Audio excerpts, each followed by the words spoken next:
Sup Anders, tuning in from Denmark. Nice. Been to Denmark for one time. It was nice, very cold.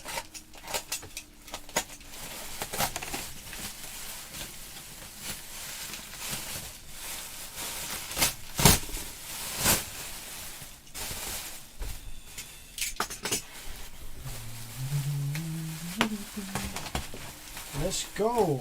Let's go.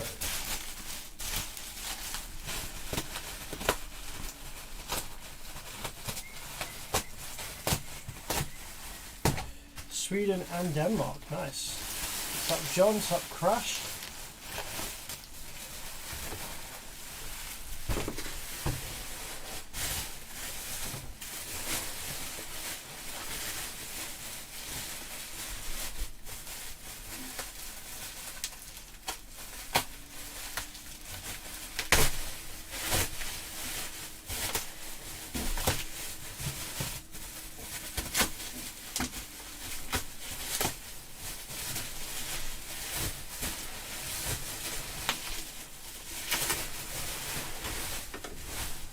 Alright, let's have a look.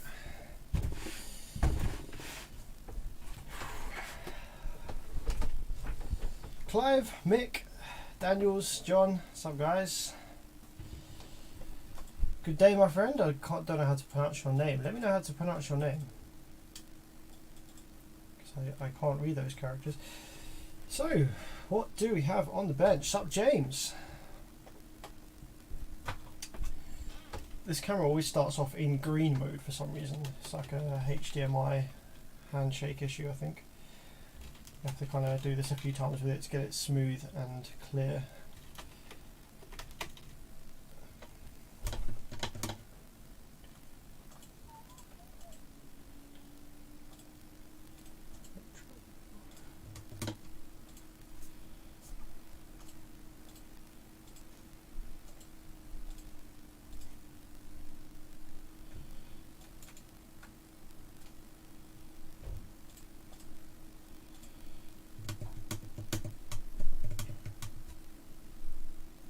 There we go, it's better.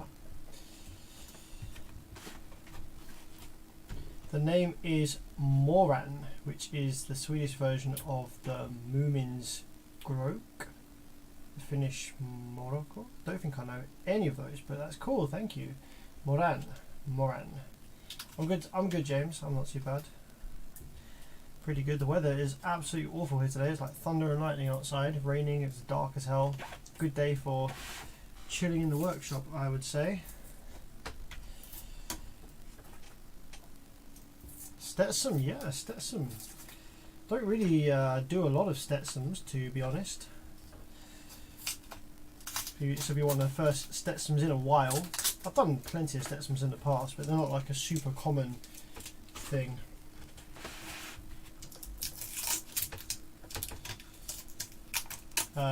John says, I've got a Wolfram 9000.1 Korean. It's blue MOSFETs on the power supply section. Any tips? I'm just removing parts and replacing with visual inspection. Yeah, so if it blew the power supply FETs, it probably also blew the output FETs, but they won't show any visual signs of failure. So you must go through the board with your multimeter, find the shorted output FETs. Don't remove the rectifiers because they will read a short, but they're not actually dead, because you're just reading the winds of the transformer. So only remove dead MOSFETs, not rectifier diodes, they look similar. If you've got dead output MOSFETs, then you probably also have dead drive circuitry, which if you watch my video on the Digital Designs M4A amplifier repair, I go into detail about the generic Korean design with the quad 21844S chips. That's a pretty good starting point.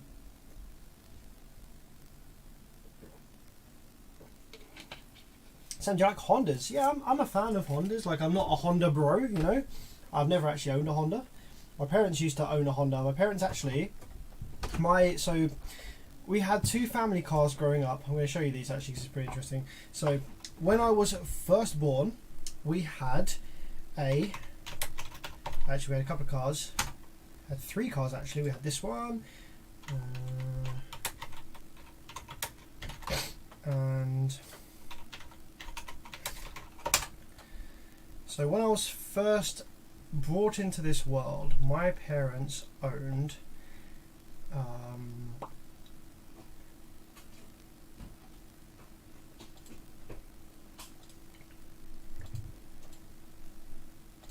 one of these. I'm just going to get it up for you on the screen first, and then I'll flip the screen over so you can see. Alright, exactly this, literally this exact car. I've just found a picture of like the exact, basically the spec that we had. This one, and my dad had one of these in British Racing Green. Is it that? No, different wheels. I'm trying to find one that was as close to what he had. Oh yeah, that'll do.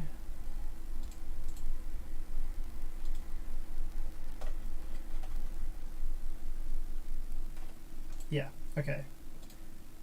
So, when I was first born,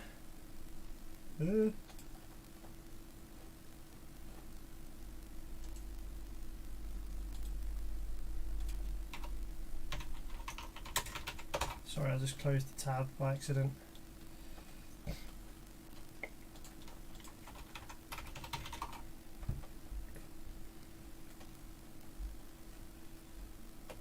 There we go, that's a better picture.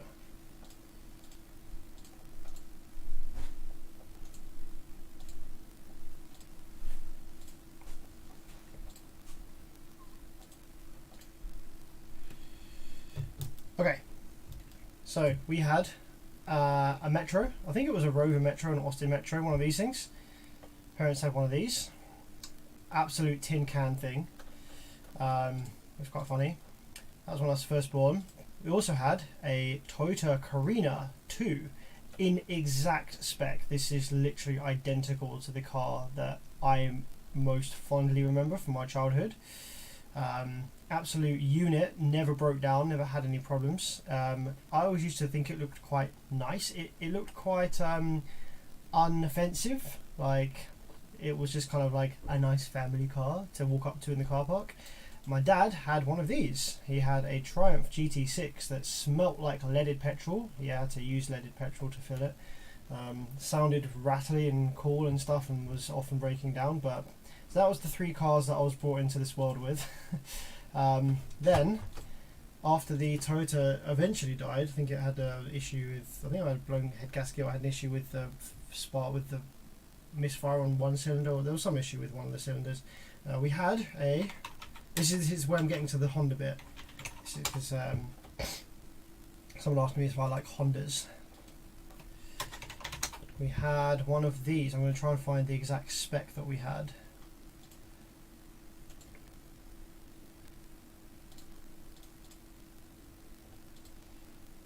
We had one of these. It is a Honda Stream. So this is basically a Civic from this era, but stretched out. What the heck is this? I can't read any of this.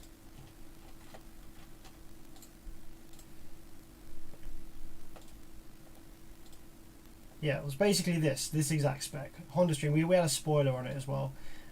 It's basically a stretched out Civic, had the VTEC 2-litre engine. It was relatively nippy for its size. It was a really nice people carrier. It was a manual, it wasn't auto like this one. Had a good exhaust note as well, relatively decent size exhaust, and it handled quite good as well for its size. Looked quite cool.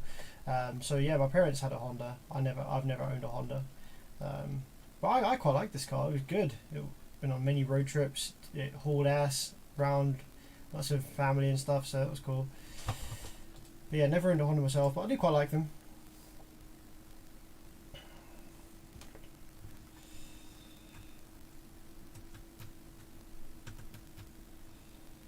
Back from 2 weeks vacation, amps are playing up like crazy. Many thanks for the DD M4000 review. Just bought one a couple of days ago. Second will arrive soon. Daniels, I think you told me, you mentioned that you swapped out a Sound Digital 12K for 2 of those. That wouldn't have been what I would suggest to do. I think you're going to be disappointed. You've like massively downgraded on power. The Sound Digital is very efficient, modern circuit, and it does really solid power. And you've downgraded to a pair of really old, outdated Korean half bridges and you've only got 8k RMS total now, as opposed to 12k that you had, I think you're going to be disappointed. I would have stuck with the Sound Digital, Daniels. My M4000 review, I was hoping that people caught onto the undertones of that. So obviously I talked about all the things that I liked about it, but I also went into quite a lot of detail about the things that I really didn't like about it and that I thought it was kind of pointless. I mentioned that it was expensive. I said that it's basically really outdated tech that they're trying to pass off as something new.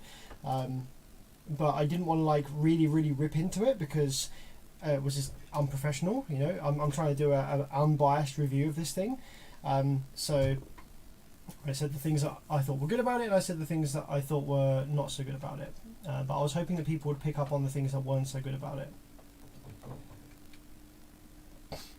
I'm good, thanks, Sean. I'm good. Debating Smart 5 or JP63. Go for the Smart 5s. Fucking awesome amp.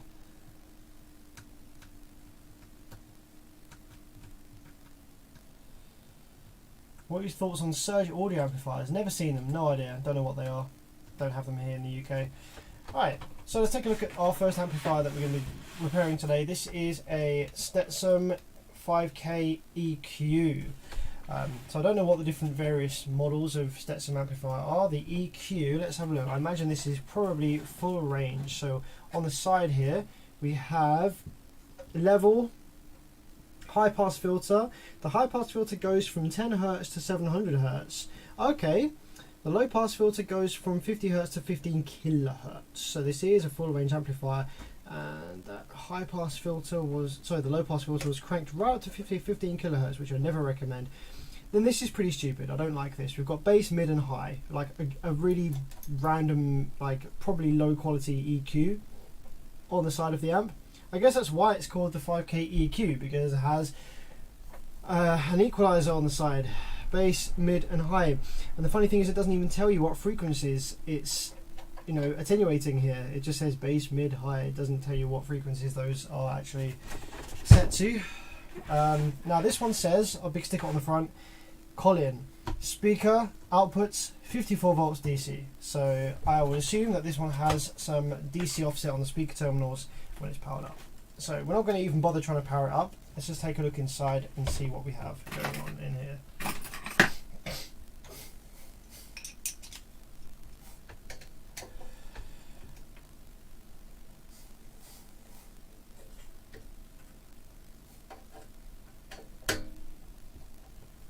What about the audio pipe amplifier update? Did you make it? It's still here. Every single stream I do, I tell you about it.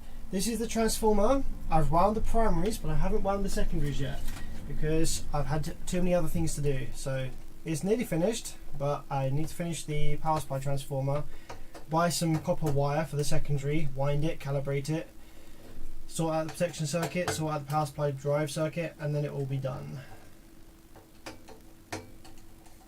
Yo, Mark! 50 quid, get yourself some new flux. Thank you so much, Mark. Holy crap, that is a ballin' ass donation. Jesus, you don't have to send that much, man. Thank you so much, Mark. That's massively appreciated. Love you, man. Man, what flux are you buying that's that expensive? I do need to get myself some new flux though. How did you know? This is all the flux I have left. This tiny little thing here. And that's what I started with. You know what, let's go and buy some flux now. Thanks so much, Mark. Let's let me grab a new one of these. I think it was, I'm gonna have to go and check my emails because I can't remember exactly what the model of this flux was, but it's the best one that I ever bought. Let me just quickly log into my email and I will buy some right now with that 50 that you sent over, because that is ballin'. Thank you so much.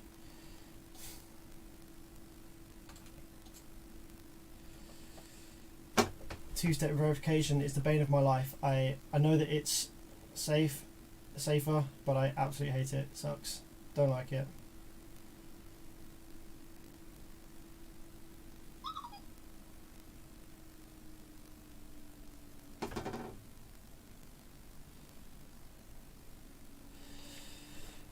So yeah, this is a quick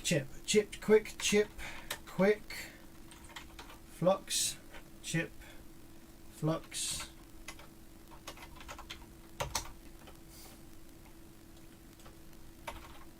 What is it? Chip quick? How do you spell it? Ah, here we go. Found it. I think it's RS Components stock number.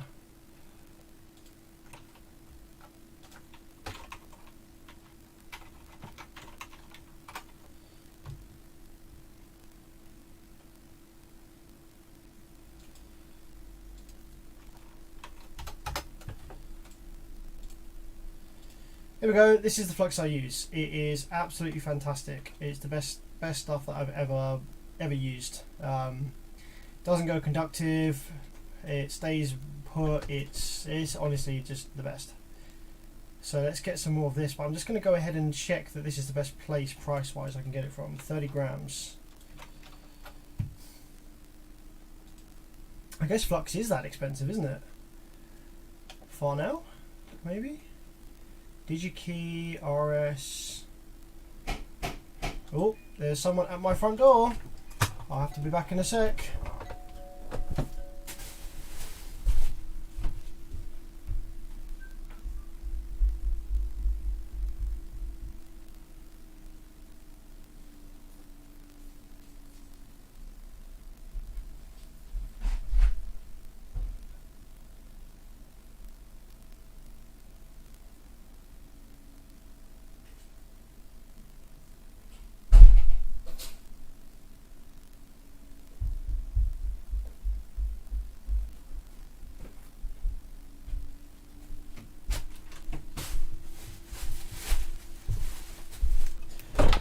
Alright, Amazon doing its thing.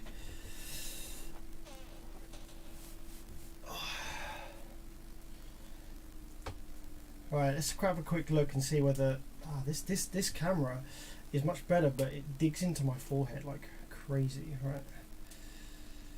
Compared to the old one. It's bloody heavy. How did I have it earlier? It was much more comfy before. There we go, that'll do.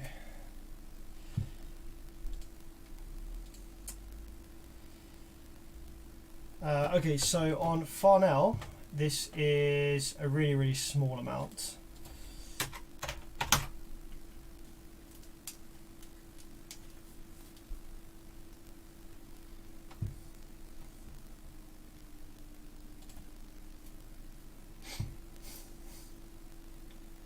Wow, 62 pounds for 30. Oh my god, that's expensive. Wow. 38 from RS.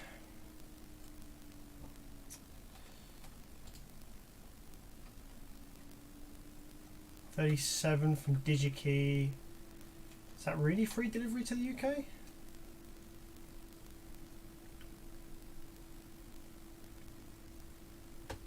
$29.130. Wait, that's £14 from Mouser, but with £15 delivery. That's annoying, isn't it?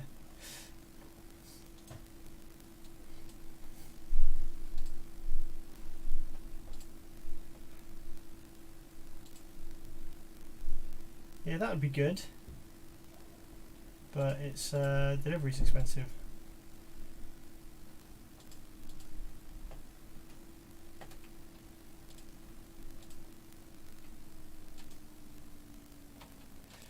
Yeah, I guess we'll just get it from RS. Thanks so much, Mark, for the flux. I shall be ordering that ting.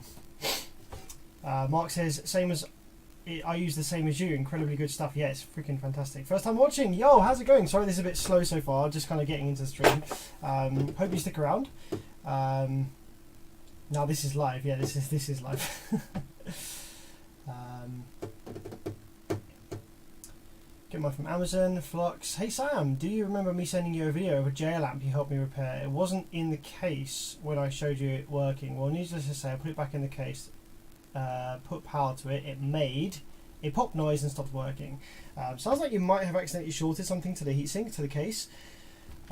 There's not really many faults that will allow the amplifier to work outside of the case but then fail once it's in the case. The amplifier circuitry shouldn't really know the case is even there, so it could be that a little bit of metal solder got stuck between a MOSFET and the clamp and the thermal pad, which means that it's shorted to the case. Always check for that before you power it up after reassembling it. But yeah, unfortunately I think there is something that went wrong. There is some background noise, says Amir.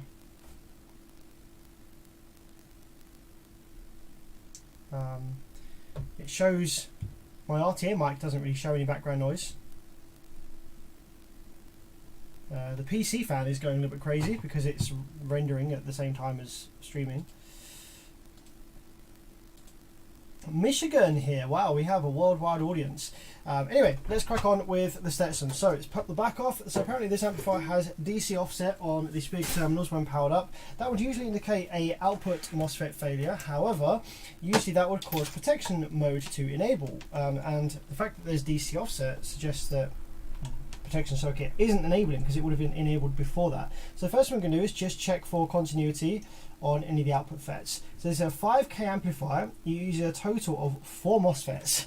There's only 4 output FETs here. Oh yeah, there we go. We have shorted output FETs. We have a short between, that is drain and source on this one over here. And we have a dead short between this one and this one. So this is a full bridge amplifier, so each half of the amplifier, each channel if you like, or half of the bridge is 2 MOSFETs, inductor. We have a old school IR2010S drive IC. This is a 1 ohm version 5K amplifier, so the rail voltages will be pretty low in this. The rail voltages will actually be pretty much the same as a Korean 2K or 2.5K, so yeah, nice low rail voltages. Let's see what the output FETs this is using is.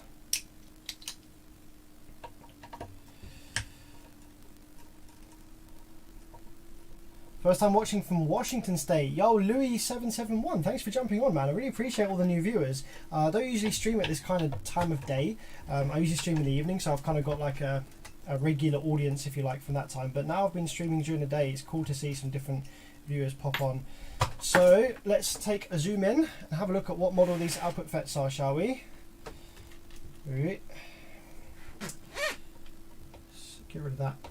These are IRFP 4588. Okay, not really come across these before in an amplifier. This is typical Stetson. How many times have I said to people when they ask me, what do you think of Stetson? I tell you, circuit designs are fine. The build quality is terrible. And people say like, okay, I've had questions like this from people that distribute or that sell Stetson, and they say, I've never had any problems, never come back. Every single Stetson amplifier that I've had come into the workshop has had vibration damage issues. They are built horribly. Look at this. This MOSFET, the reason it died is because the solder it's just snapped. Look, it's not even soldered connected to the board anymore because it has just metal fatigued its way off. I wonder if the same is the case on the other side, where that one's weakened as well. No, that one still seems alright. But look, if I zoom out, I don't know if this is going to be easy to see, but I bet there's a bunch of board flex. Yeah, loads of board flex. Look at the 2 capacitors. I don't know how well this will come out on video, but they get really close together and really far apart. There's so much board flex here. These are really, really badly put together. Oh yeah, you can see it on the top down. So basically, what that's going to do is that's going to cause micro movements in this board over here, reference to the case, because the board is moving, the case isn't, which are going to put stress fractures onto the MOSFET legs, and it's going to snap off. Every single Stetson that I get in has these exact problems. I tell people, don't buy Stetson. They're built really bad. The circuits are fine, but the build quality is terrible. And people still buy them. So let's put that in the bin. Matthew, thanks for the 10. Jeez, man, thank you so much, buddy. Got an AVR. Sometimes the left channel has no output and a quiet 50 Hz hum. Volume level does not affect the hum volume. Banging on it either triggers or fixes the issue.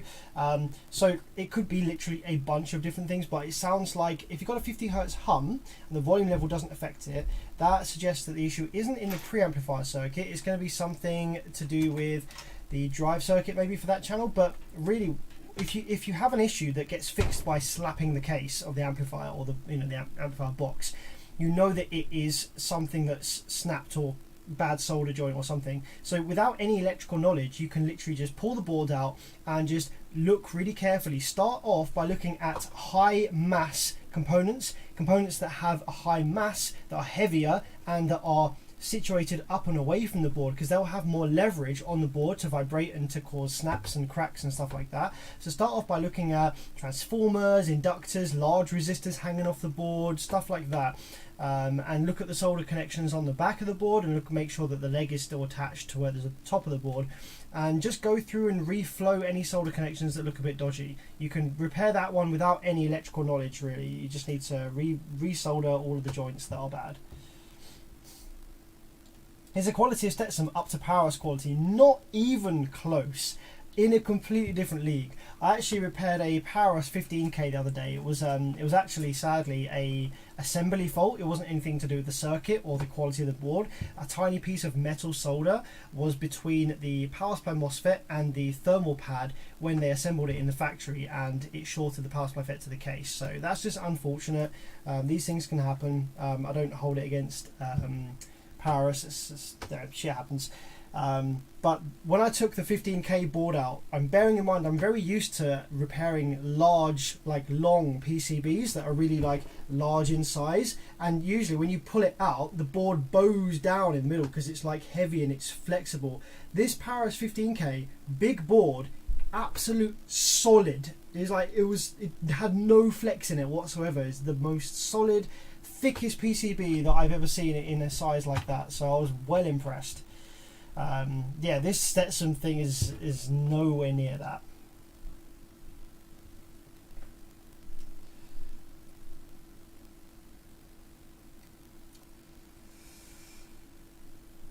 Someone said it barely has any solder on the feet. But this is the top of the board. All the solder will be on the back of the PCB.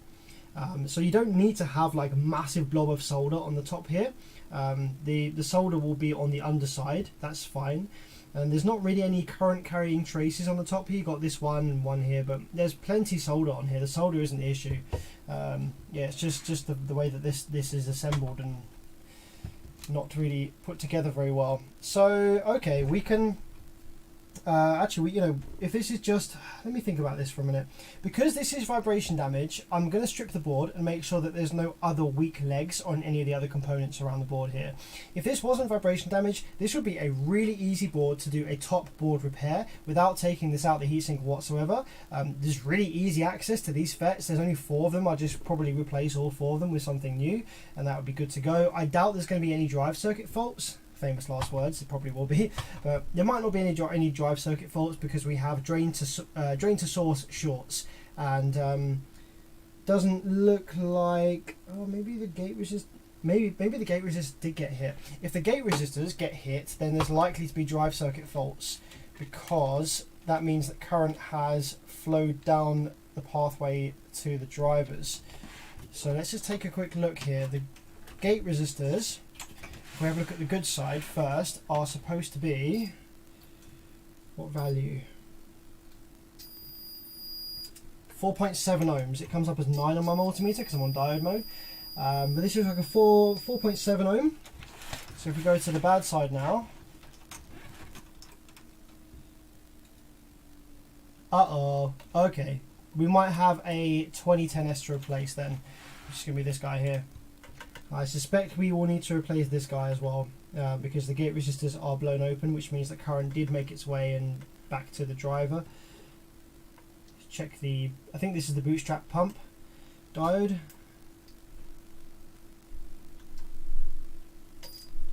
And then we have, is that a 74? Oh, that's a HEF4. So that's very similar to the Banda circuit. This is very, very similar to the Banda Viking circuit in terms of its electrical layout.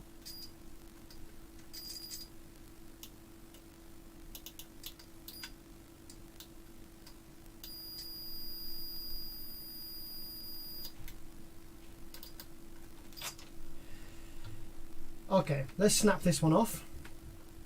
I mean, look how easy that snaps off. That was already weak. Let's start disassembling the rest of the board out of the heatsink. Do they use more copper in the PCB or something? It's probably just that it's thicker. So yeah, there will be more copper in there. The fact that it's just thicker. Also, on the back of the Powerhouse 15K, there are some absolutely massive metal strips that they've soldered like on the bottom of the traces as well to thicken them up even further, like huge metal bars that are soldered all around the bottom. How do you feel about the Bander Beat amplifiers? I haven't had any in the workshop, so it's very difficult for me to give like a genuine opinion about something that I haven't had any in to like repair and to go through the circuit. So Bander generally are pretty good with their circuit designs. They had some issues with really shitty MOSFETs that they were using, but that was just a bad batch. That wasn't Bander's fault as such in the Bander 7Ks. But yeah, I mean, they're probably fine. I'd say Bander's a pretty solid option.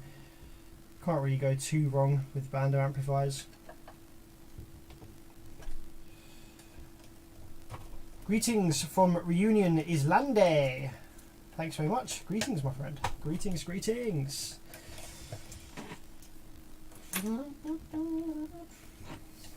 Any thoughts on audio control amplifiers? Again, similar thing. I haven't really had any in the workshop to look at, so can't really give you a genuine impression.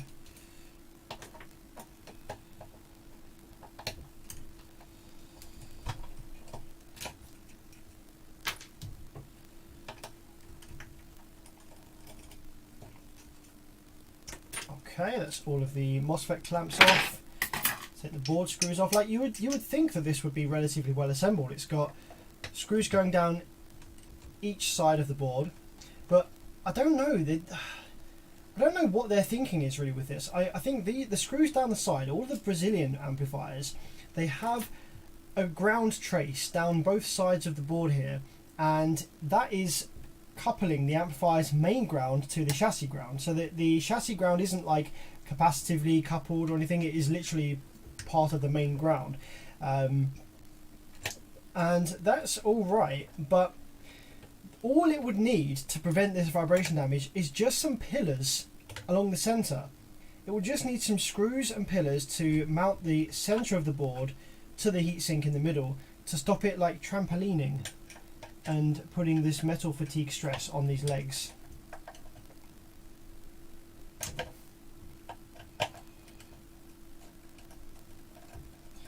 Look at the angle which this voltage reg has been soldered to the board. That is some accurate soldering, hey? That is some accurate part placement. Yeah, this reg as well is similar. So got some crazy angle.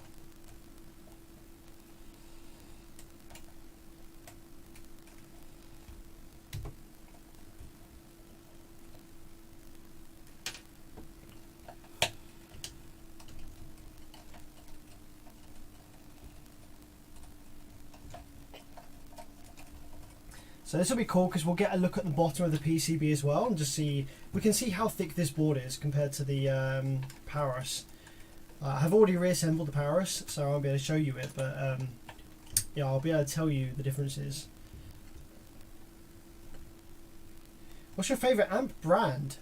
It's difficult really. I like a few different brands for a few different reasons. I'm a big fan of Alpine. The reason I'm a big fan of Alpine is because their circuit designs are absolutely insanely clever and complicated. They're more like a computer motherboard than an amplifier board. They're freaking insane. If you ever try to repair a modern Alpine, there's like, I'm pretty sure that there's more data floating around in these amps than there is like analog signals and PWM and stuff. So I have respect for Alpine because they do crazy circuit design and R&D, but they don't really charge the world for the amps that they release and the products they release. They're not cheap, but they're not the most expensive thing either. So I do like Alpine. I have respect for Rockford Fosgate, JL Audio, because they're designing their own stuff. I always respect brands that are designing their own circuits and not just going to a generic build house and slapping their logo on something generic. I really like I like Powerus because I like their assembly quality and I like their simplistic circuit design. With the subwoofer amplifier, it doesn't need to be mad complicated. And I mentioned in my Powerus overview video, I love the things that Powerus have included for repairability on their boards. They've made lots of like small additions to the circuit that makes repairing it really easy.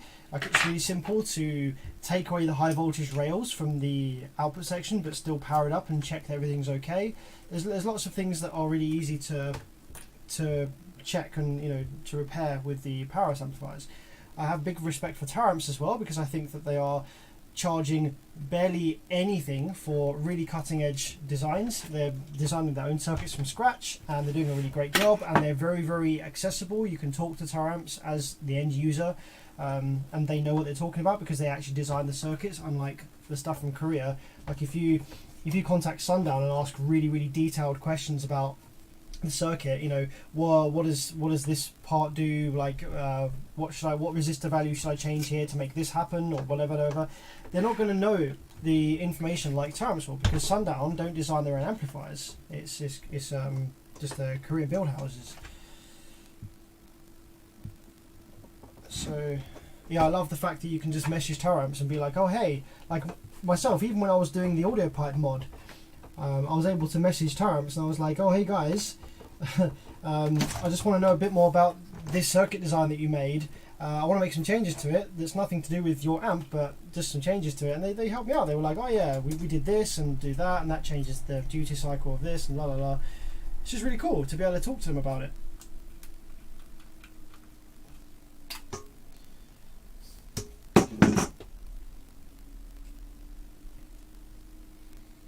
It's a bit like, imagine owning a car that you really like and that you're really passionate about and that you know a bit about how it works. Imagine being able to go to the dealership just down the road or something and talk to someone there who literally knows the inside out of how the engine works. And let's say that you bought a car and you're like, you've had it for a few years and you're like, oh, I want to improve this, I want to improve the fuel efficiency, I want to make it a bit quicker, You go to the dealership and there's a guy there who literally designed the engine and can tell you, oh yeah, well, we designed it like this because it's going to be mass produced, but if you wanted to extract a little bit more out of this, then all you need to do is, I don't know about engines, but change this timing, do this, and you'll be like, oh wow, cool, that's really cool.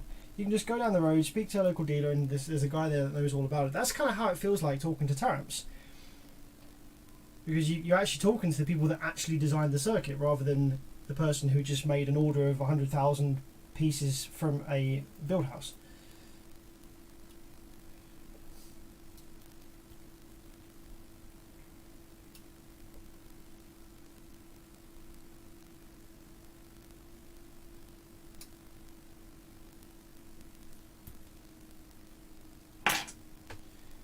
Okay. And this is probably another one of the reasons why these amplifiers are so flexible. So take a look at this. So this is the Stetson amplifier. The whole thing isn't a heatsink. So you've just got these like thin heatsinks down the side here, which isn't great for thermal mass, to be honest. I would much rather the whole thing was the heatsink like it is in most amplifiers. And then you've just got this kind of like flimsy thing here, this kind of top piece, and this whole thing is relatively flexible. I don't know if it will really show up on camera, but because this is just a tiny thin piece of thing, you've got this big heavy heatsink on here, it's not super solid like you'd expect.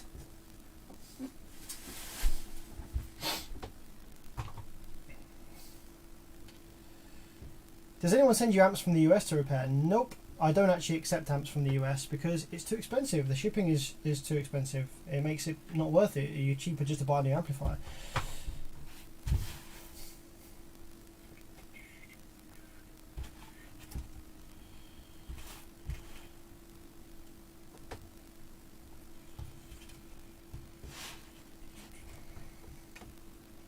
Okay, so because we're taking this amp out of the case and because it had vibration related damage, I want to go through this circuit and I want to check all of the other MOSFETs and stuff to make sure that they don't have any weak legs as a result of metal fatigue. So we're just you want to really be able to kind of pull on these quite hard, and the legs shouldn't feel loose or come away. If they do, then they're no good. So these all feel pretty good.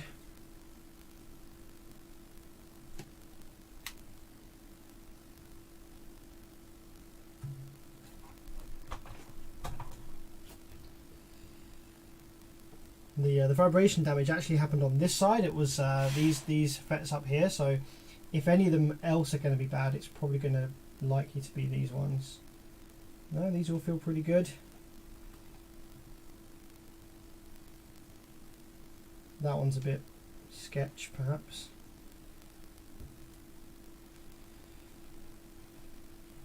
Okay. So yeah, they all seem okay. Jeff says, "Great work, Sam. Seeing you on Big D Wiz channel from the States. Nice. Yeah, it's good fun doing some of the stuff with Big D Wiz."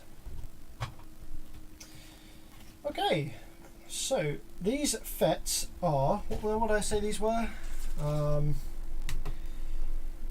IRFP 4568. I don't think I have really come across these that often, so let's Google and see what these are. Google the data sheet. IRFP 4568 PBF. Should be relatively low voltage. Yeah, 150 volts. We are silicon limited. Wow. Okay, these are pretty powerful. We're silicon limited to 171 amps. Does it give us a package limit?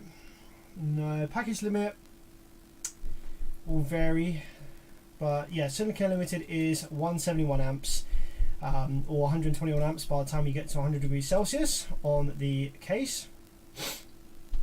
Pulse train current, blah blah blah. Okay, I would say we could either order a couple of new ones for this, or might as well just replace all four, seeing as there's only 4 of them. It wouldn't be that difficult to do. Or I could replace all 4 with something equivalent that is just as good, just the same. Let's take a look at how easy these are to drive. So the total gate charge, that's a little bit on the high side. These are powerful FETs, so that's what we'd expect. Whoa! The input capacitance is through the roof. 10,000 picofarads of input capacitance. They're pretty slow to rise as well. The turn on delay is low. Quick, nice low turn on delay, but they are slow to rise. And the full time isn't too bad, but yeah. So we're probably going to have a somewhat curvy looking gate drive wave when we probe these.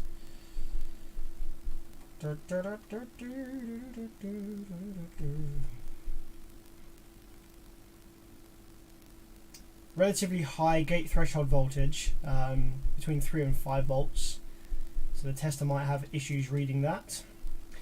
The RDS is typically 4.8 milliohms. Alright, so let's see whether I've got anything in stock that could replace those.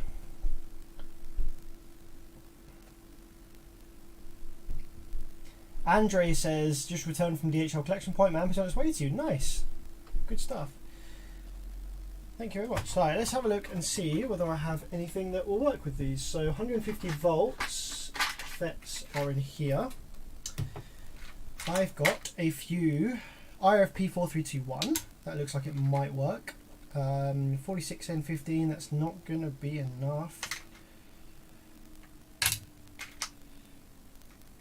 4321. I've got lots of IRFP 4321s. They might actually be alright. The Bander Viking 5K used the 4321s. IRFP 4115 would be a good shout as well, but I don't think I have any of those. I've got the smaller package versions, but not the larger ones. It's mostly just 4321s. Depending on the rail voltage, we might be able to get away with 100 volt FETs. Okay. I've got loads and loads of IRFP 4321, so let's take a look at the data sheet for the IRFP 4321, see how that compares. I think this is an older FET, so it might not quite be as good.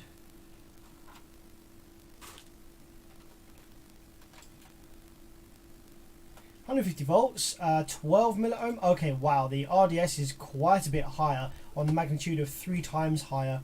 Yeah, the continuous drain current is like way less. Okay. So yeah, these these 4568s are monstrous FETs, to be honest. I hadn't quite realised how monstrous they are. For their voltage rating, 150 volts, that is some stanky high current handling and very low RDS. So okay, let's see whether we can find any of these in stock. Thoughts on JL Audio? I massively respect JL Audio for designing their own stuff in-house and not copying something else or getting something mass-produced. I do think that, at least for subwoofer application, you don't need to spend as much as what they ask for on a sub-amp. For mids and highs, their amps are absolutely fantastic, and if you can afford them, yeah, good shout. Look how expensive these FETs are! Ooh, they're not even in stock either! £11 per MOSFET! Silicon shortage do be like that. Oh my days. Yo.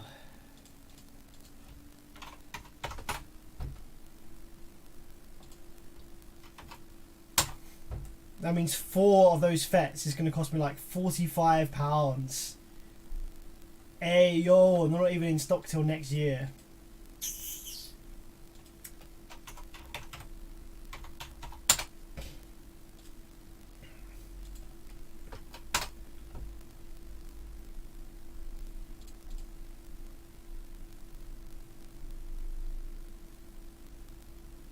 I wired my amp to brake light. We'll send on Monday. I remember that one. It is out of stock as well. Okay, so I'm not going to be able to get these ones. So let's see if we can find something that is going to be anywhere near as good as these. Don't know if we are, you know. So we're going to be looking for N-channel MOSFETs, and we are looking for mounting type as no, hang on a minute. This one, mounting type through hole,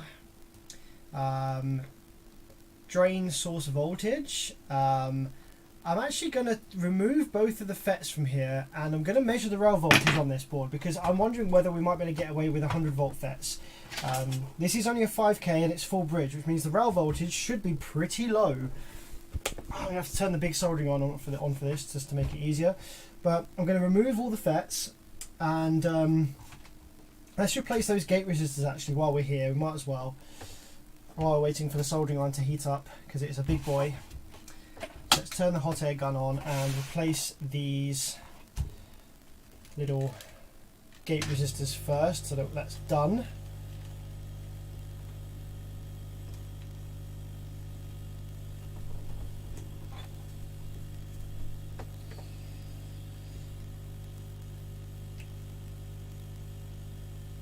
And I'm going to crack the window open today. It's a bit stuffy in here.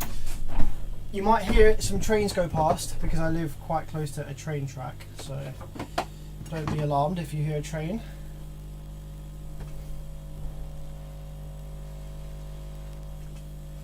Helps if I turn the temperature up a little bit.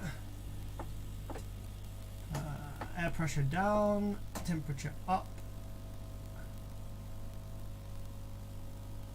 Yep.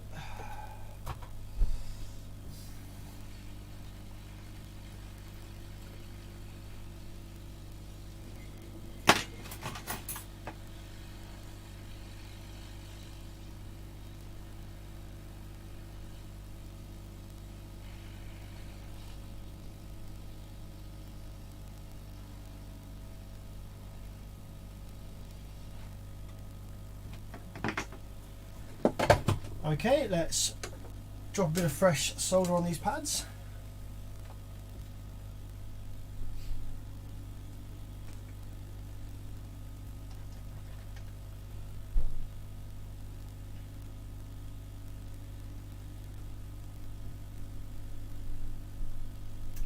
Is it hot enough yet? Not quite. It's getting there, it's getting there. There it is.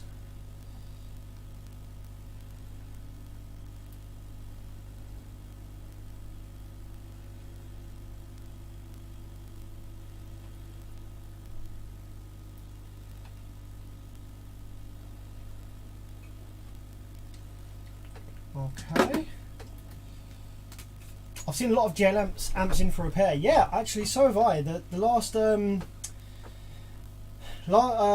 think a month ago or a couple of months ago, I just constantly had so many JLs. It was like an endless sea of JL amplifiers in for repair. I've actually got a little one in here to repair just now. I like JL amps. I think they're quite clever, but I think because they are very everything's all surface mount and stuff. I think they're quite prone to failure. I think they're quite prone to having random parts fail or solder joints go bad or something, because they're quite well assembled, but genuinely surface mount stuff just doesn't last as long as old through hole stuff. Like, I'm sure some people here have got some old school amplifiers, like from back in the day, where everything was massive through hole components, big resistors, like loads and loads of sea of resistors, capacitors, diodes, all stuff, like big packaged components, all through hole components, and well assembled PCB, well assembled case and stuff, and the amps just last like 30 years or 40 years or whatever. These Technics amplifiers I've got from the 1990s and 1980s that I use in the house, big through hole components, still working great to this day. I think, yeah, surface mount stuff just doesn't really have quite the same lifespan on it. Just whether it's either whether the parts just run hotter, or they're just more susceptible to the solder breaking down, or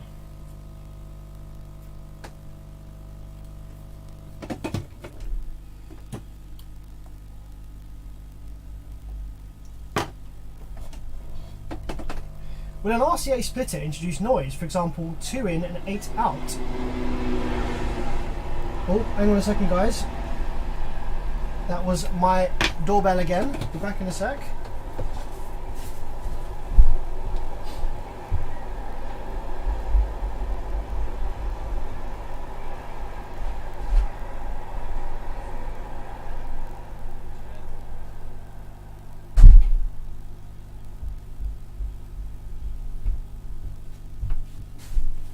Yo, I got some packages from RS.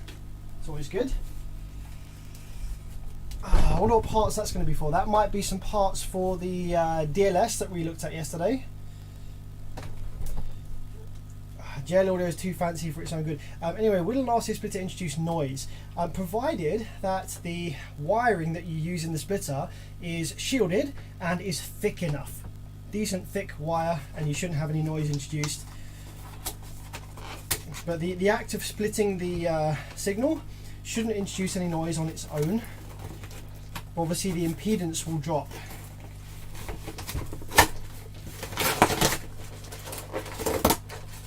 Right, let's have a quick look at what parts I just received.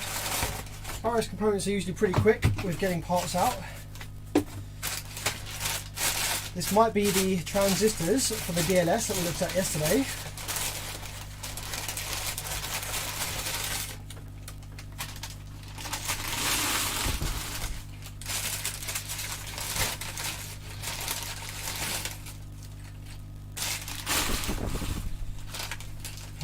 Okay, 2N6491 and yes, this is the transistors for the DLS. Excellent. So we can finish that one off today, possibly. Put those in there for a minute. Let's get back to soldering these resistors.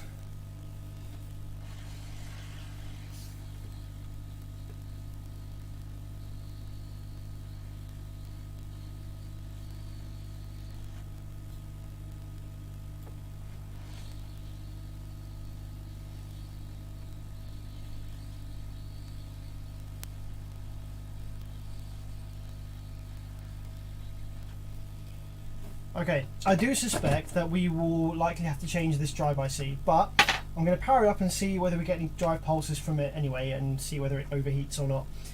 Now, the big soldering iron should be heated up enough. We can remove these two FETs. Now, these two, even though they're used, I'm going to look after those with my life. I'm going to guard these with my life, because if they're £11 or £12 to buy brand new and they're out of stock everywhere, then these are worth their weight in gold. So let's get these out of here. And since I can't replace all 4 of them with the original spec, I'm going to have to replace them with something else.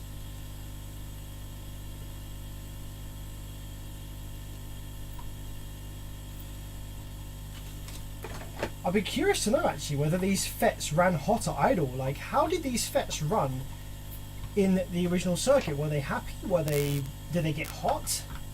Did they cross conduct? What did the drive look like?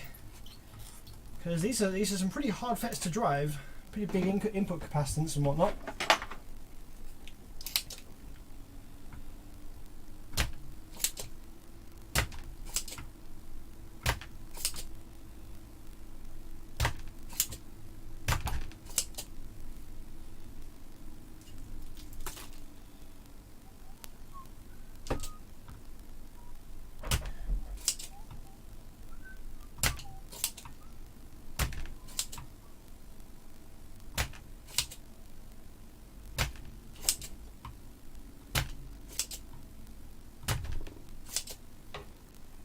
Okay.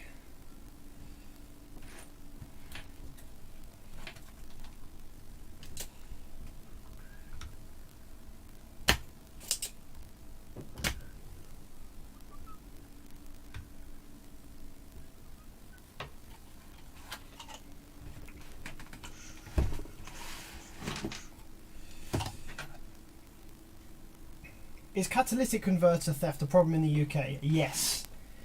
If you have a car that is a target for that sort of thing, yes, it is a bit of a problem.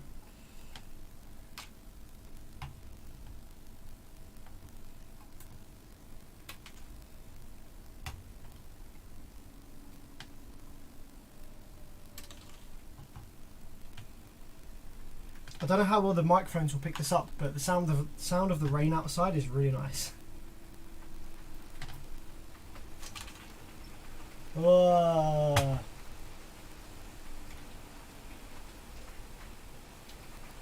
Yep, it is pissing it down. Sounds nice. I'm getting a bit wet actually. Some of it's splashing inside here.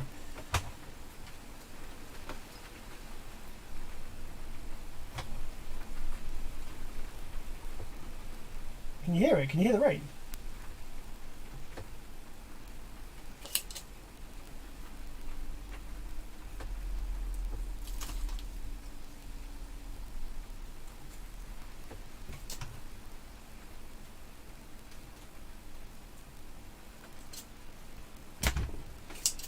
And it says, are ESX amplifiers any good? I'm not familiar with that brand, so I couldn't really tell you. Haven't had any here in the workshop to repair, so not sure, buddy.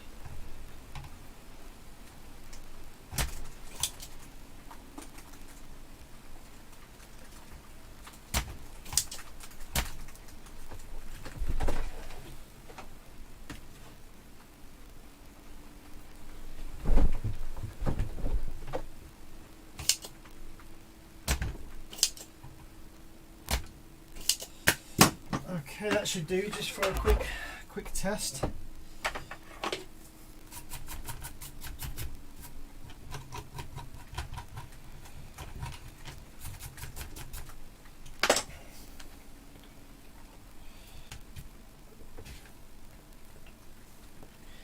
Okay, let's get some power into the board and let's see what the rail voltage is, because if the rail voltage is well under 100 volts potential, rail to rail, then we will be able to use some 100 volt FETs and we might have more options available to us for replacement FETs for this.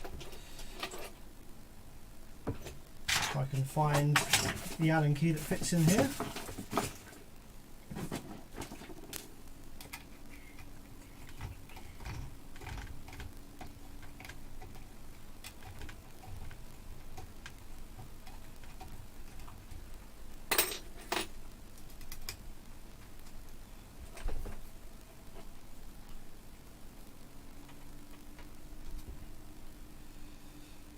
That is the ground trace, so that's ground. Yeah.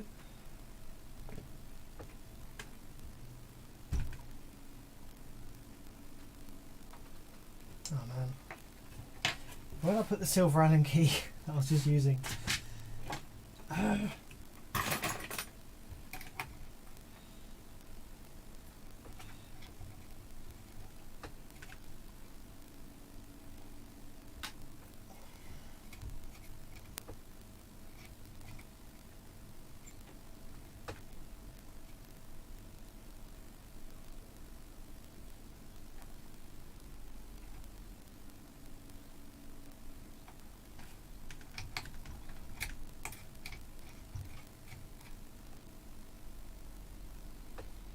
Snipex, yo, hey, I'm just curious about how your system with the T-line door cards is going. Do you have a home theatre at your new house?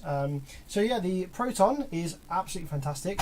T-line door cards are working well, sounds amazing. The reason I haven't done a video on it yet is because the amplifier install in the back was just temporary. I've just basically shoved like the Genesis amplifier on the boot floor and wired it up. It all looks like spaghetti junction, really messy and stuff in there, just because I wanted to test how it works. And then because it works and sounds so good, I've got low motivation to make it look pretty, so I haven't done that yet. But I didn't want to make a video of it with it all looking kind of like jank, because people would be like, what the heck, why does that look so jank?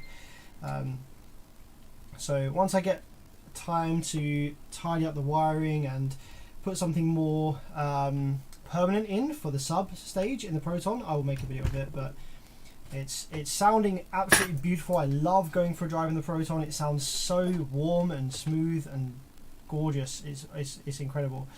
Home theatre wise, the house here is not the smallest house, but it's not massive either. The living room doesn't really lend itself to a home theatre setup as such. I've just got a nice set of stereo speakers, some old Wharfdales on my Technics amp. I am constantly on the hunt for some Martin Logan electrostatic speakers. For the last year now, I've been like watching and bidding on them on eBay, but I keep getting outbid. I absolutely love the sound of electrostatics, and I definitely am going to be having some electrostatics in my life at some point soon. Because the room is quite small, it doesn't really lend itself to electrostatics. With Martin Logan speakers, you need to really place them away from the wall, like in a nice big room, nice big open space, to really give them width to the soundstage. And I won't really be able to give them their ideal environment, but it should still sound fantastic.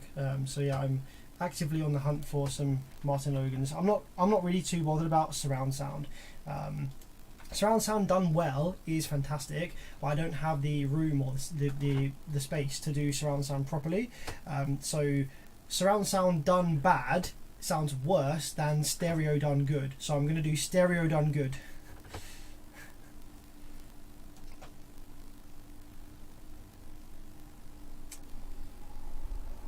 Kids says, why does my amp audio system F4 have noise from left channel output? I don't know, man. Without looking at the circuit, I wouldn't be able to tell you. Okay, let's get this amp powered up and read the rail voltage and see whether we can use some 100 volt FETs. I'm going to start off on a nice low voltage, just in case the driver is dead and it overheats or something.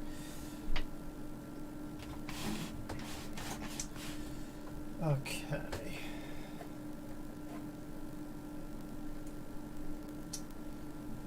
So, power supply FETs here.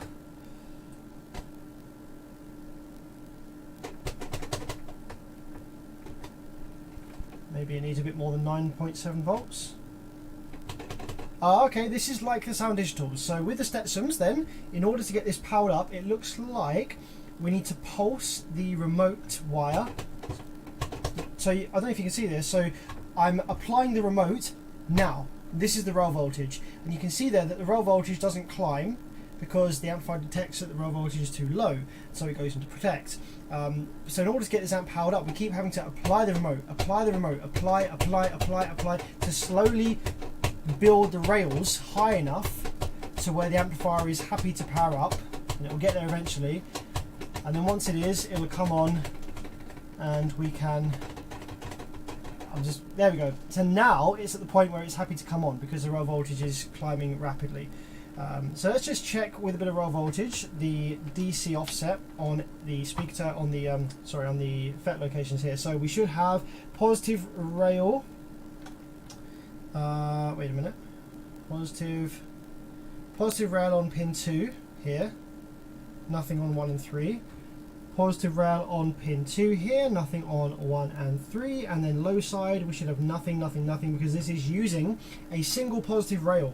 So we don't have negative rail in this amplifier, we only have positive rail by the looks of it.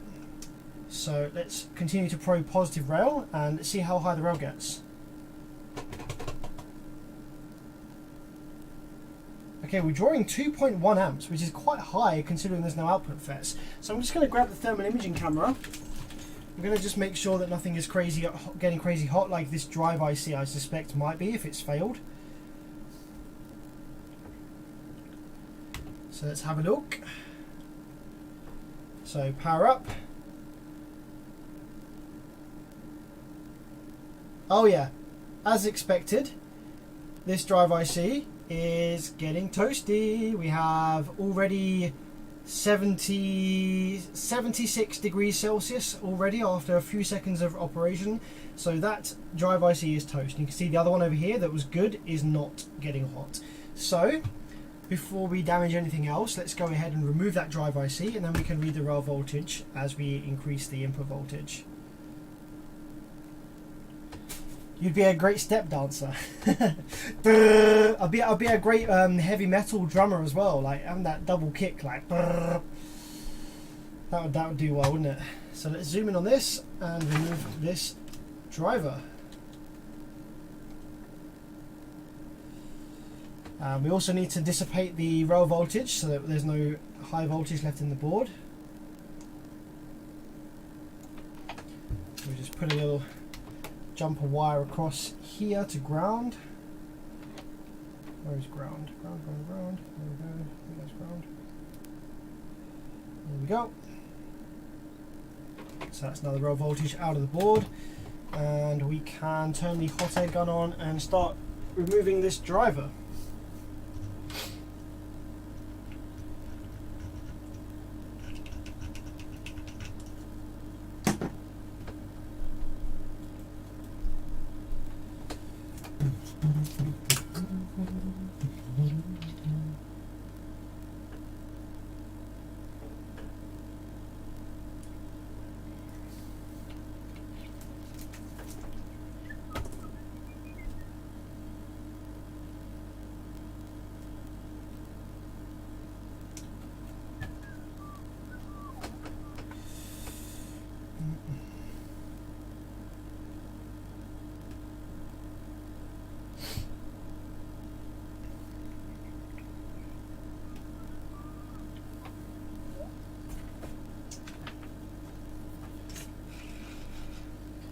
It's funny actually, these IR 2010S chips, these were some of the very first surface mount soldering experience that I had, because I basically learnt to repair amplifiers on the Banda Viking 7Ks.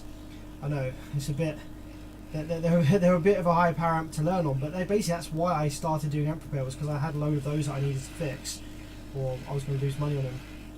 So I got into doing surface mount soldering. You know, I learned on these chips because these were the chips that those Band of Vikings used. So it always feels quite nostalgic and quite nice to come back and desolder a 2010S. Oh, that's weird. You say that to anyone that doesn't know amplifier repair, they'll be like, what? But it is just kind of like, feels like, oh yeah, this brings me back. And that's catchy.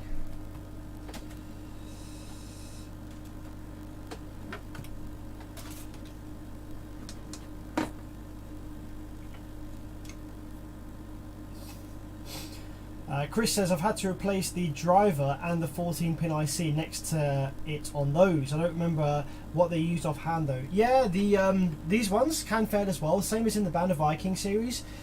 Sometimes if the chip fails bad enough, it will take out this. I think this is a level shifter, I think it's a level shifter, that little chip. We'll be able to find out whether it's okay or not shortly, because when we power it up, we can follow the drive pulses through and see if they come out of that little chip or not.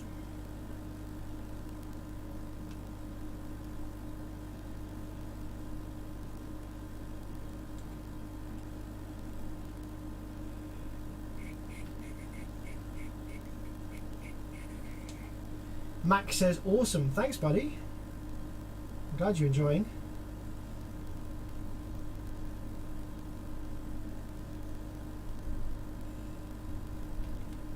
Okay, so before we replace any of that stuff, now it's time to power it on and see if we can use some 100-volt FETs.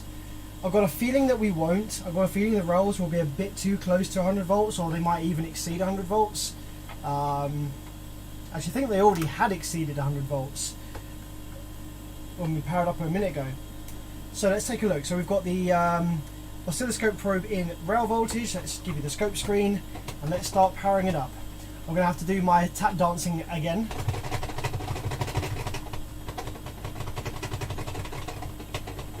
There we go. So we have, with 11 volts worth of input, we have, it's not going to happen guys, 103 volts already. So we're going to have to use 150 volt FETs at least, or to be honest, it wouldn't be a bad idea. How high does this go? 12 volts input, 13, 14. You know what, it wouldn't be a bad idea to throw some 200 volt FETs in there. So let's say someone ends up using this with a lithium bank and they're charging 15.5. We're at 146 volts worth of rail. So it wouldn't be a bad shout if we can to drop some 200 volt parts in there. That would actually be beneficial. It would give the FETs a bit more headroom above them before the voltage breakdown limit. Might help with a bit of reliability. So I'm going to go ahead and take a look on RS components and see if we can find some either 150 or 200 volt FETs that will suit. Now in terms of current drain, we're going to need some heckin'... Okay, it looks like... Oh my god, we don't have many options. The original FETs were 171 amps, so we've not got much to choose from. We could probably get away with a 150. Like, to be honest, the FETs aren't run at their current limits. It's more to do with the RDS and the duration and their ability to dissipate heat and other things like that. So if we drop down on the current rating of the FETs, provided the RDS is still low, it shouldn't really be a problem. But we don't have much to choose from here by the looks of it. I'm going to go on Farnell as well and see if Farnell has anything else that RS doesn't. MOSFETs, single FETs. Oh, the single MOSFETs, oh, the single MOSFETs, oh, the single MOSFETs. Put your hands up, up, up. In stock. This is what I love about the Farnell website. You can actually specify to only show stuff that's in stock. On the RS one you can't, and sometimes I'm forever trawling through RS thinking, yeah, I can use this part, damn, it's out of stock. This one, damn, it's out of stock. We're going to go with, I'm just going to go straight to the drain source voltage here and go for 150 to 200.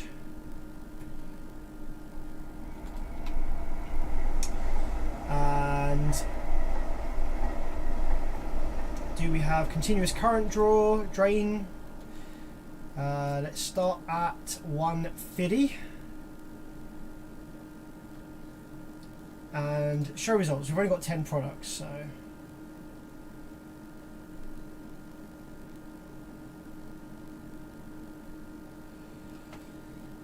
what have we got from Farnell then? We have a couple of different options here in the package type that we need.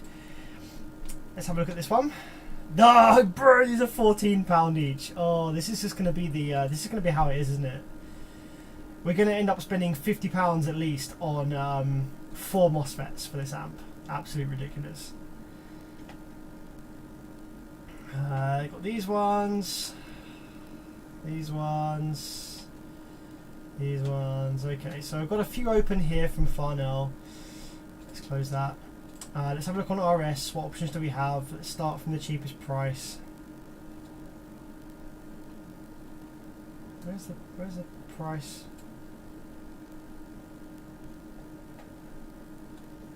Can I not sort by price? No, I guess you can't sort by price on RS. I don't know if these are actually going to be in stock. We've got 167 amps. These are £10 each. Let's have a look at these ones. Don't want to buy 25 of them. Heck no. Let's have a look at these ones. Oh, hang on. 45868. Isn't that what was used? What was used in the original? 4568. Yeah, but I think these are out of stock, aren't they? See, that's the problem. RS Component shows you parts that are out of stock. No, nope, not in stock. These ones, not in stock. How about £16 each? These ones, not in stock. Although they're soon to be in stock. But I know the customer wants this one back pretty soon, so RS Components doesn't have anything for us. Would 90 N20D work in that amp? I'm sure it would probably work fine, but 90 N20D is like literally half the current rating of the original FETs in this amp. The original FETs this amp used are 171 amps. The 90 N20Ds are 90. So they might work, but I don't know how reliable they would be because I don't know how close to their limits these FETs are used. There's only 4 FETs and this is a 5K amp, so alright, well these are in stock. ILF 150P220AKAMA. Do I really want to spend £14 on a MOSFET? No, let's have a look at something a bit cheaper. Let's start with the cheapest ones and have a look at their data sheets, shall we? So let's look at these ones to start with. £8 each. Data sheet. I think these are going to be the 150 amp. These are probably going to be fine. So let's look at their RDS, 12 milliohms. See, that's a problem. That's so much higher. The original ones here are 4.8. So this 12 milliohm, that's similar to the IRFP4 321s that we were looking at that I do actually have in stock. So I don't really feel that great about using these. The RDS is quite considerably higher, which means that there's going to be a lot more heat generated by these FETs when they're under load. What are these like to drive? Input capacitance.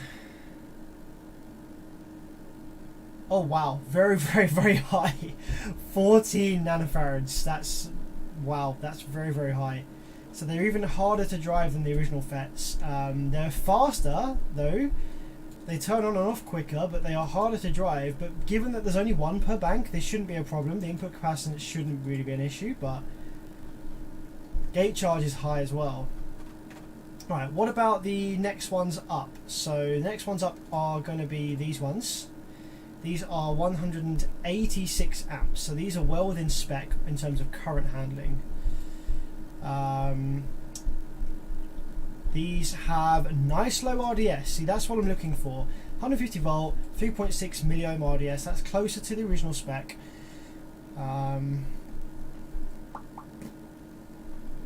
Snipe says that was unexpected. I was just about to start jamming and noticed sometimes one of my DIY amps starts pushing negative 20 volts to the speaker.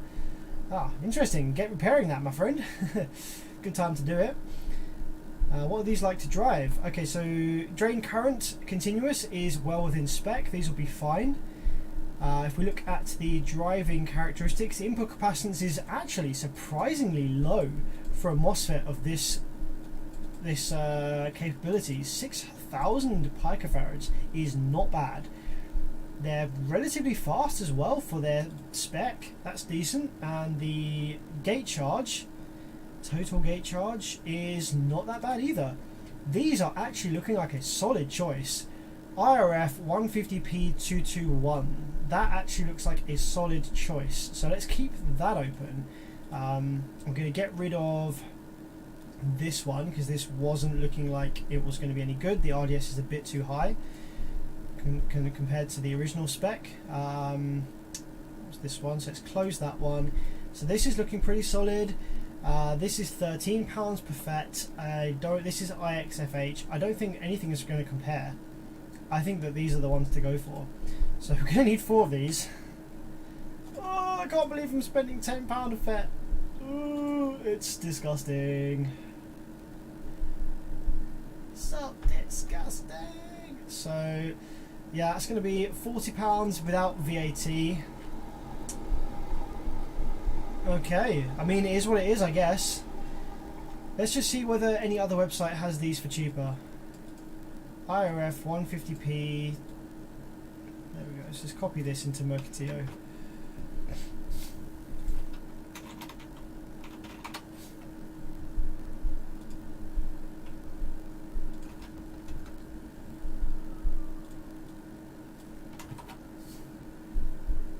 Nope, doesn't look like Mercatio have these ones.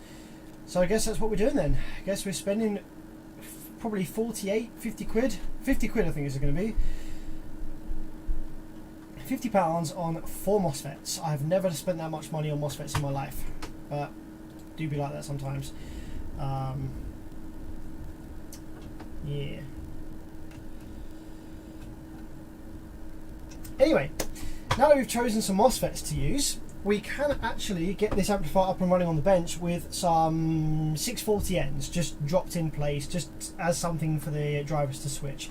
So let's power it up again, and let's see whether the level shifter on this side has survived. So we're looking for pulses on the level shifter over here that sends it to the driver. So let's power it up. Nice low voltage here, nice low current, low everything. Get this back up and running. Okay, so if we probe the good side, let's just make sure that we have drive pulses on the good side. Not every amp does. So this is the low side. There we go. So yeah, as you can see, this amplifier does give you nice looking drive pulses with no MOSFETs fitted, which does help with repair and diagnosing. So this is the low side pulses. And do we get any high side pulses? No, we don't. So looks like what we should have on the high side is just maybe about 13 volts, 13 and a half volts DC, because we know that this bank of the amplifier is good and wasn't damaged in the failure event, so we can use this as a reference for what should be there. So yeah, it looks like 13 volts DC, thereabouts is what we're supposed to have on the high side, and the low side we should have some drive pulses. Okie dokie. So if we take a look now at the good side's drive circuit, I can't remember off the top of my head which pin of the 2010S is the input, but look, we've got pin 1, I think is the output to the gate. Let's have a look, see if we can find the PWM input. I think the 2010S actually takes high and low side inputs. There we go. There's some inputs. And there's some more inputs. So yeah, we can see here on the board traces, the two little traces that go from the level shifter to the 2010, and they both have pulses on them. So let's take a look at our bad side, take a look at our level shifter down here and see if we have pulses on those two legs. See here, these two? See if we have pulses on here. Uh-oh, looks like we don't. So we might have to change the level shifter as well. We have pulses on this one, this pin, but not on this pin. That is interesting. Let's see if we have pulses going in. So let's probe this first pin, pin 1. Pulses here, pulses here, pulses, pulses. That's probably pulses, pulses, pulses, pulses. So yeah, it looks like that this level shifter is also damaged because we're not getting any input to the IC from that one there. That could just be because we don't have the chip fitted. There could be some kind of way that... No, you know what, I don't think that should be. I think that this is damaged. So we're going to have to change this as well. Have you tried Maplins? Maplins went bust. They don't exist anymore. Unless they're still online. But Maplin don't really stock electronic components like that. They stock switches and potentiometers and stuff, but they don't stock MOSFETs.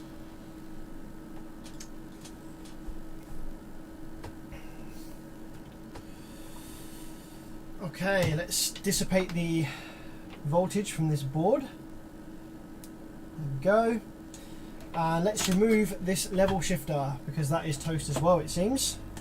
I don't know if I'll have any of these in stock.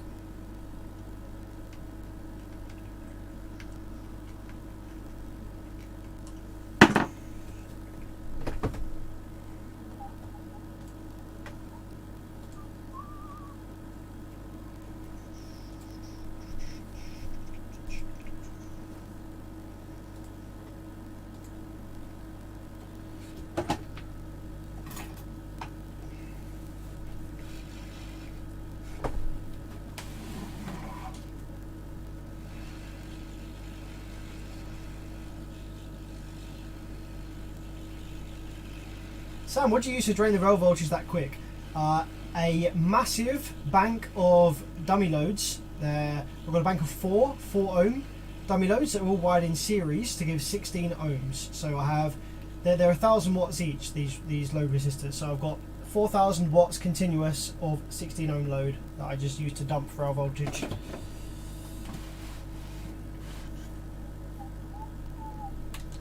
Okay, so what are you, my friend? I can't really read the marking on that. Let's get some little trick you can do is get some thermal paste and just rub it on here, and that will usually show up what it is. Very hot at the moment.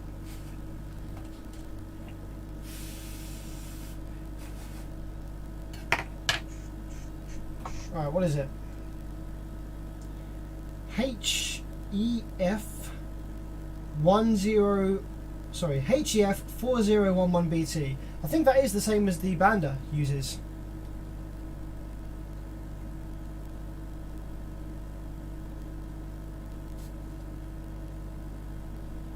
Greetings from Austria. Yo! How is life in Austria? HEF 4011BT. Okay, let's see if I have any of those in my drawers over here.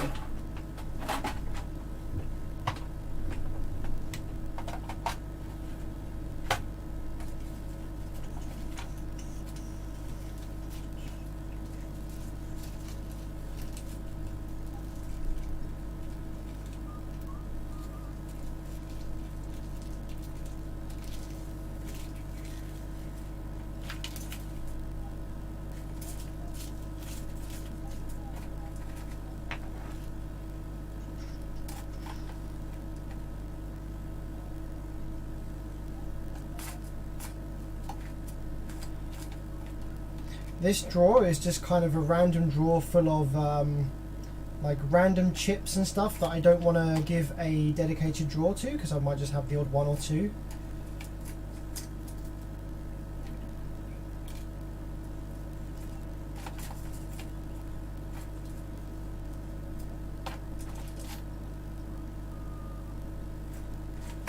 What are these?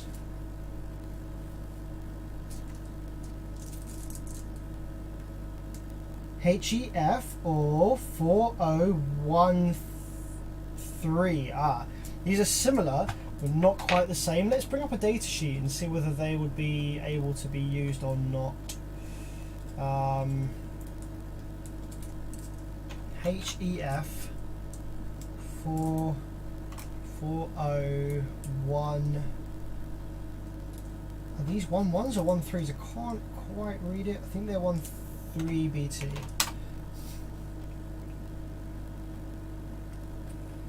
This is a flip-flop. Flip-de-flop. This is a flip-flop.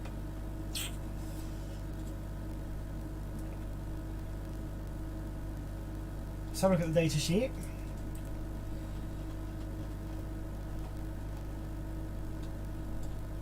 Okay, pin out, and let's have a look at the HEF 4011, which is I think what this amplifier is using.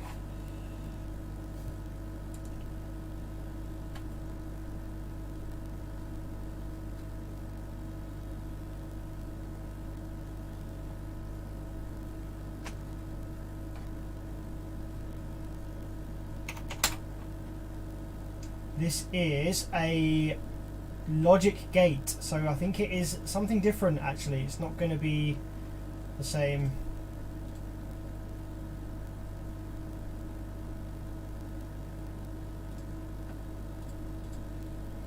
So this is the 4011 that the Stetson's using, and this is the one that the Banda uses, I think, 4013.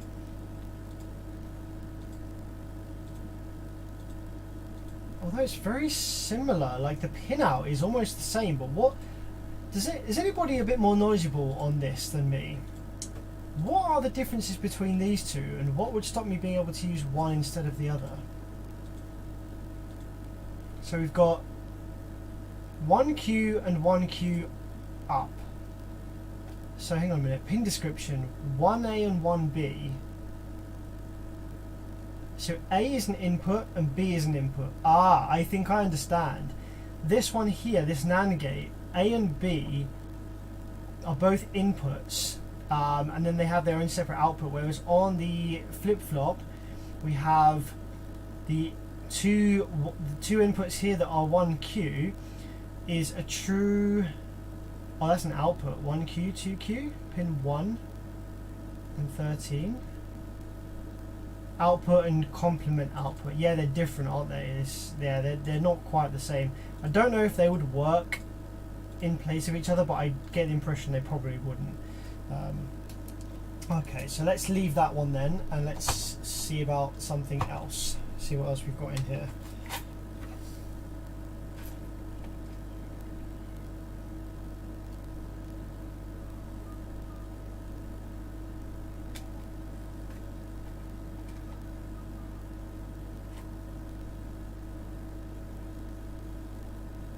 (74HCO2). What is that?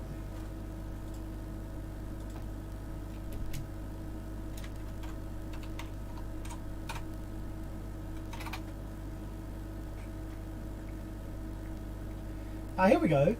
I think I might be able to use the 74HC model, because that is the same kind of thing, isn't it? We've got pin out.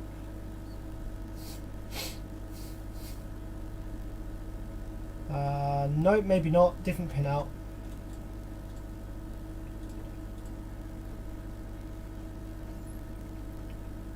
So on the 4011 that we need pins 1 and 2 to both be inputs. Okay, whereas in this one, pin 1 is an output. Okay, so that's not going to work. Is it hard to stay organised with all those teeny tiny components? A little bit. Ideally, you'd have a separate drawer for each type of chip and stuff. But the problem is that I have so many, like, so this drawer, for example, here that I've got is all of the random chips that I have that I don't have enough of to warrant giving their own drawer to. Like, I'd rather keep the drawer space for some more common parts. So this drawer is a little bit of a mess because it's just like random chips. 140818G. What is that?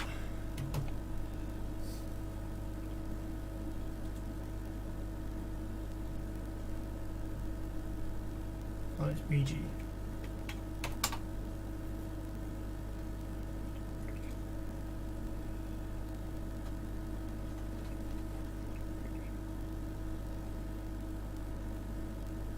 $14,081. This is here we go. This might work.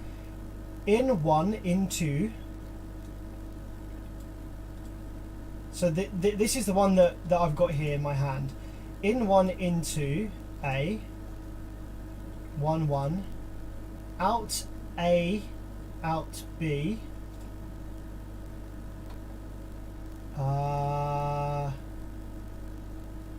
yes, that is accurate. Okay, this actually looks like it might work.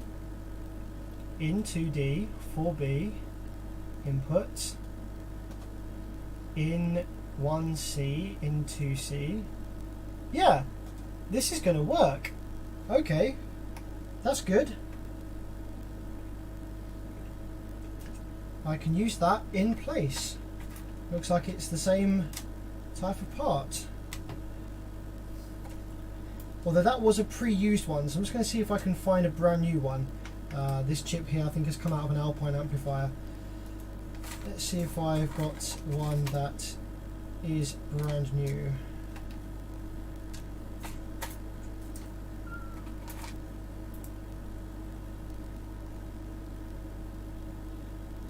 $14,069 UG, that's not quite the same one.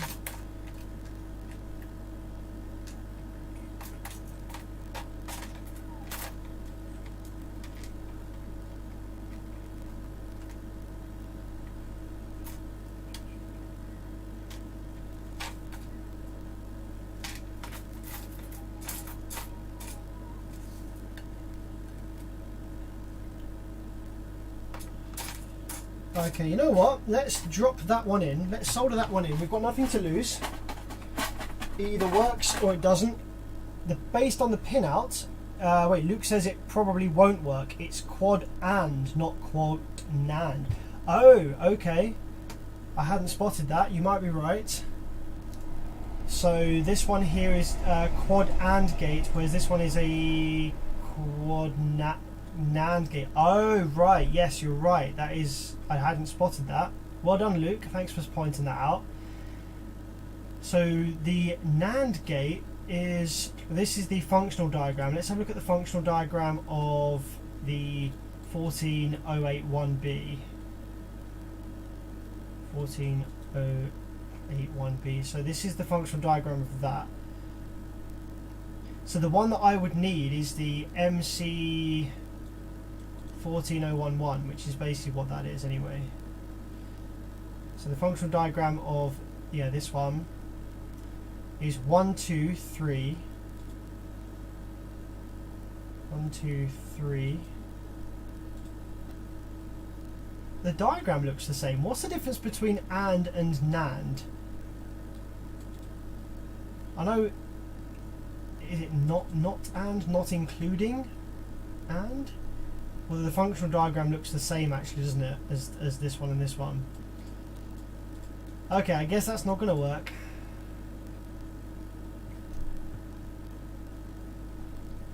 All called letters 4011. So basically I'm looking for a chip that has 4011 because it's I doubt that these amplifiers will use all the same manufacturer.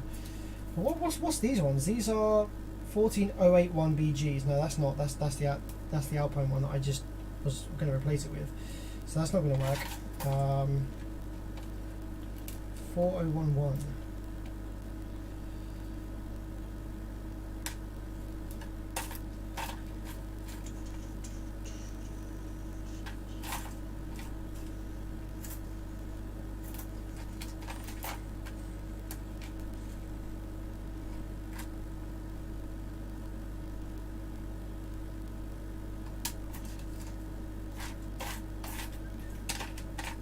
Do you think I've got one of those?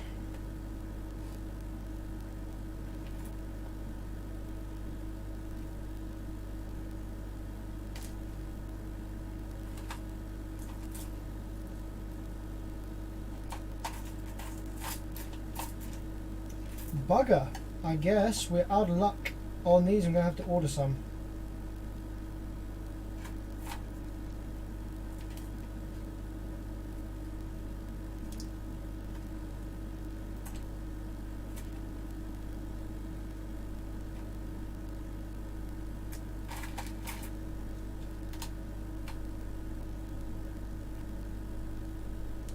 Sam, will you be streaming daily now? Maybe.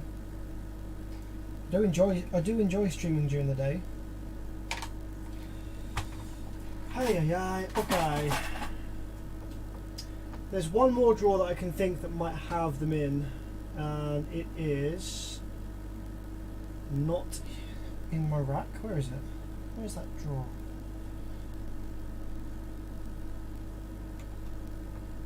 Yeah, where is it? Here we go.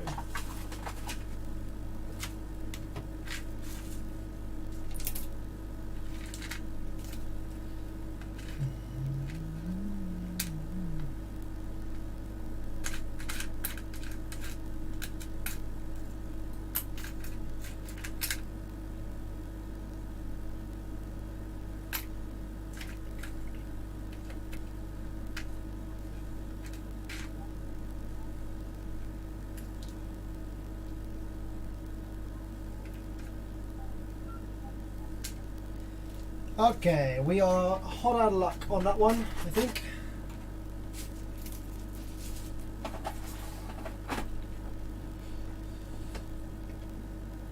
NAND gives opposite output to an AND. Okay, so that wouldn't be ideal, would it?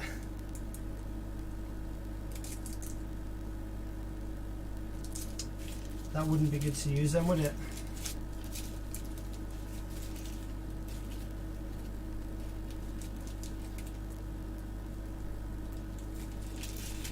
What's this thing right here? This is...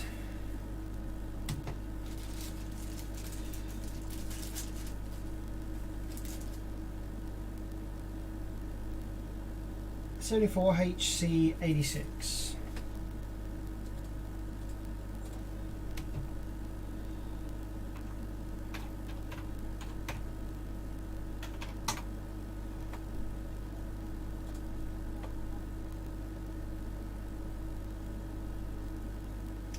This looks like it's an exclusive OR gate, so I guess that wouldn't work either.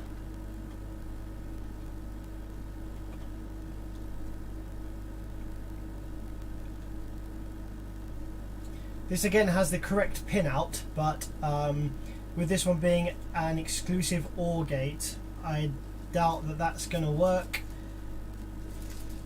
in place of a NAND gate. Am I right?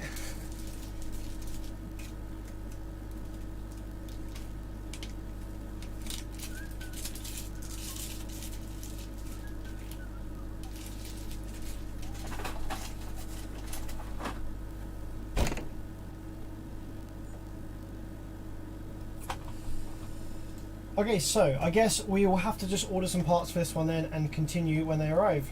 So let's see if we can order some of the 4011s.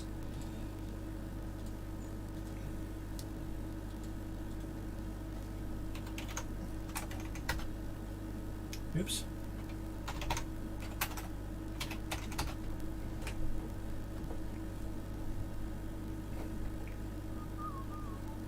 Maybe I should look on Farnell, seeing as I've already got a basket going on here.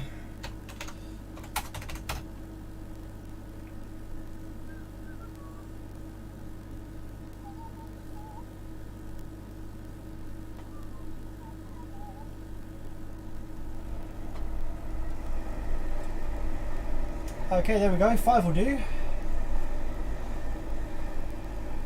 Yep, let's add 5 of those to basket. Luke says a NAND gate combines the functionality of and not. It gives a low output only when all inputs are high, otherwise output is low. Okay. So the exclusive OR gate would not work in that instance, would not perform the same function, I assume.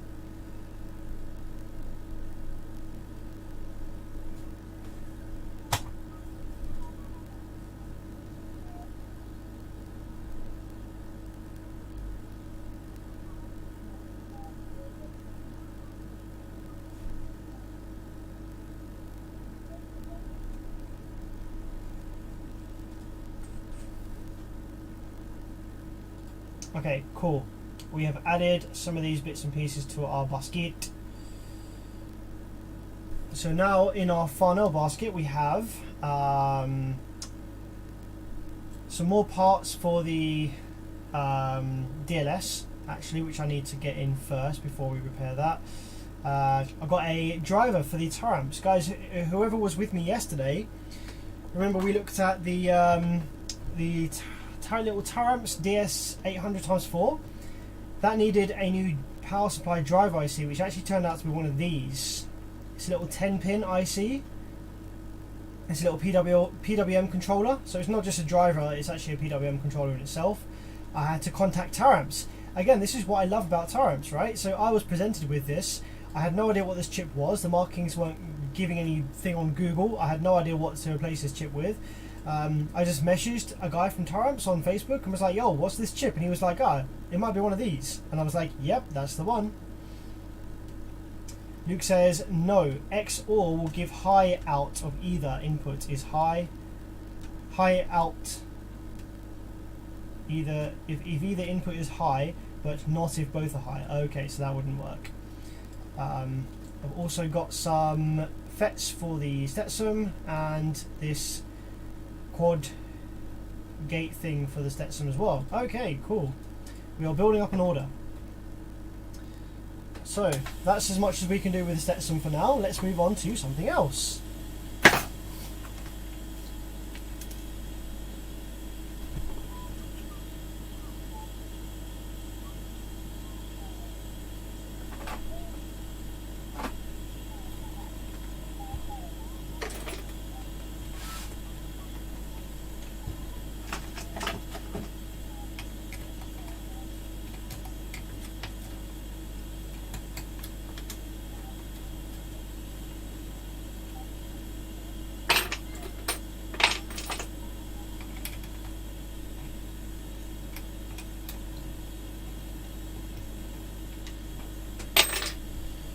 So let's put this back in its case briefly, and I'm going to bag up all of these screws. It's important to do that.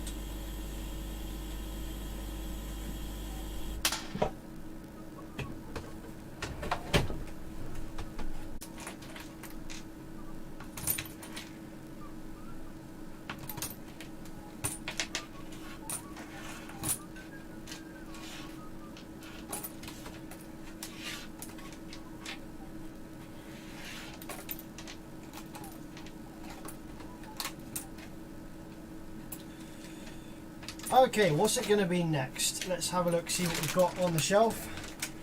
Alpine.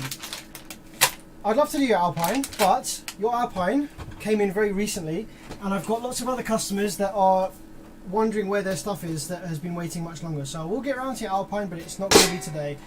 Unfortunately, I've got lots of other things that are in front of your Alpine, I'm afraid.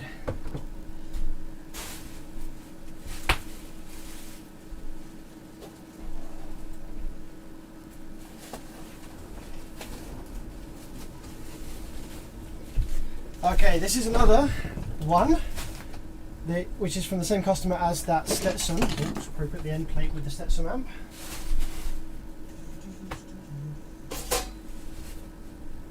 I think this one actually is a DSP. I don't do many DSPs. I don't actually usually offer a service to repair DSPs, but thought I'd give this one a go. I have repaired a few DSPs in the past. One of them actually was pretty complicated. It had loads of dead components in part of the activation, the turn on circuit, and it had a dead chip that talks to the USB bus, and it also had a dead EEPROM chip, and I had to get a new EEPROM chip from the OEM, which was really difficult to do, but I did manage it. So I'm feeling a bit better now about repairing DSPs after the success I've had. So let's give this one a go.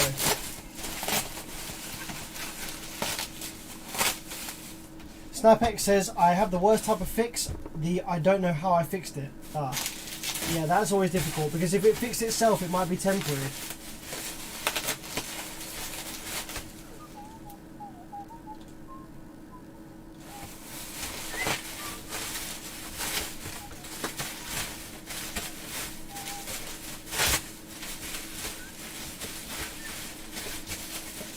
Okay. So this is a little Stetson digital audio processor.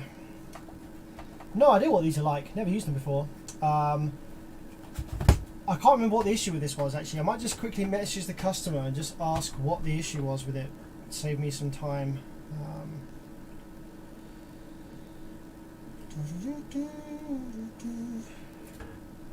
Let's have a quick look.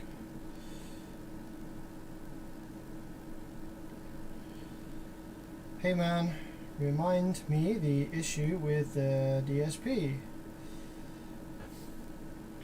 See if I get a text back. So let's have a quick look at this DSP. We could take it apart and have a look at what's inside, if you like. We can try and pick out each component and see what it does.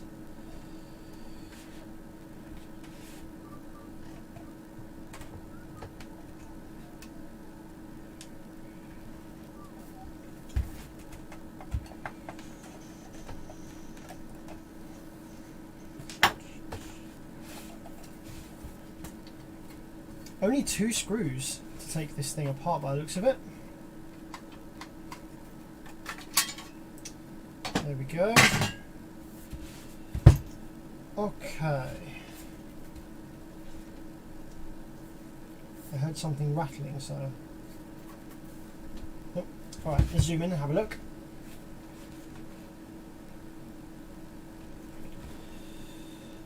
Okay, there's actually a little bit of what looks like might be corrosion or something around here.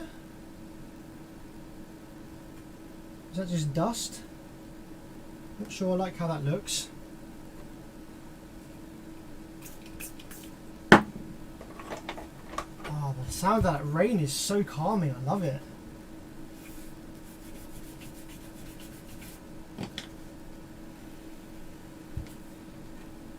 Okay, yeah, these resistors, they still look a little bit funky. It looks like it might have been some water damage. Yo! It do be thundering outside. Nice. We don't really get massive thunderstorms in the UK. Yo, if anyone's listening with a subwoofer, Because these RTA mics, they pick up flat down to like 10 hertz. So if you've got a sub hooked up right now, that might have had a little bit of depth to it.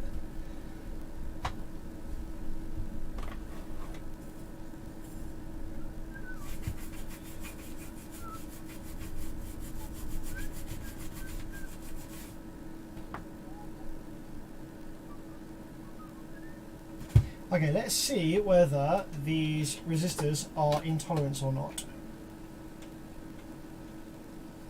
Skinny Fish is like, yeah, well, sounded good on my headphones. Oh, it would have been stereo as well. It probably would have been like more one side than the other. So these are supposed to be 4700 ohm. So let's have a look and see. So let's just confirm with one of these what we're reading on the multimeter. 468. 469, 479. Yep, okay, so they're within tolerance, that's fine.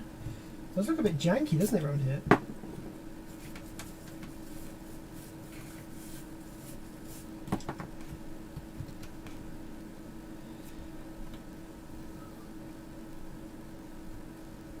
Okay, tiny little transformer of it. Look at this baby little thing, super cute. Now, this is probably going to be an EEPROM. Then we have the screen display. They've got some chips underneath here. So underneath the screen is probably where we're going to find the actual DAC or the DSPs, you know, the things actually modifying the sound. So let's see if we can lift this off carefully.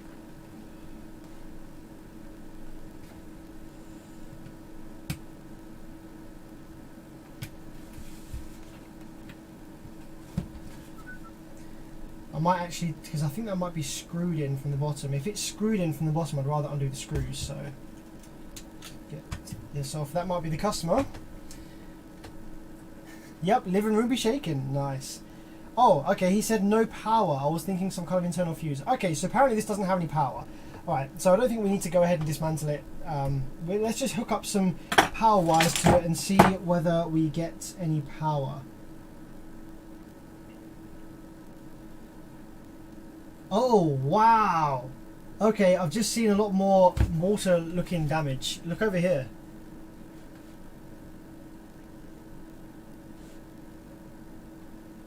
This is jank. Look at this over here. So yeah, this has got wet, whether it's condensation or water ingress. That is some pretty nasty looking corrosion. So I'm actually going to take this out of the case because I want to look at the underside of the board as well.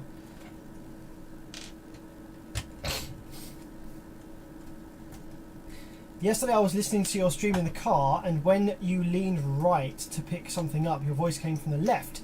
Ah, yes, that's because this camera, so when I first started streaming, this camera is actually the other way around. It used to be the other way around, so I calibrated my microphones to be left and right based on what you're looking at. However, I have since flipped it, so this camera is now a mirror image, so that my beautiful gold-plated Bearvid's picture that a very, very kind follower made for me, he handmade that, electroplated, Bearvid's picture.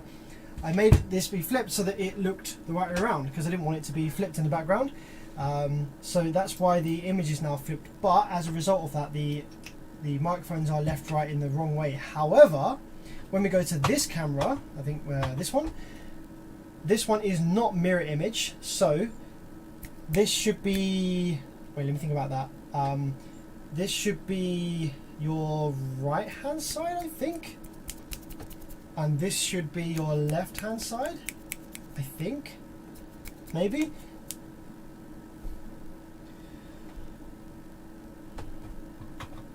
So it should be correct for this camera, but maybe not correct for this camera. But maybe I'll flip the left and right on the mics.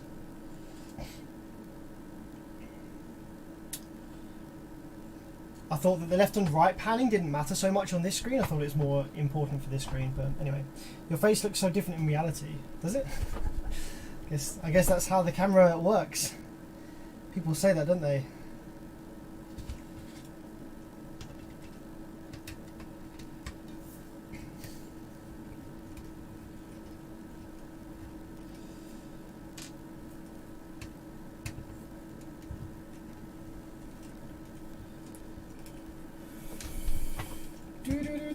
This should just come up now. Oh, there's a bung on this. Let's get that off.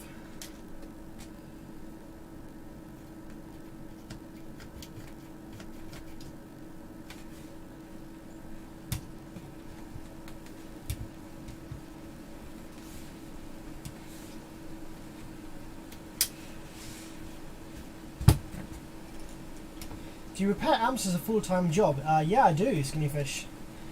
This is what I be doing every day, bringing in very, very little money that this actually makes. this is not a very fruitful career, but it's enjoyable, so it's fine. That rain sounds great. Since you're fixing a DSP, do you tune? Yes, I do. Not for customers, just for myself, but I wouldn't say I am like super amazing. I'm not anywhere near some of the best tuners in the UK. However, I am relatively confident that I can put together a very nice and competitive system sounding tune. But I wouldn't want to put me up there with any of the, you know, top rated tuners.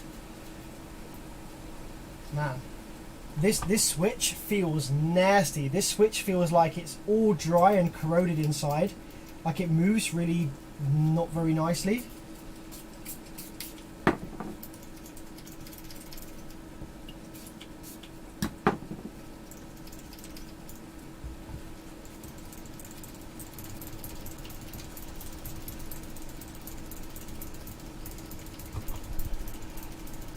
Jeez, man. There must be some floods somewhere soon. It is proper raining. Okay, that feels a lot better. I don't actually know, what was that switch for? Did it say? Oh, that is actually the on-off switch by the looks of it. Is it on-off? Oh no, there we go. 12 volts, 1 amp. So that is actually for a... this is for if you wanted to use this DSP, maybe indoors, off the mains, you could just hook up 12 volts power supply to that and then turn it on and off by this switch. Now, given how corroded and dirty that switch felt inside, I'm wondering whether that was actually the issue preventing power getting to this. Be interesting to see whether that is the case or not. Okay, let's put some power to this then. Actually no, before we put power to this, let's clean up this. Let's clean up the corrosion over here, because there's no point putting power to it with it all looking jank like that, is there?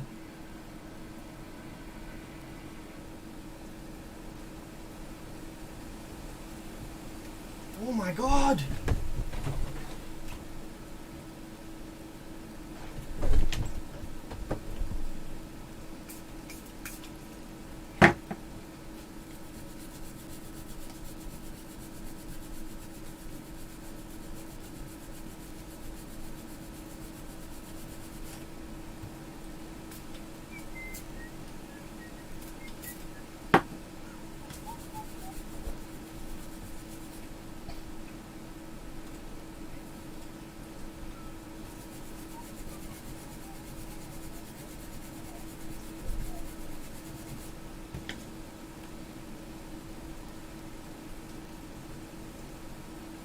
Okay, I think we got lucky. I think that the corrosion hadn't eaten away at the legs yet. Let's just give a little push on these legs to make sure that they are still solid. Yep, I think we got lucky. Corrosion hadn't eaten the leg yet, like it has on some things that you see. Okay. Any more corrosion anywhere? Let's have a look under the selector here.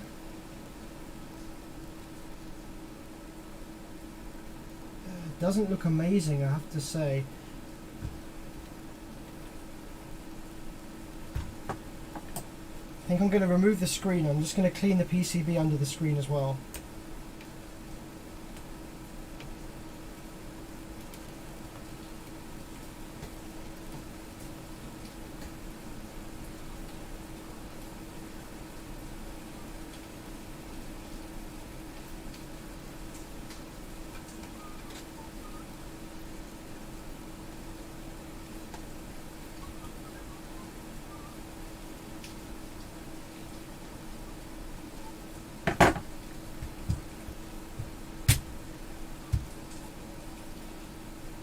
Okay, just check the underside of this display. Looks okay, no corrosion on there. There's been a lot of water on this board, you can see. Look at all the water. Look at all these watermarks. Here, here. This is not good. Circuits do not like water.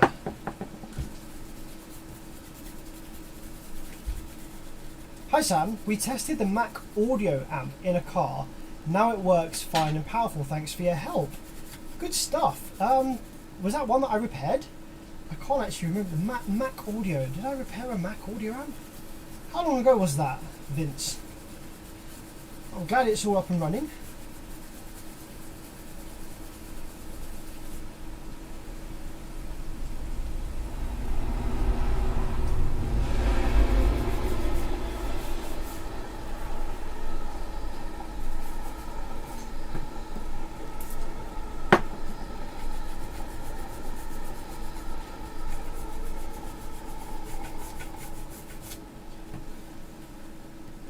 Okay, so just a little bit of watermarks. It doesn't look like there's actually any permanent damage to the PCB, which is good.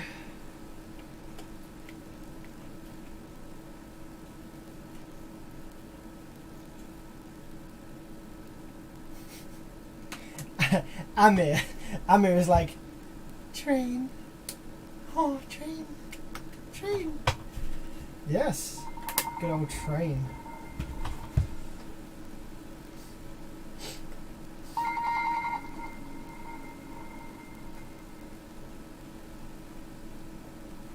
Afternoon NSV. Hello mate. I've got it here, but I haven't got around to it yet. I've got about 12 amps still in front of yours. You will, mate. When did you send it in? A couple of weeks ago, wasn't it? Or was that last week? I think I've only had it for about a week.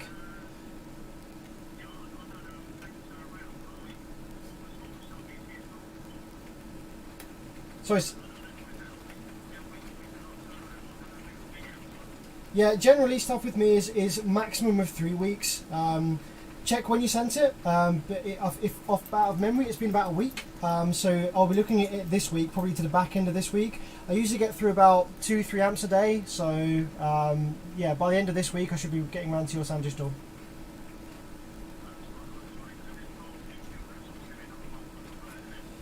Depends really what bits it needs, but and what's in stock and what's not. But yeah, we'll see. Is what it is. Yeah, is what it is. But I think I'm the only person repairing these in the country, so I don't think there's much choice. Yeah, depends how urgent. Depends how urgent you are for your base. Obviously, you could buy something temporary in the meantime and then sell it on. But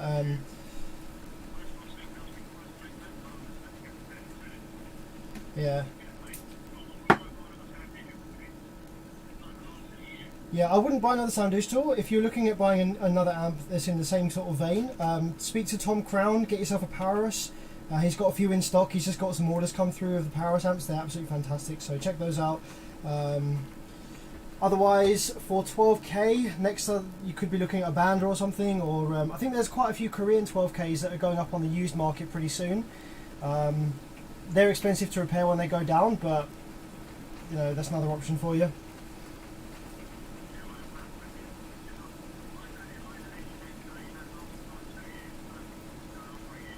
Yeah, yeah, yeah. Well, I'll have a look at it and I'll see why it's failed. Obviously, probably at the end of this week, I'll get back to you as to why it's failed. Then you'll know whether it's just like something to do with the circuit design, or whether it's just unreliable, or whether there's something that happened, maybe something got in there, or if it was user error. I'll be able to obviously tell you why it failed, and then you can use that to base judgment on whether you want to sell it or get another sound digital or whatever you want to do.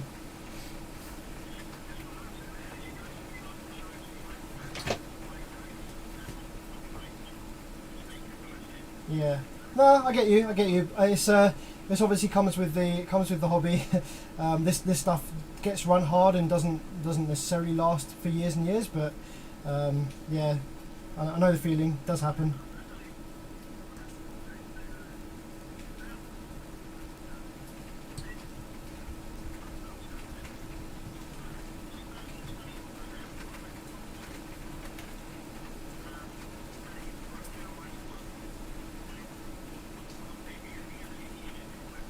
Yep. Yep.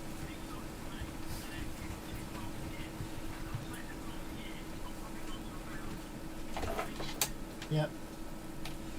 It could have been something like, obviously I don't know where it was repaired or what the skill set is of where it was repaired in Italy, but I will check out the previous repair and see whether there was anything done that may have caused it to fail early as a result. But yeah, just give me to the end of the week, and I would have had a look at it, and I'll be able to let you know what's happened. And yeah,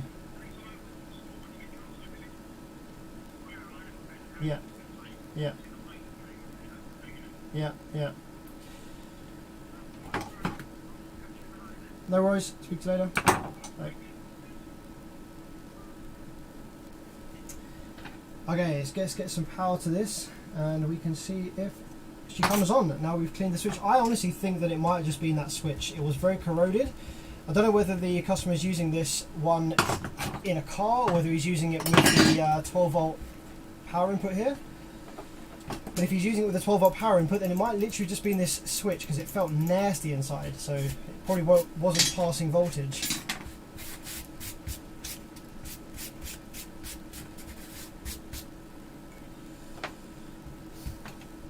Vince says, you helped me via Facebook. I sent you a video about its strange fault. It had a power supply, it had a PSU and an amp section fail as well. Nice. Oh, wicked, man.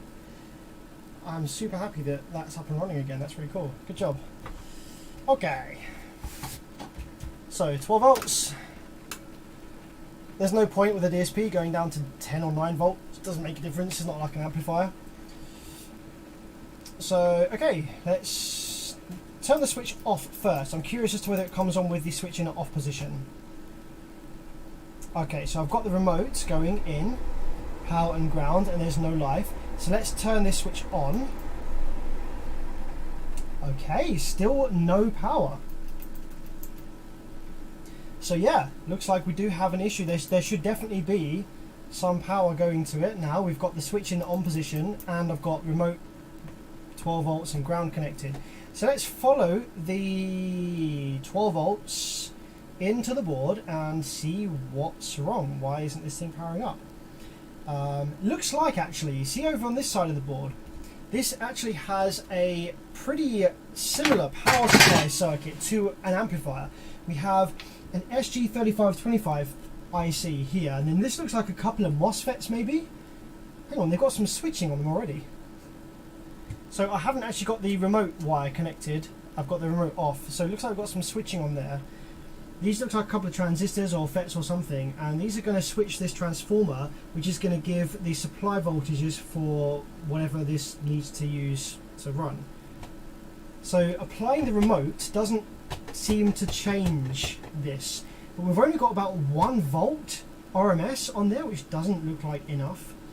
The output from this transformer is 1 volt as well, so I would say that there is some issue between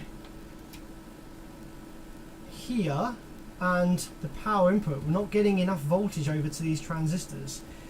So let's take a look. There is actually an internal fuse here. See this? This little thing looks like it might be an internal fuse. So we've got 11.4 on one side and 11.4 on the other side, so it's not that. Okay, so we're just going to have a look at the see, I haven't worked on one of these before, so I don't know what's supposed to be here on these transistors, whether we're supposed to have 12 volts switched or not. Let's try and follow the traces back. So we have the transformer there. Where do the traces for the transformer go? So the transformer primary looks like it might come from... Ah, there we go. That's interesting. When I probe the transformer primary, that voltage raised up slowly. Now we... Ah! Okay, so looks like there's an issue here. So, strangely enough, when I probe the transformer primary here, looks like it increases in voltage when I touch it, and then when I apply the remote, it drops down again. So I would say that that is supposed to have 12 volts on it. There's a capacitor here which is going to be DC blocking. Okay, but then that also should maybe have 12 volts on the other side of it. I think it still might be this switch, you know, guys.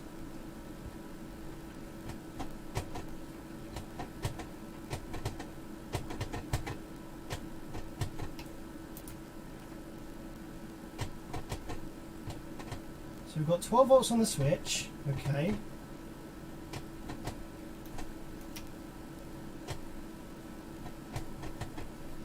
And that's supposed to go over to, where do the traces on the switch go?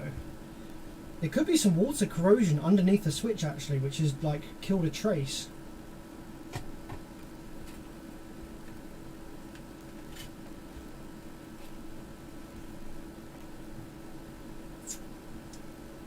What do we have on the SG3525?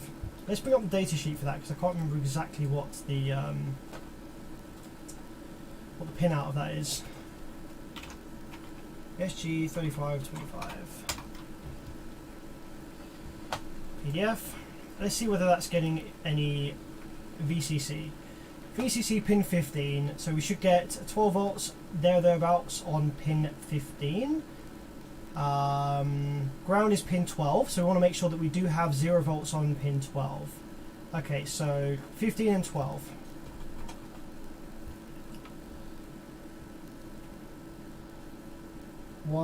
So 15 is this one. Okay, so we are getting 12 volts on pin 15 of the 3525. So that's great. Now, do we have ground?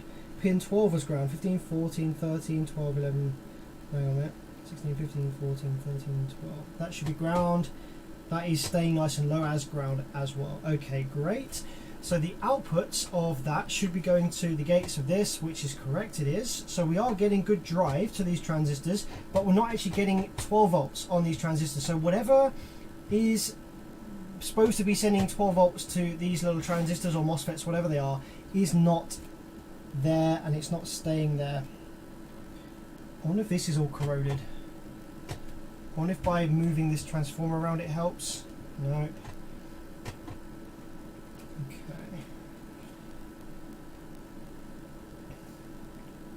Yeah, so you see, actually, yeah, look, you see this trace?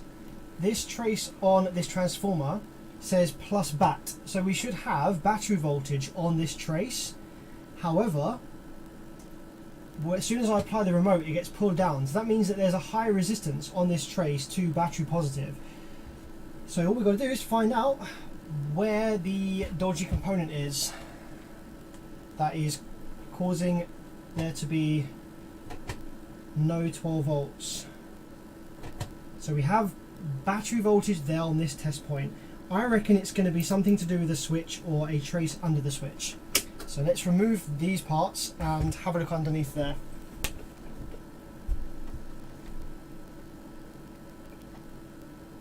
Didn't we just see 12 volts of this out of the switch drop to 1 volt when you enable the remote? Let's have another look at that. I didn't think so, but let's have a look. So we've got the switch here, we've got 12 volts in there, 12 volts in here, which comes up to 12 volts as I apply the remote. And then this one as well comes up to 12 volts as I apply the remote. If we turn the switch on, we get a little bump of voltage on there. Yeah, so the switch doesn't do that. I'm looking for whatever trace this plus bat is supposed to connect to. It goes to this capacitor here, but it shouldn't be getting battery voltage through a capacitor because the capacitor is DC blocking, so there should be a connection to the battery plus, probably a trace that's underneath these components that may have failed as a result of the water damage. High contact resistance across the switch. It's not that, because this switch doesn't actually provide VCC, supply voltage, battery voltage to the transformer and these little transistors or FETs. I think this switch is on the remote line, which is going to feed the SG3525. So what we're looking for is a high resistance component or something that's wrong that is feeding this center pin of the transformer, and also and therefore these FETs as well. So it's along this line here, which goes to this capacitor, and after the capacitor it goes somewhere here, but I can't see because of these components are in the way. So let's remove these. I'm going to get the big ass soldering iron up and running for this one, I think, just to make it a little bit easier to remove these components.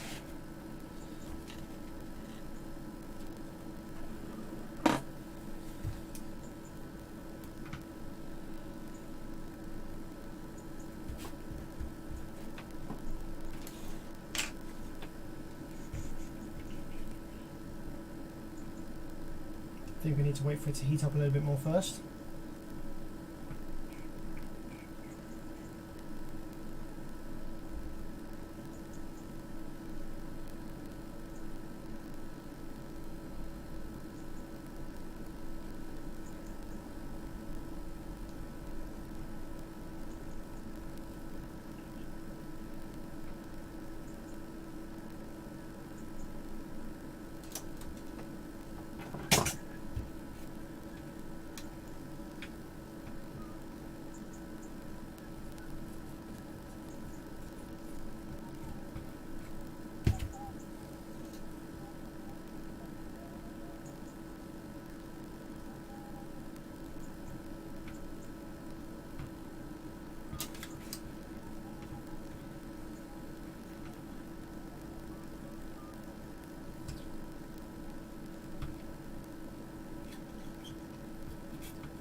Okay, that's the switch out. Oh, yeah, it looks really, really jank under the switch. I'm not sure you can see that, but it's all discoloured at the back.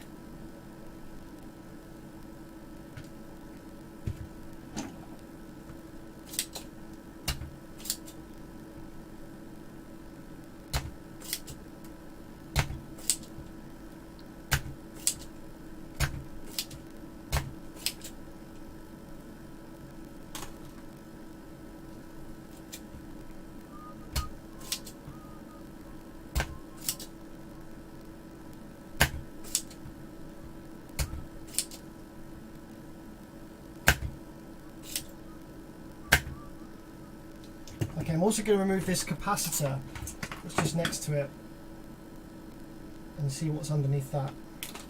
Mate, that literally dropped out. That tiny touch dropped straight out. Okay, I do love this soldering iron, it is monster.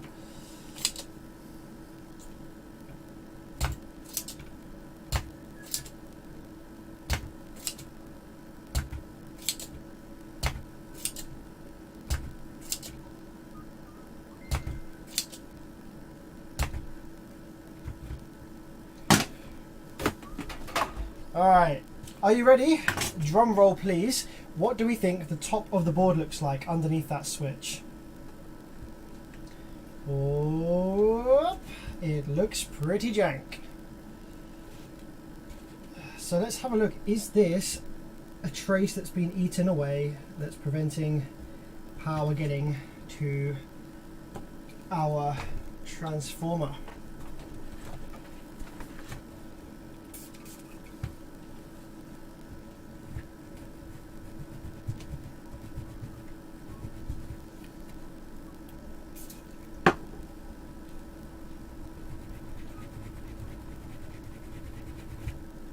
Okay, so as I suspected, that is a trace that has been eaten. So as we saw on the back of the PCB, we are looking to get battery voltage to this leg of the transformer.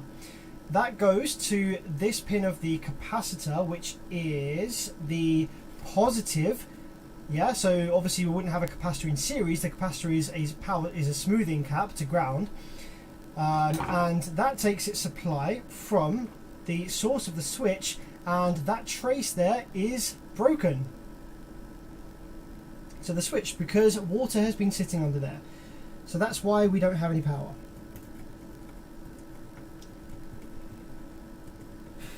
Cool. So instead of repairing that on the top, that's going to be much easier to just repair on the bottom. Just run a jumper wire from here to here on the switch.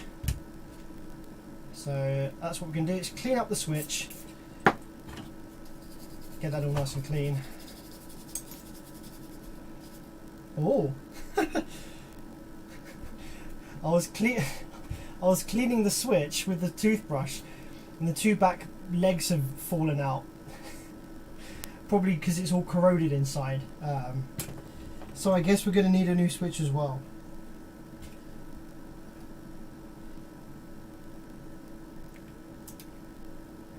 I think that's what the inside of the switch looked like.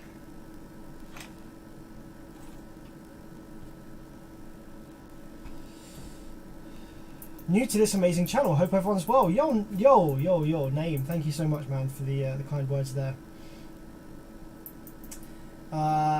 Okay, so now comes the tricky task of finding a switch that is exactly like this. Now, unlike MOSFETs and capacitors that have markings on them to tell you what they are, to tell you what to search for, I'm just going to have to go in search of a switch and try and take the dimensions of this and the pin spacing to try and find a compatible one.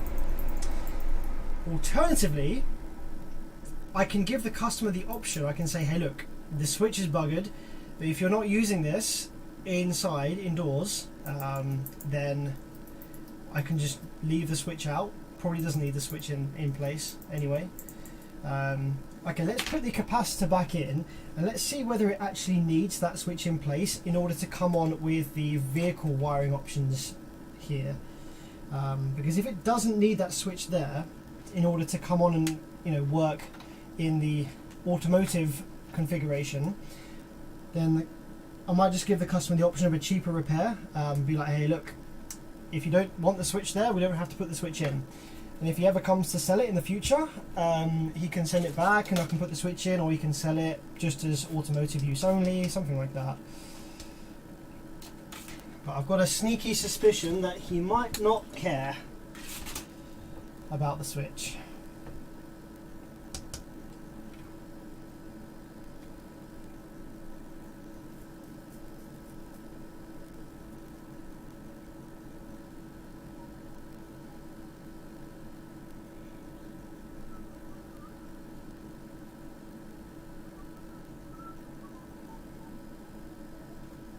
But what I do need to do is I do need to repair the trace that leads off to the cap. So that is going off to the positive of the cap, which is there, and I need to make a jump to that trace of the switch.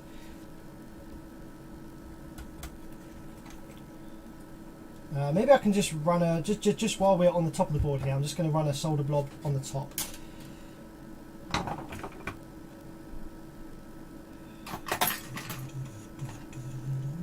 Scratch away a little bit of this insulation.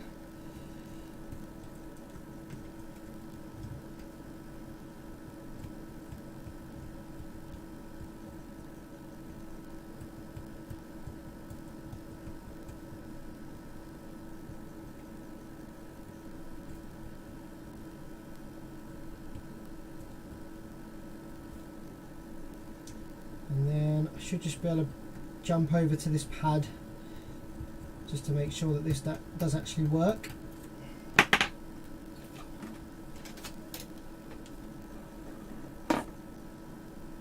Leave the switch but make a solder joint to what he might need. Well, the problem is that does work sometimes with high pass and low pass switches, but this switch is for power, to turn this unit on and off. And that is for use in conjunction with this power input adapter. If the customer wanted to use this DSP off the mains indoors, so I can't really put a jumper across the switch to either turn this permanently on or off, because that would kind of defeat the purpose of there being a switch. He wouldn't want it powered on all the time, and he wouldn't want to have to remove this wire every time he wanted to turn it off. So okay, so now with that little solder bridge there, that should send power to our transformer and our tiny little MOSFETs or transistors, whatever they are. I haven't actually checked whether they're FETs or transistors. So now we should hopefully get power to the processor, but there may also be some damage because we had some water ingress and some corrosion marks over here by the op amps. So it would be a good idea to check the entire functionality of this thing. Okay, let's hit the remote and see what it does. Okay, we have power. Yep, that's come to life. It's a little bit flickery. It actually doesn't look flickery in person, it just looks flickery on the camera. because of the refresh rate. I wonder if it looks flickery on. Looks kind of flickery on that. How about on any other cameras I've got around here? That one. Oh, there you go. That's how it actually looks. It looks flickery on this camera.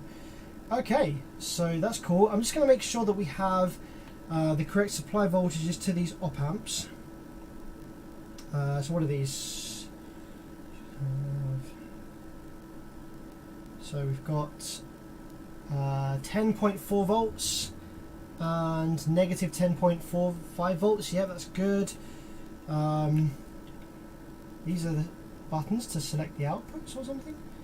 Here we go. So these are all lit up green. Input A.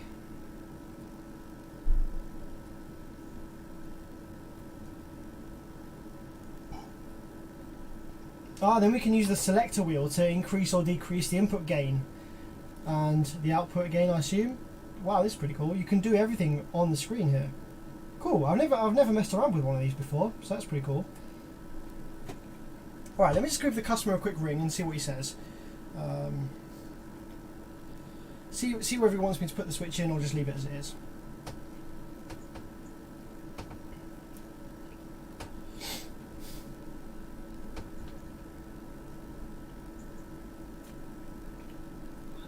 Yo, how's it going? Do you mind, just a quick question, I'm currently live streaming on YouTube, do you mind being on speakerphone? Because I'm looking at your amp right now and people might find it interesting. Yeah? Alright, cool, I'll put it on speaker. So I'm just looking at your DSP, the Stetson, and so yeah, you said it had no power, so was this installed in a vehicle or was it indoor, like we're using it on the mains, indoors? What it was, I used to both ways because I set it up first indoors on the mains where I had a power supply that went from 240 to 12 volt. Yeah, and use the little input on the side here, yeah. We're using it on that side, and then once I set it all up and I was happy with the settings, then I tried it in the vehicle. Cool. And it was in the vehicle for some time, but what I think happened with the vehicle, there was some damp issues. Yeah. And I think that's what initially caused the problem, if I'm honest. Yeah, for sure. So basically what the issue is, there's a lot of water corrosion all over the board. It was starting to eat away at the output op amps and like a bunch of components on the board here. Lots of moisture issues. And some water was sitting under the switch. You know there's a little switch on the side that allows you to turn it on and off when you've got it running on the mains? Yeah. There was some water sitting under that switch and it's eaten away some of the traces, so that was preventing power getting to the rest of the board. Right. So it's also eaten the switch. The insides of that switch were completely like corroded, and so the switch needs replacing. Right. So if your intention, I was going to give you the option, if your intention is to use this DSP in the vehicle from now on, it works fine as it is without the switch in place. I've removed the switch. If you did want the switch back in place, then I'll have to spend some time finding a compatible switch that fits in here. That might take a little bit longer, and I know you were quite keen to get these back ASAP. No, that's fine, mate. That's fine as it is, mate. That's perfect. So if I leave it with the switch out and have it working on the automotive power inputs, you're happy with that, yeah? Normal way, just a normal functional way. Yes. That's fine, Yeah. Okay. That's So I won't. The thing is, there were some settings in there that I was really keen to save as well. Right. I suppose the settings will be in there because you won't really be messing around with That's the right. settings, Yeah, I haven't touched any of the settings. I assume that they're all there, still set. That'd be good. Perfect. So absolutely perfect, mate. Cool. Nice one. I shall reassemble this and I'll shoot over details. You know how much it's going to cost and that a bit later on. Okay, cool. So the amp. So with the amp now, you said you're gonna do a live stream, yeah? Oh yeah, I'm currently streaming at the moment, so I've already looked at the amp. I can give you an update on that as well. The Stetson amp, the issue causing it to fail was vibration damage. The output MOSFET legs were snapped off. Oh, okay. So, but this is really common with Stetson amps. Every single Stetson amp that is one of these bigger bass amps that I've looked at have had metal fatigue on the MOSFET legs due to vibration damage. They're very susceptible to it, so it doesn't necessarily mean that your install is bad and that there is a lot of vibration, in your install. But these amps are just very susceptible to it. Right. But you know the strangest thing? It was not going into protection. Yeah. And obviously, what was doing, it was sending, like I was saying to you, that 54 volts. Yeah. Straight through the speaker banks. Yeah. So the reason it was doing that was because it had shorted MOSFETs on the output side. Those MOSFETs have rail voltage, which was about your 54 volts thereabouts. On it, and so that it was basically just sending that straight to the speaker terminals. It's really interesting that it wasn't protecting. I wasn't able to, check that, because as soon as I opened it up and saw the shorted MOSFETs, it's best not to power it up again to prevent further damage. But yeah, it's interesting that it wasn't protecting, so I guess the protection circuit's not so great on these. But yeah, the issue was that the MOSFET legs were snapped, and in order to replace those, each MOSFET is £11.50. So it's got 4 output MOSFETs. In order to replace those, it's going to be about 45-50 quid just for those 4 FETs, and I've also got to replace the driver and another few chips in there that died along with it. Yeah, it's fine. I mean, it is what it is. Yeah. I'm not gonna. The main thing is it's nice to be able to obviously get to the bottom of the problem and to get it up and running again. So, I'll try and put some measures in place to make it a little bit less susceptible to the vibration damage. I'll try and strengthen up the board a little bit, but it will always be a bit susceptible to vibration damage. These amps. Yeah, it's the way the board is supported in the casing. I would have thought. That's right. Yeah, that's right. It is. Yeah. Yeah. Okay. All right. Well, it's at least you found the issue, and it sounds like you've got the parts as well. I take it. I'm having to order the parts for the Stetson, but they are they're in stock at Farnell, so they're next day delivery. So I should have them pretty soon. Oh, that's perfect. Well, happy days, mate. Happy days. Happy days. Happy days, mate. Happy days. Okay, cool. Great. Nice one. Good news for a change. Yep. Okay, lovely. All right, then I will. I'll speak to you soon. I'll speak to you later, buddy. Have a good day. Catch you in a bit. All right. Cool. So yep, as customer confirmed, we will leave the switch out, and he's just going to be using this in a vehicle installation. So yeah, if somebody did ever want to use this indoors in the future, then just need to replace the switch.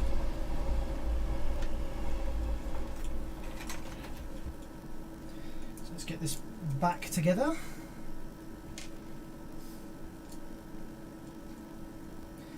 Then we can look at something else. That's a happy chap. Yeah, he is a happy chap, this guy. He's a happy chappy. He's always got a big grin on his face.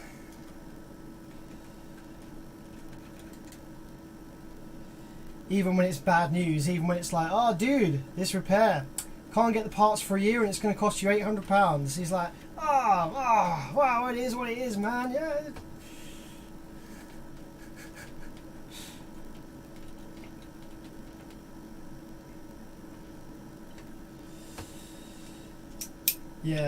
Yeah, I'll be able to figure out something to hopefully support the board a bit better so that it doesn't suffer from vibration damage in the future.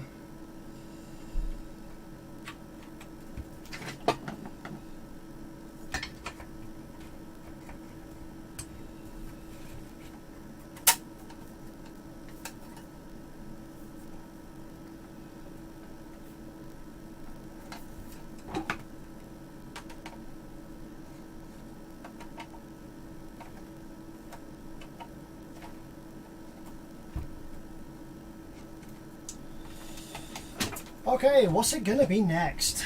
Let's have a look what we've got next that's been in here for a while. Next up is gonna be, I think, some Class AB stuff. Some stuff that I don't usually do. Gonna be looking at some audio system twister amplifiers, I think.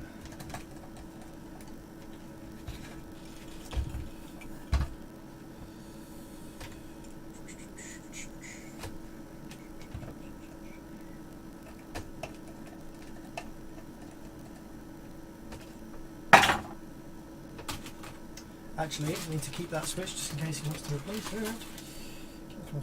Right, let's put that back safely, get something else.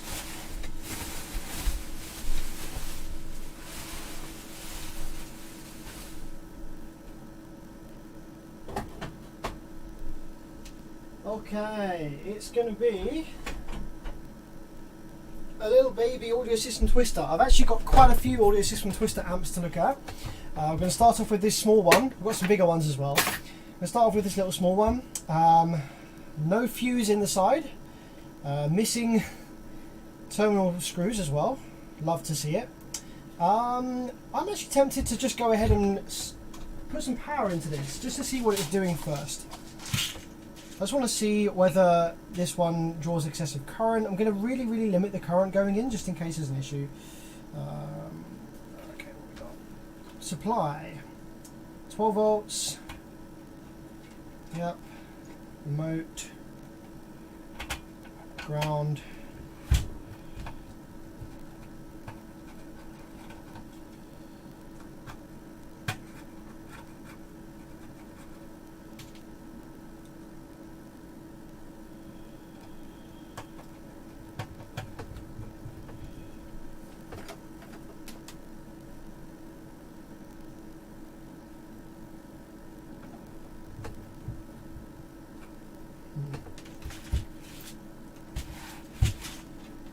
Screws a bit more, I think.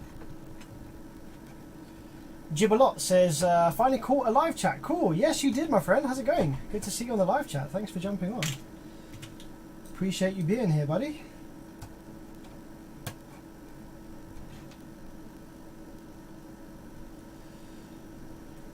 So this is a little F2 190.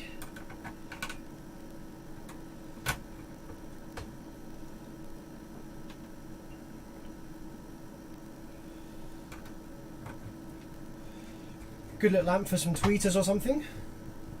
Or some full ranges on the dash. Some little 3 inches. Sound really nice. King John, happy to be back again. Yes, good job, my friend.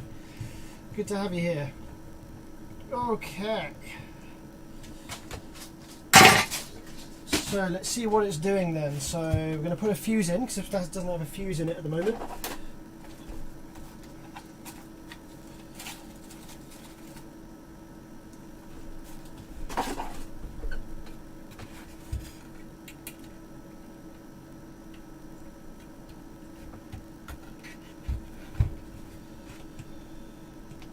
Damn.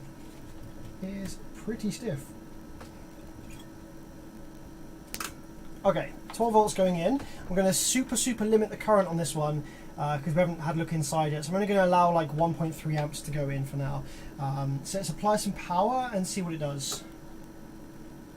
Okay, it draws quite a bit of current. Let's see if we have any DC offset on any of the speaker terminals. We don't. Okay, so it's drawing a lot of current. You can see here on the scope screen, it's drawing a lot of current and not really coming on. So we're going to have to put it apart and see what's there. There's going to be some shorted output transistors probably or something.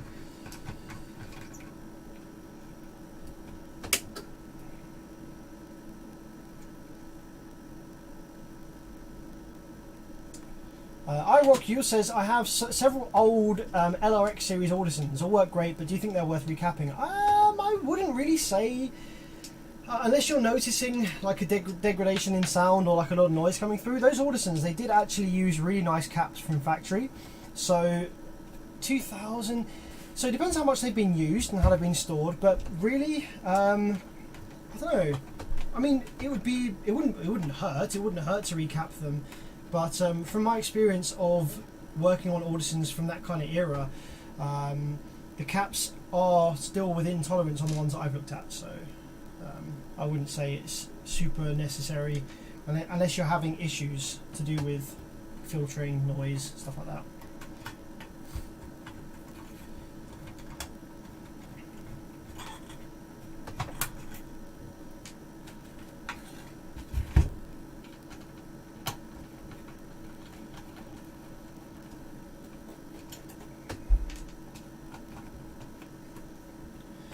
It is bright sunshine outside now, after the thunderstorms and rain.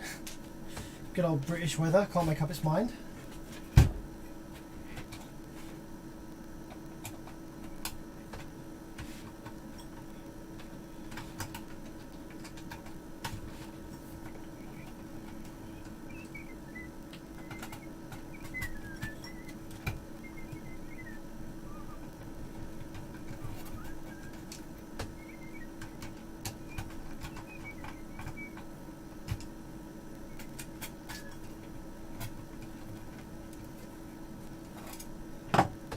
Okay, is that everything? Is that all the screws? I think it might be.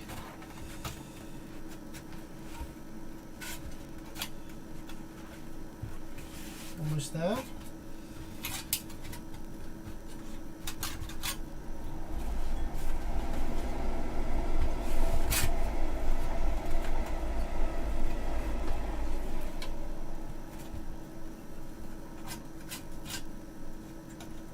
How's this supposed to come out then?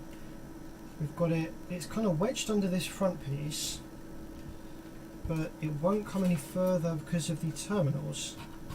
Ah, there we go, just need to wedge it over the lip. There we go. So the fans are always kind of just loose in these. They're kind of held in place by the front and top piece.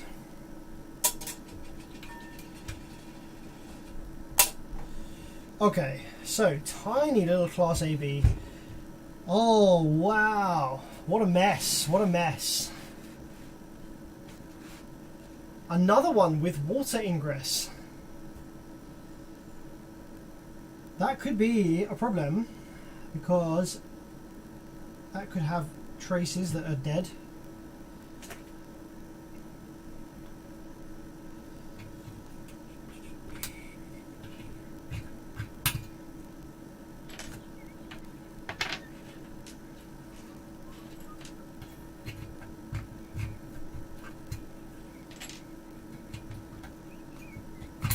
Let's get this PCB out of the case because we're going to need to take a look at the bottom of it as well.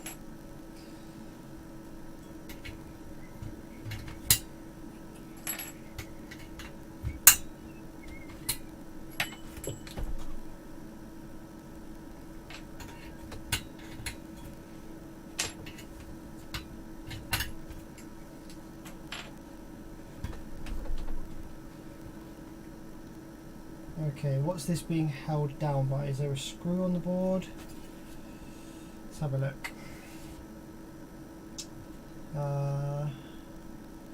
Yep, got one big screw here.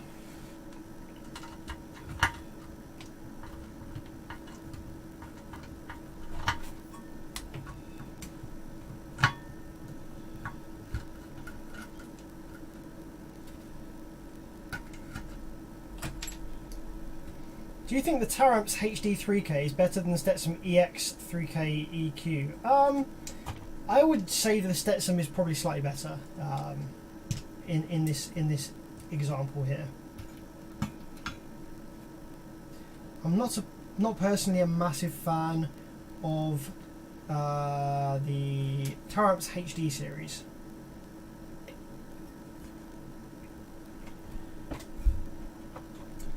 So yeah, we're going to need some isopropyl alcohol for this one, but let's have a look at the bottom of the board as well. So the bottom of the PCB actually looks pretty good.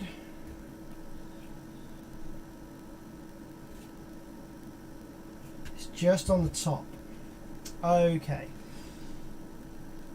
So before we start cleaning it up, I'm going to leave the corrosion there as evidence of where the problems might lie.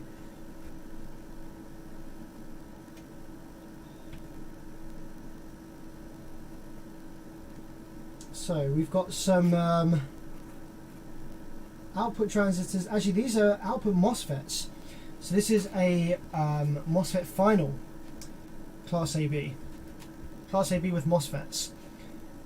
Looks like this might have been repaired in the past actually. I don't think I've ever looked at this one. I don't think I've ever looked at this from this customer before. This has IRF 3710 and IRF 5210. This IRF 3710 has been replaced once in the past by the looks of it. It's a different batch, different kind of font colour. There's 5210. Okay, let's have a look and see whether either of those are shorted. I suspect they probably are. There's a lot of water that's been sitting around this channel. I imagine it's overdriven one of the FETs here. 96 ohms. Yeah, that's a short. That might also be a short. So I'm going to go ahead and remove both of those transistors, MOSFETs, sorry. Just get them out of the way for a minute.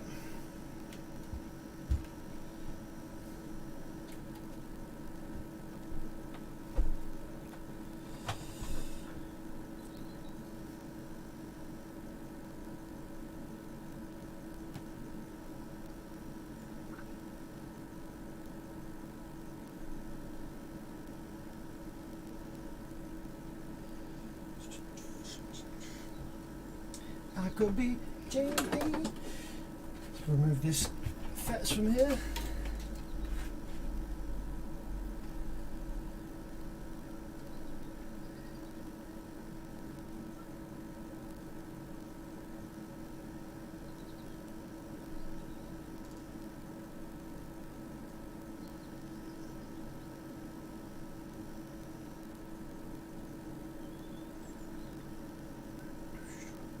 Neerish, hey Sam, how you doing? Oh, man, I'm good, thanks. How are you doing, buddy? Thanks for jumping on.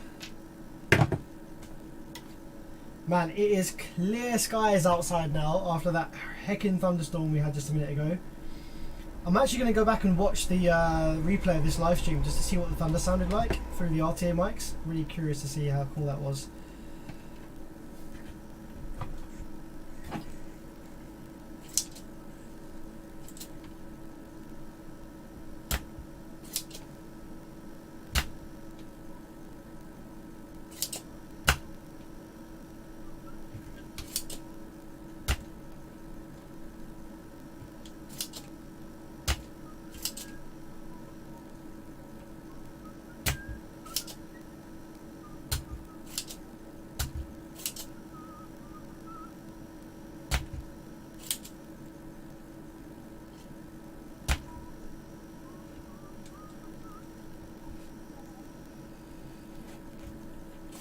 Okay, that's pretty much all the old solder gone from this board now.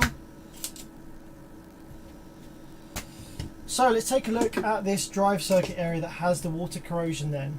I want to see where the water was sitting to give a hint to what components might need to be replaced. So let's get a little pointy stick. All good, just tired repairing sound digital amps today. Did 2 35Ks and 5 12Ks. Wow, there's a lot of sound digital amps in South Africa, isn't there, man? Jeez. I've actually got a sound digital 12K Evo here, sitting, waiting to be repaired. I just had the customer on the phone actually. It's literally arrived maybe like 5 days ago. He's already asking where it is. Man's got things to do, bruv. So let's have a look at these. So this transistor has pretty bad corrosion underneath it. I suspect that's toast. We've got surface mount resistors over here that are covered in stuff. All these transistors over here that might be damaged. Surface mount resistor is here. Now the benefit that we have here, the beauty of this amplifier, is because it's 2 channels, we have one perfectly working example to go by. So this channel over here is exactly the same as this channel, and we can use it to take multimeter readings, comparative readings between this channel and this channel to figure out exactly what's bad and what needs replacing. Okie dokie. I'm going to take this transistor out because it is heavily corroded underneath and it might be damaged anyway.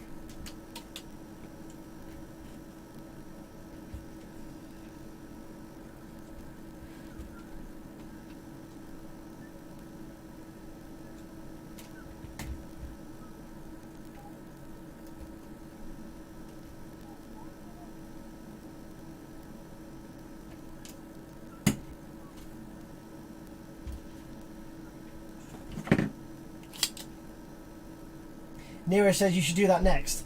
It is tempting to do that next because it will be fun to do on the stream, but but there's plenty of other customers' amps that have come in first, and I feel bad doing it before anyone else.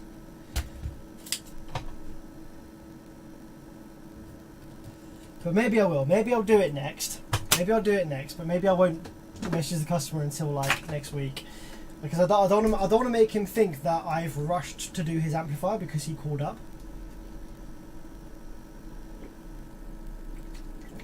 Because you've got to wait your turn.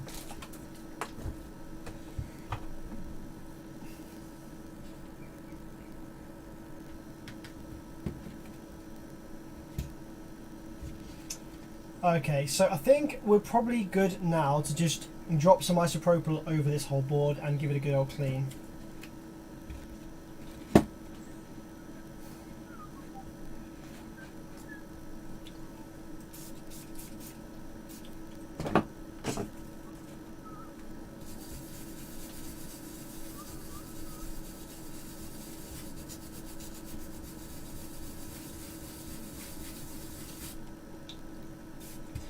This is so satisfying, isn't it? Getting rid of the old corrosion.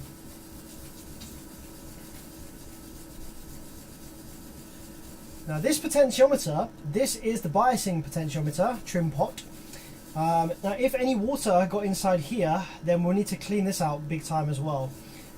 Because we're going to be probably replacing, well yeah, we're definitely going to be replacing the FETs, we'll need to rebias this channel anyway. So let's do it before we forget. Let's take a screwdriver. Let's spray this with isopropyl, get it all soaked up in that potentiometer there, and give it a good old toggle backwards and forwards like this, just in case any of the contact rails inside there have got corroded or got any junk on them, because that will cause issues when the amplifier is up and running. The bias will be all over the place and it'll probably sound weird. And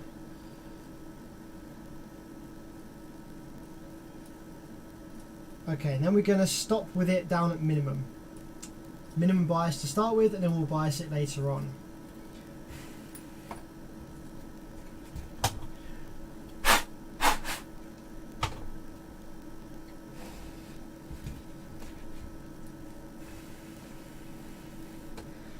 Okay, so now we've cleaned off all the corrosion, let's start measuring some of these parts and see whether we have any resistors that are toast or any little surface mount transistors that are dead, and we'll go from there. So let's have a look at this transistor first, this big one. Let's see what we've got on here. 636, 18. Okay, so that's not obviously shorted. That's the kind of values that I would expect to see. Let's check this diode.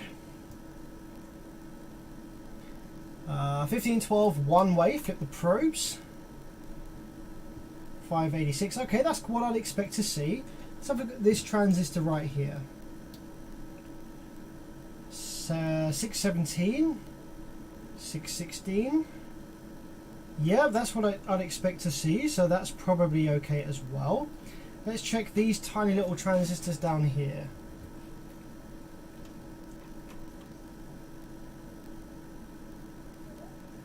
Now this isn't definitely telling us that they're okay.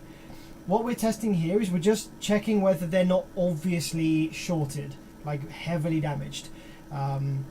They can still be reading these kind of values on the multimeter and still be damaged internally, but this is at least going to show us whether there's any like obvious super dead shorted transistors here.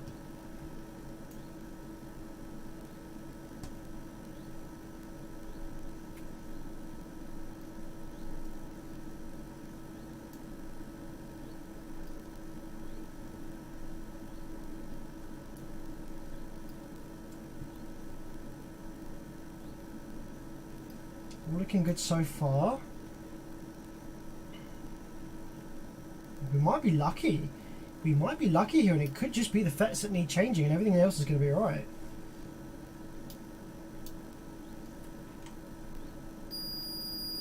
So we've got continuity between pin 5 and 3 of this little IC here, whatever that is. Let's see whether that's the same on this channel over here. It is, so that's by design. Okay, cool, that's looking good. Check these little transistors over here.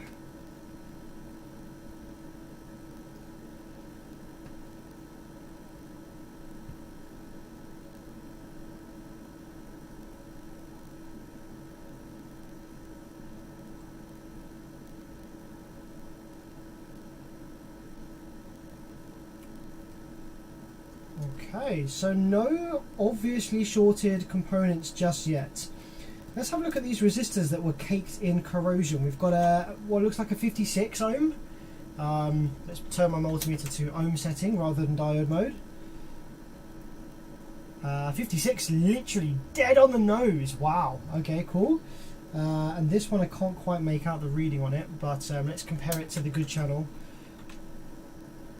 So on this one we're supposed to read 7.8 point, oh it's climbing, there's obviously a capacitor somewhere, 9, maybe it's 10k, Yeah, that looks to be the same as the other channel, so that resistor is probably fine. I think we might have got lucky here, and we might be able to get away with just replacing the MOSFETs on the output side here. Let's check the FETs on the what I'm going to call the good channel. The good channel didn't have any corrosion on it here. Let's just make sure that these FETs are okay as well. Yep, it's fine. Yeah, it's fine. Okay, yeah. So it was just the one channel that went down. I'm gonna also see this transistor that I removed. I'm gonna just clean up the legs with some solder wick.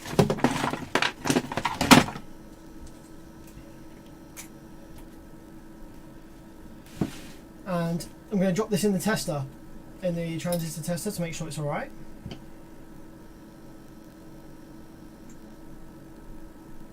I wonder why almost all broken Stetson export line amps always have burned off legs on the transistors.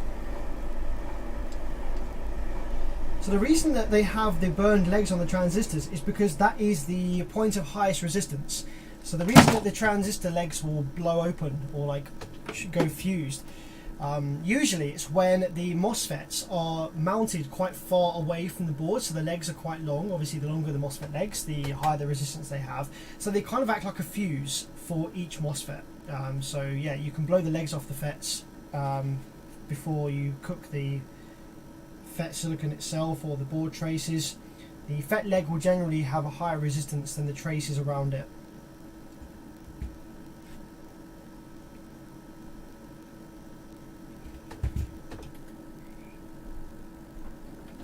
Mike Honda, good day. Yo, what's up? Thanks for jumping on, Mike. Good to see you as always. Always like seeing OGs in the chat.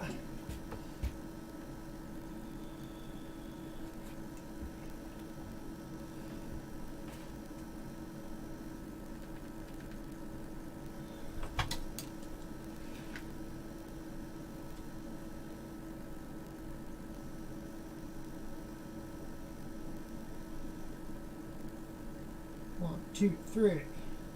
Okie dokie.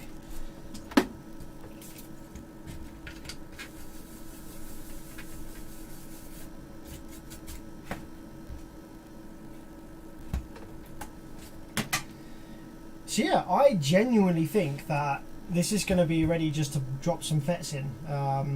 And with the Class AB, it's not really that easy to check the health status of the drive circuit without putting new FETs in, so I think we just dropped some new FETs in, guys. So the ones that came in this amp were... Oh wait, I didn't put this transistor in the transistor tester, did I? Well, like I said I was going to. Oops. Let's just check it on the multimeter now. I've already soldered it back in.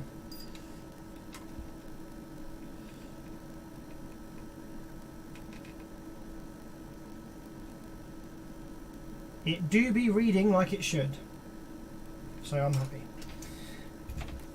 Anyway, yeah, so the MOSFETs that came in this amplifier from factory were IRF 3710 and IRF 5210.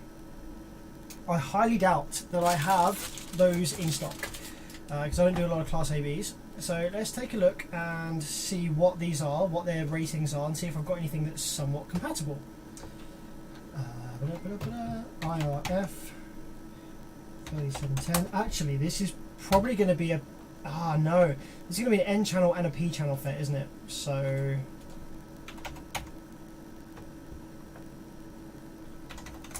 5210.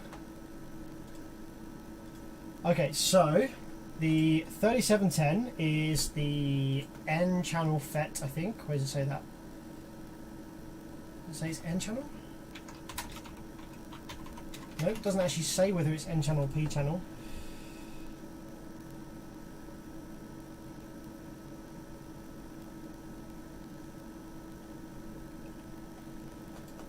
The 5210. Here we go. So we know that the 5210 is a P channel FET because its ratings are in negative. Negative 38 amps, 24 amps, negative whatever the voltage is, negative 100 volts. So these are 100 volt FETs and they are 57 amps each. So let's have a look at some ones that I have commonly in stock. Oops.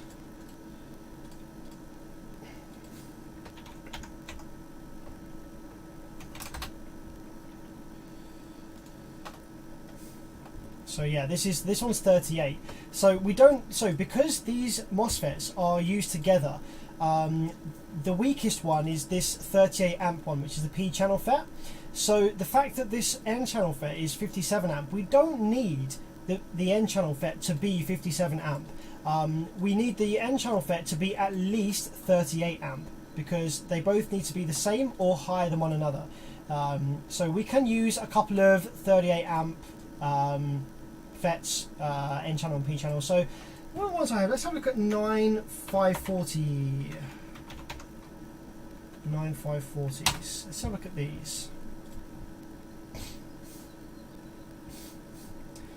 These are only 19 amp. Okay, I don't think I'm going to have anything in stock that is powerful enough, you know. 9530. Lub, lub, lub. 12 amps, that's even worse.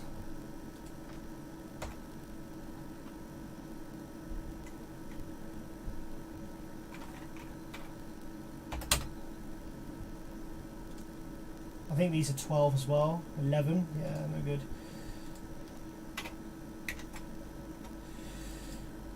Okay, so yeah, I don't think I'm going to have anything in stock, so I might have to order some bits.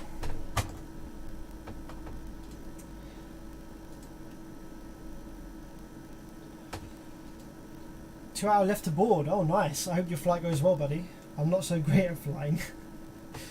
Not the best flyer.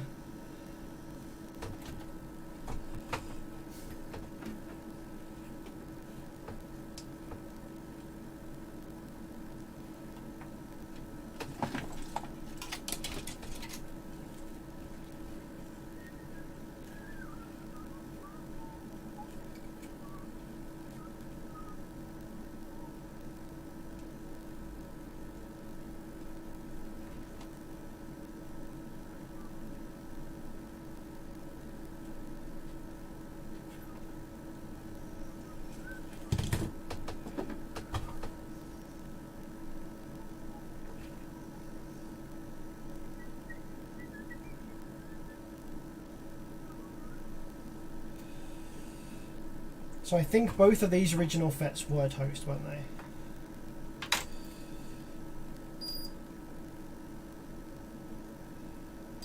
Yeah, that's toast.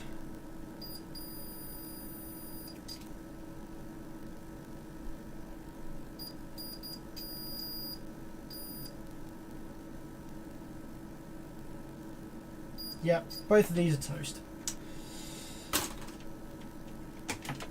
Well, P-channel FETs are quite difficult to come by, so let's see whether we can find any and add them to my Farnell order that we are slowly making up. So I'm just going to see whether we have the originals available, which are IRF 5210. Are they still around and being made? Ah, looks like they are. Great, that is good news. Love to see it. Okay, cool. Is it cheaper on RS?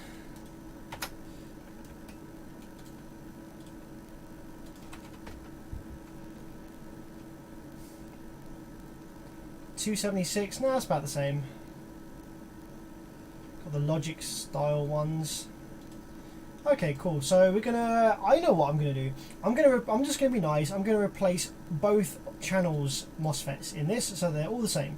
So let's order 2 of these, and let's order 2 of the other ones. Should be still available. IRF N channel was much more common.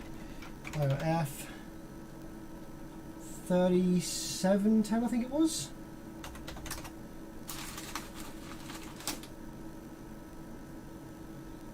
Yeah, RF 3710.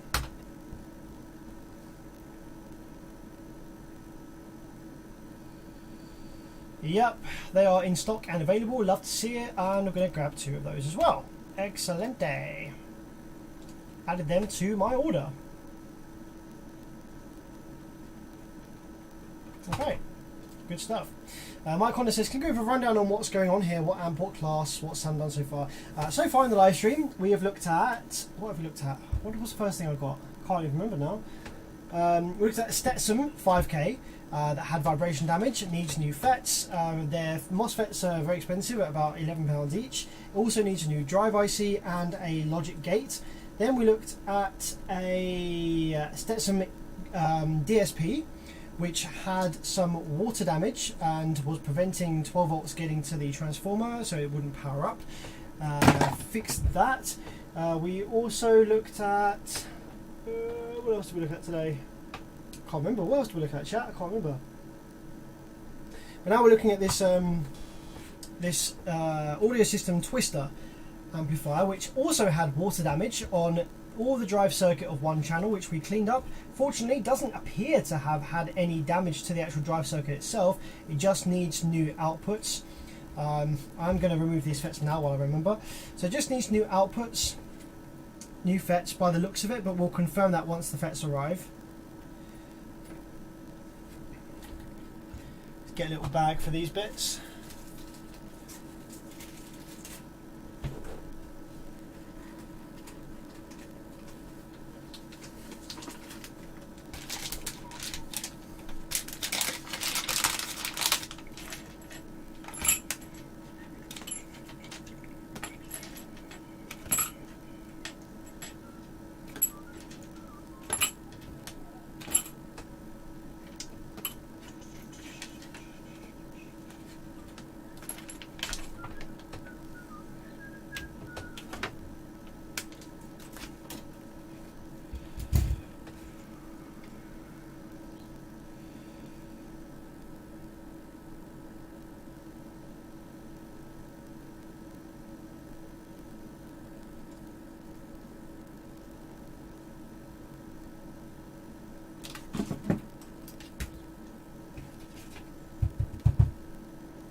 Cool.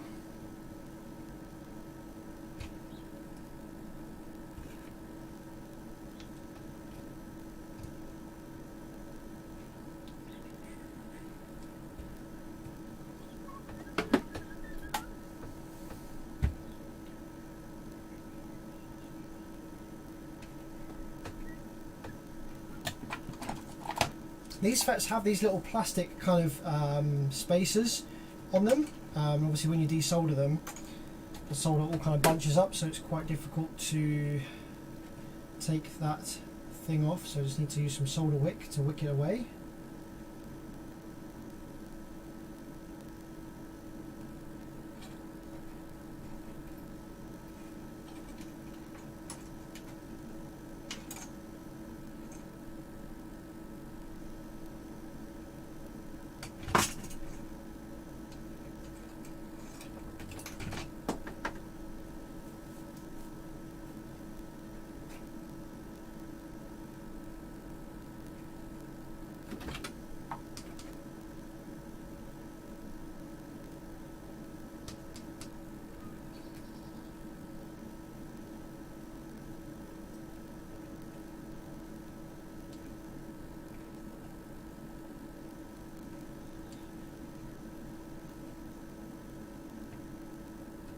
There we go. So I can put these two FETs, these survivors, in my spares drawer from the good channel, just in case they ever go out of stock in the future and I need one ASAP. Put these all to one side, and let's grab another audio system twister. I wonder whether these are all going to have water damage, because they're all from the same customer, so they might all be in the same kind of like vehicle environment or something, so we'll see. Let's drop that back in there. Case in there as well.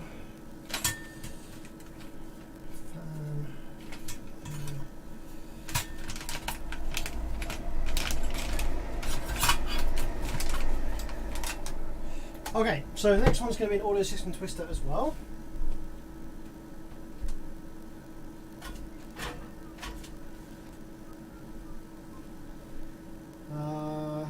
Let's have a look. I think we'll do this one next. Next size up.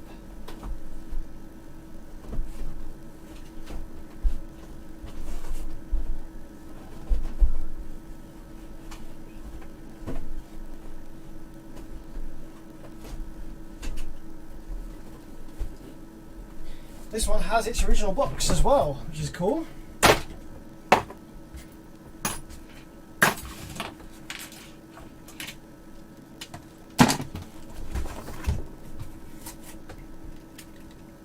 I have a Taram's MD8K 2-ohm, and the big rail caps are blown. Are you sure that they're blown? Is it not just that they look a little bit bulged? Because even when they look a little bit bulged, that cannot be the cap that's blown. It's just the plastic dome on top, the kind of cover looks like it's bulged, but it's actually not. If you can push it down, and squish it, then the cap's not blown. But if the cap is actually like solidly domed and you can't push that down and like it's leaked, then obviously it's blown.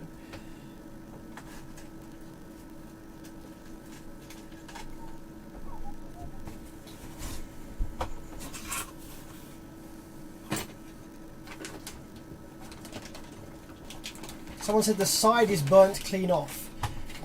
Is the actual capacitor emptied, or has a MOSFET blown and has the MOSFET's heat burnt off the side insulation on the capacitor, like the heat shrink? It's the only reason I say that is it's very, very, very rare for any rail capacitor to blow like that. The only time the rail caps will blow is if too high rail voltage is tried to be sent through them, or if reverse voltage is sent through them. Neither of which can really happen in a car audio amplifier. Like it's going to be incredibly rare for that to happen. Okay, so here we have the Twister F2 300. What do we reckon then? Do we reckon we'll try and power this one up, or shall I take this one apart straight away?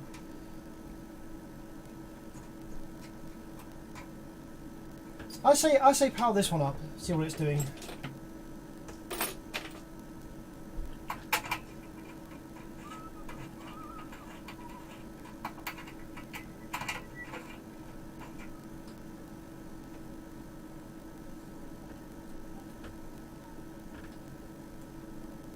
Yeah, send me a picture on my BearVids Facebook page, buddy. Let me know when you sent it, because I'll have to log in to look at it.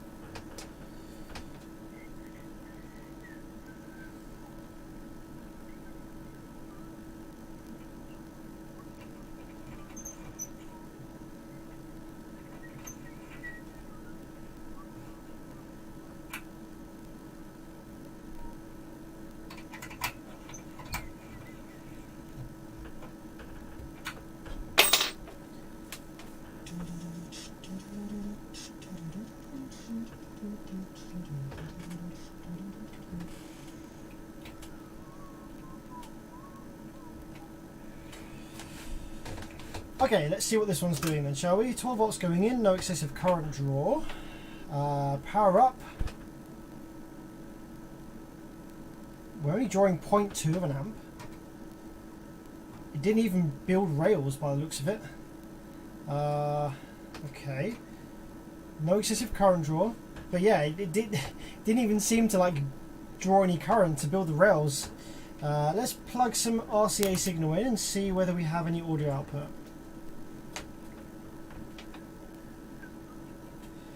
So if we go in the front here, this camera doesn't really zoom in much, so it doesn't really look much difference to that. We're going to go in the left-hand side mono. I'm going to flick the mono switch to make both channels run off of one RCA input, just so I can test both channels at the same time. Turn the gain down a bit. Crossover wise, we're going to turn the low pass off and the high pass off so it's full range, and just see whether we get any sine wave on the output. Do.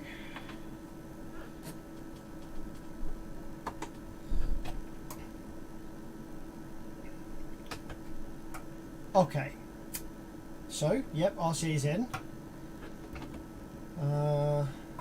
Doesn't seem to be any audio at all, any sine wave or anything like that. Turn the gain up a little bit. Nope. Let's try the other RCA input. Let's try turning mono off. Nope, nothing at all. Let's try enabling the low pass filter. Nope. High pass filter. Nope. Okay, so yeah, definitely some internal fault then with this. The fact that it didn't build rail voltage or didn't seem to draw much current leads me to believe that there might be a power supply section fault and that there isn't actually any rail voltage getting to the output section. But we shall see. It could be these amps do also suffer from bias circuit faults, like the circuit which generates the voltage for the biasing circuit does also go bad sometimes. Jesse, yo, thanks for jumping on the stream. Always good to see OGs. OGs jump in. It's been a while.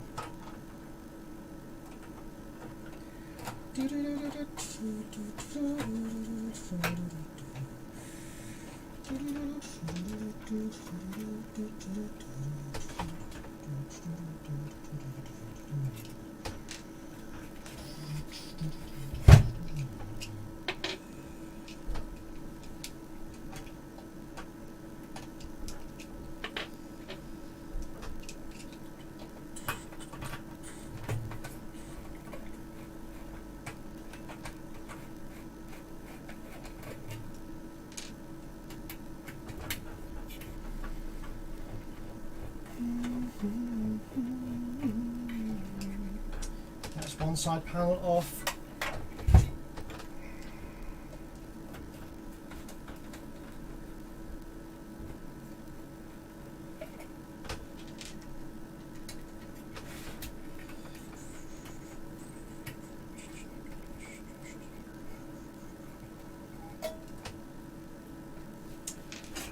Okay, that should be all the screws out of this one.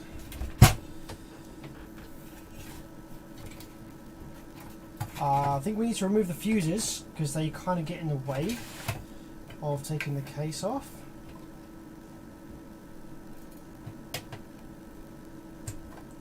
There's one.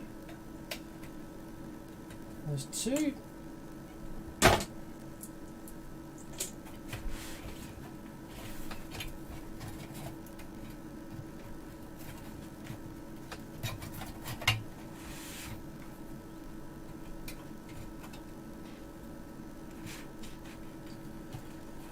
These are always a little bit of a pain in the ass to take the case off.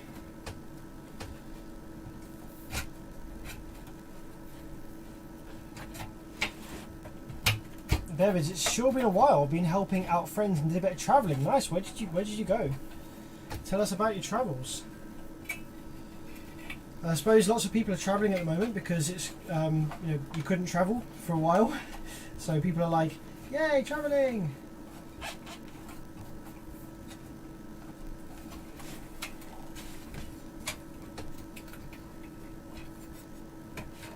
It's this corner that I can't get over the lip. Alright, come on.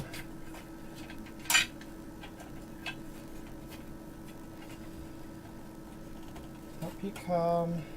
Over the lip. It might help if I flick these switches in so that they're not sticking out quite as much. That might help.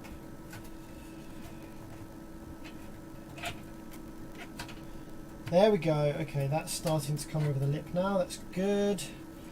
Let's get the bottom side.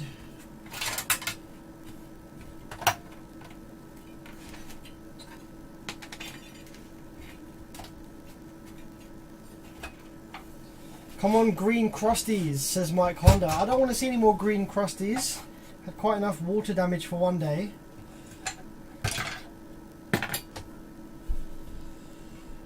Alright then, let's have a look.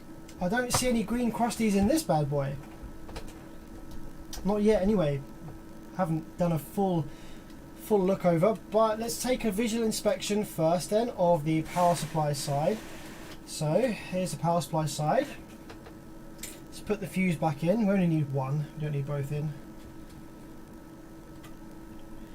Okay, so transformer seated down okay, no snapped legs.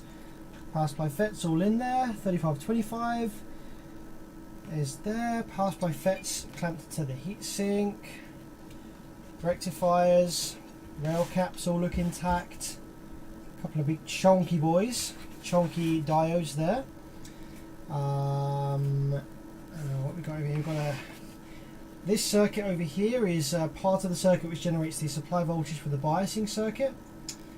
And then we have the two channels of output over here. Yep. Okay.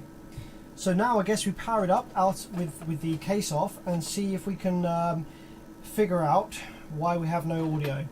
We're going to check to see whether we have rail voltage. We're going to check to see whether we have biasing supply. We're going to see if we have audio going through the preamp circuit.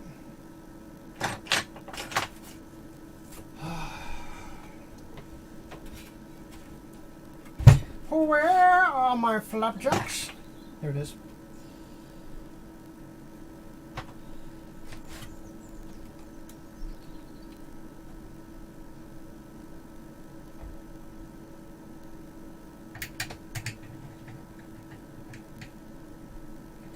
I sent it on Facebook Messenger. Okay, let's have a look at Easter Pink's rail caps on Facebook Messenger, and so we can see how bad they look. Mario, how's it going, man? Thanks for jumping on. Good evening. Good God work. Thanks very much, my friend. Alright. Oh, I've had a couple of missed calls. That's alright. We'll leave that for now.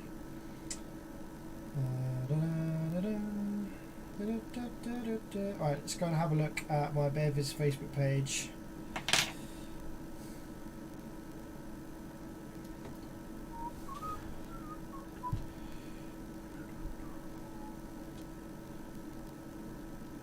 Okay, so that is not the capacitors that are blown. What's happened there is all of the heat from these blown MOSFETs, or maybe somebody with a soldering iron has burnt the heat shrink of the capacitors. The capacitors themselves are fine. If the capacitors were dead, they would be bulged on the top here and vented out the top and leaking out the bottom. So the rail caps are fine. You don't need to do anything with the rail caps. This looks pretty bad though. Whatever's going on over here. Broken traces. That is the source leg, so that needs high current soldering to the main board, and that looks a little bit sketchy. So yeah, your rail caps on that are absolutely fine.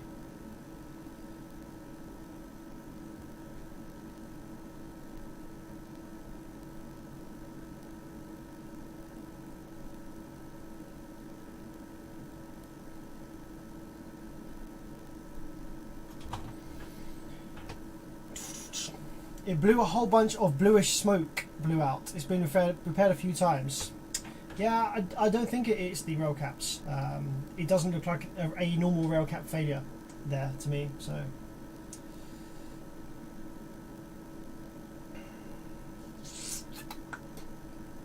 Jesse says, beginning of August, I went to a concert in Toronto, Ontario, and pronounced that wrong, and had a blast. Then we went back to Toronto 2 weeks later as a friend and her daughter had medical appointments. Oh, okay, cool. I'm glad that your concert was cool. Who did you see? I probably won't know them, but I'm just curious to know. Curious to see who it was you saw. Okay, remote wire. Let's get that hooked up.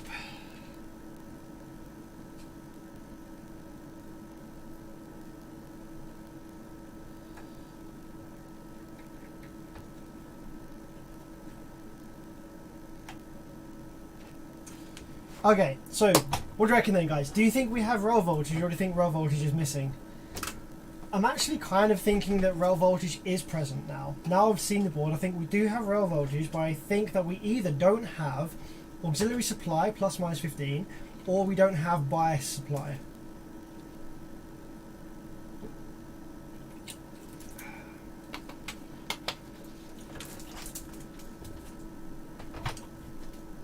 Let's see. So let's put some RCA signal back in.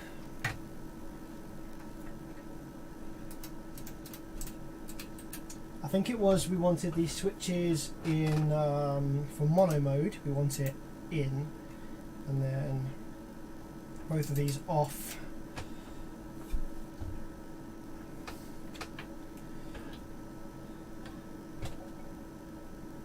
Oh, okay. Oh, damn, I was right first time. We don't have rail voltage, guys. There is no rail voltage in this amplifier to be seen. Anywhere to be seen. This is the output of the transformer. Currently sitting at about 0.5 volts or less. So yeah, that'll be why we've got no sound. No rail voltage. Okay. Let's take a look at the input then of the transformer. So we have 12 volts. There we go. So it's not switching the transformer correctly. There's going to be some issue with the power supply circuit. So it's going to be either the 3525 chip has failed, or the MOSFET legs are dead, or something like that. See, if we probe the MOSFET drain, the power supply MOSFET drain looks like that. It's got this tiny, teeny little wave on it. That should be pulling down to ground. Let's have a look at the gate. Oh, the gate also has... Okay. The gate has 12 volts DC on it. That's never a good sign. That could actually be a dead power supply MOSFET, but just in a very strange way. Shorted gate to drain? Gate to drain? That's very strange. Let's just also probe the power supply MOSFET source, because if the source has 12 volts on it, that will be a ground fault. No, the source does seem to have ground on it. So yeah, this is either going to be a drive circuit fault, the 3525 chip is dead, or power supply MOSFET is shorted and is sending 12 volts to the gate. I think that the power supply FETs are dead. The reason that I think that is because if we had a normal MOSFET that was not damaged internally, if we put 12 volts on the drain, 0 volts on the source, and 12 volts on the gate, that MOSFET would be on, like very, very, very on. It would be very on, and it would be shorting out the 12 volts from the power supply to ground and drawing a bunch of current. So I think this is power supply MOSFET failure, at least. Let's turn the power supply off. If the power supply FETs have failed, it's usually because an output MOSFET or transistor has failed. So I'm just going to quickly go ahead and check all of the output transistors to see whether they are okay or not. If we've got a shorted one, then we know why the power supply FETs failed.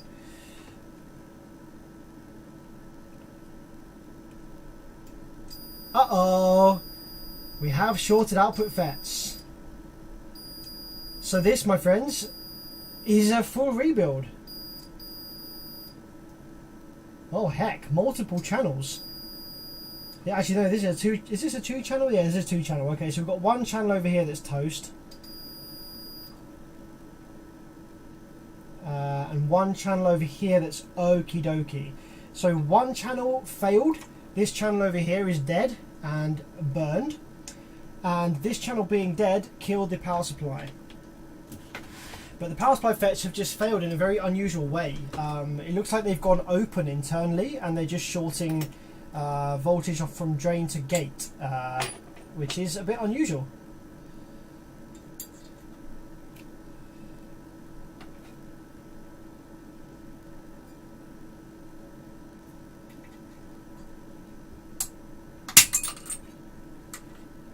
Oh yeah.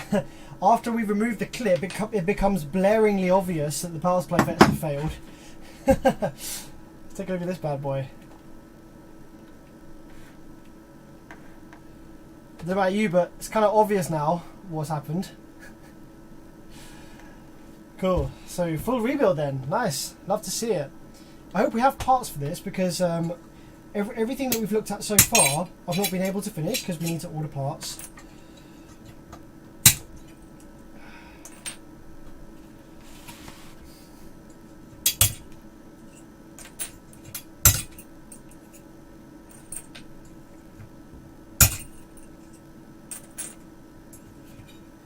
Jesse said the concert I went to was Motley Crue, Poison, Def Leppard. I think I've heard of Def Leppard, but I haven't heard of any of the others. But it sounds good.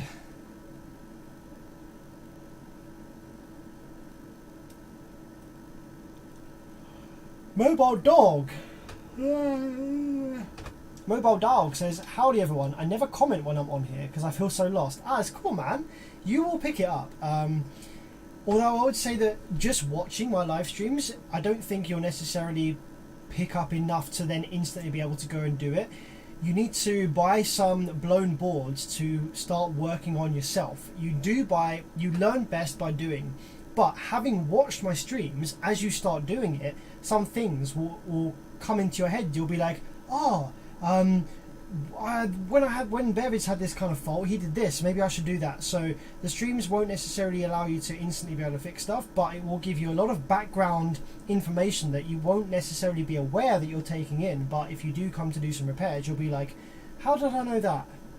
Or you'll just kind of have an inkling as to what to do and you won't know why, but you do it and it works.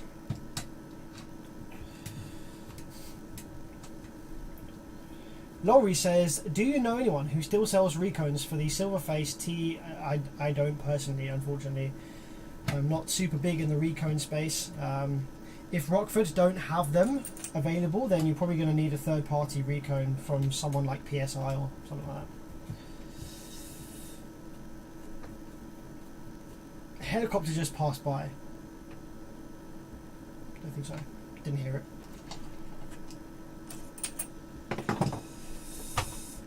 Okay, is that going to be enough to get this board out? Yeah, there we go. Look how tiny this amp is. Like, once you get it out the heatsink, it's like, aw, tiny little thing.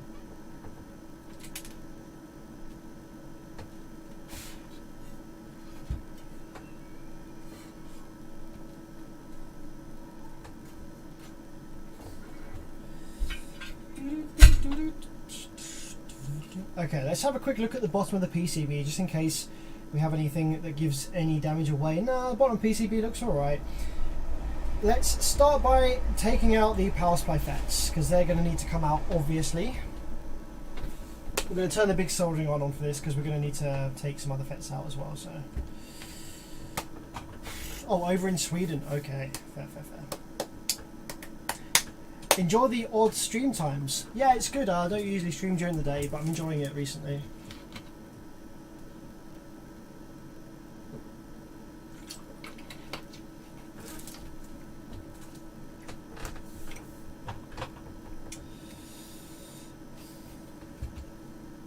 So what MOSFETs is this using? Are these using FETs?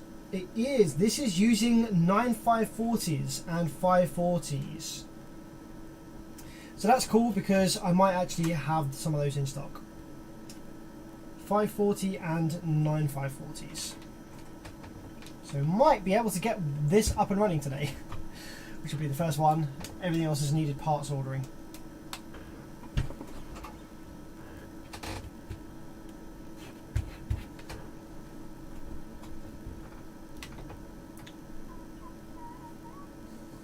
So actually guys, what is your honest opinion of the hat cam?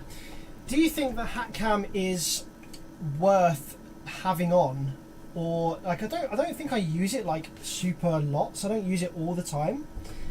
But do you think it's worth having, or is this view just the same? You know what I mean? They're very similar, aren't they?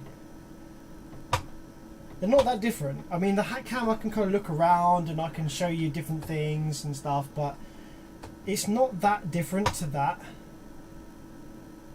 It looks uncomfortable for the amount of use it gets. It's not too bad on my head, to be fair. It's alright. The comfort wise I can deal with. I'm just wondering what it's like for the stream. I think the stream I did yesterday, I used it a bit more than I have today. I don't think the hat cam is not a very good quality camera, is it? I think maybe if it was a slightly better quality camera, then it would be better.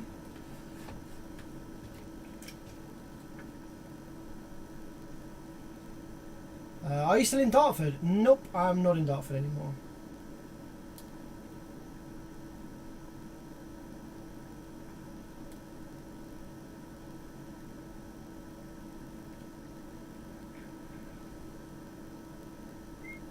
Oh my god, look at my arm! My arm looks like it's just been made in MS Paint. That is horrendous. I'm using my dash cam from my car because I thought it would be a better quality camera than the webcam that I had mounted before, but you know what? I don't actually think it is. I think it's worse.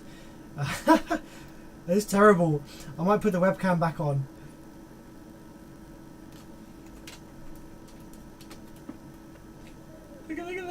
Look at the pixels on my arm.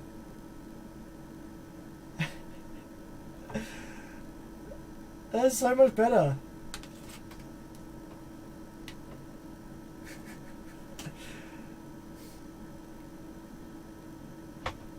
I think I'm going to invest in a better webcam. Okay, guys, actually, I'll tell you what, after we've repaired this amplifier, we're going to look at webcams, because actually, or if anyone's bored while they're watching this, if anyone wants something to do, and you're bored, I really need to find a 60 FPS webcam. I don't honestly think that they exist without spending like hundreds and hundreds of pounds.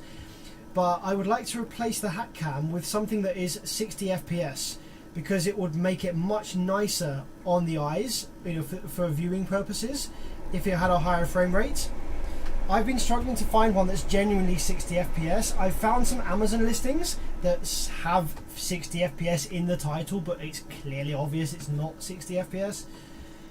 Or it contradicts itself. It says 60 FPS in the title, but then in the description it says 30 or something. So I would like to try and find a relatively decent quality 60 FPS webcam that I can stick on my head as a hat cam that will not look pixelated like this.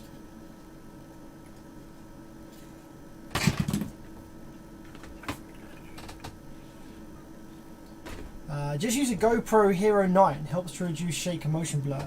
I could, the problem is the GoPros are like really expensive cameras, and I feel like it would be a bit of a waste and not best use of that camera to just have it on my head streaming. I'm looking for something that's like ideally under £100, 80 bucks, something like that. Remember, I'm in the UK as well, so if there's US Amazon links, that's probably not going to work. This soldering iron is a beast. It is amazing, isn't it? It just, parts just drop out instantly. It's so good. 1, 2, 3, 4. Makes life so easy for me.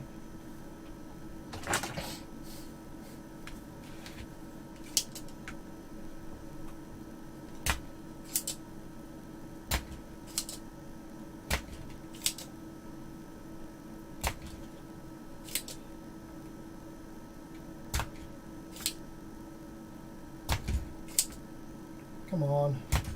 Oh, you know what? This is probably clogged up.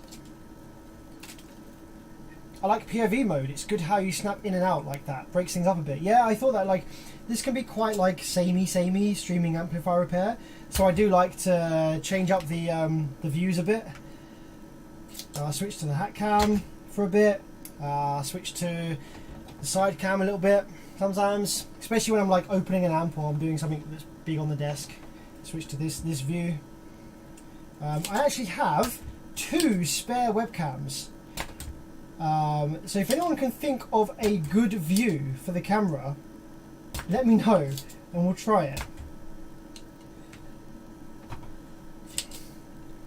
I did once upon a time want to have a soldering iron cam. So I actually wanted to have a camera like mounted to the iron, like where is it? Oh, I'm not actually. I actually wanted to have a camera mounted to the soldering iron, kind of like I can't be able to do it. Kind of like that, so that you could like see me soldering like that. And I did try it, but the problem is the webcams were too big, and it made the soldering iron too like cumbersome to use. But I might try and find like a little micro camera that's really small that has a nice flexible cable that I can cable tie to the soldering iron, so that I can have like a soldering iron cam. I think that would look really cool. And for the short amount of time that I did do it, it did look good. But yeah, it didn't really stay very well.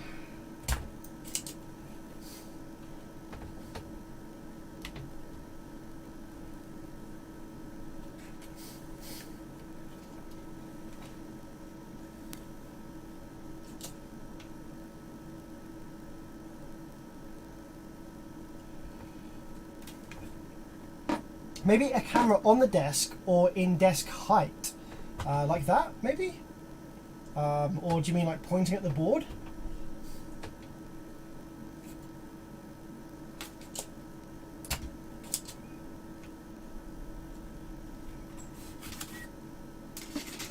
What kind of iron is that you use? This is a Weller. This is a Weller, I don't know the model number, but it's a 200 watts. Oh, there we go. Weller W200D. It's from 1992. It is an old boy.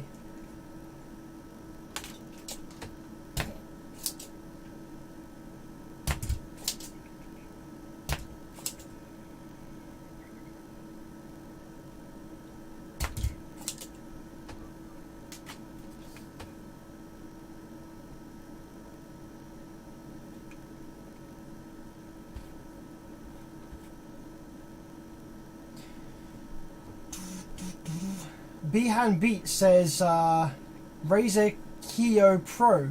Oh, okay, I'll check that one out. We'll have a quick look. Wait. No, hang on a minute. Isn't that the one that looks like a drone cam and that moves and follows you around and that can flip upside down? I'm pretty sure that's like £200. I'll have a look at it in a minute though, but I'm pretty sure that's the one that's really heckin' expensive.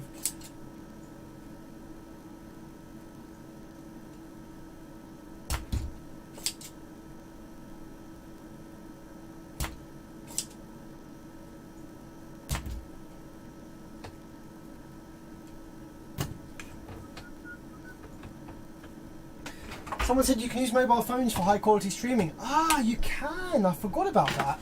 I do actually have some old phones that have like semi-acceptable cameras on them, so that might not be a bad shout. The only problem is you've got to keep the phones plugged in all the time and like the batteries will just probably explode.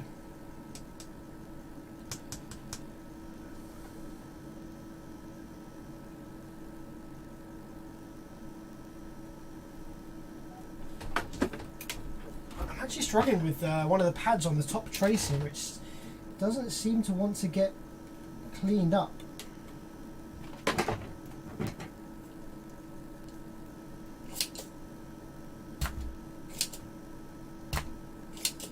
Someone said the Runcam 5 4K is 1080 60 FPS. Okay, cool. I'll check that one out as well. Thanks very much.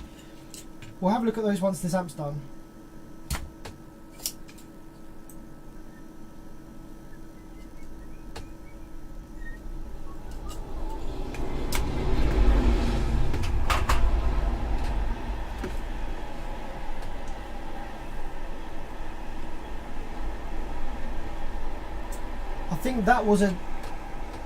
I think that's a diesel boy. I think that's a diesel guy going past us now.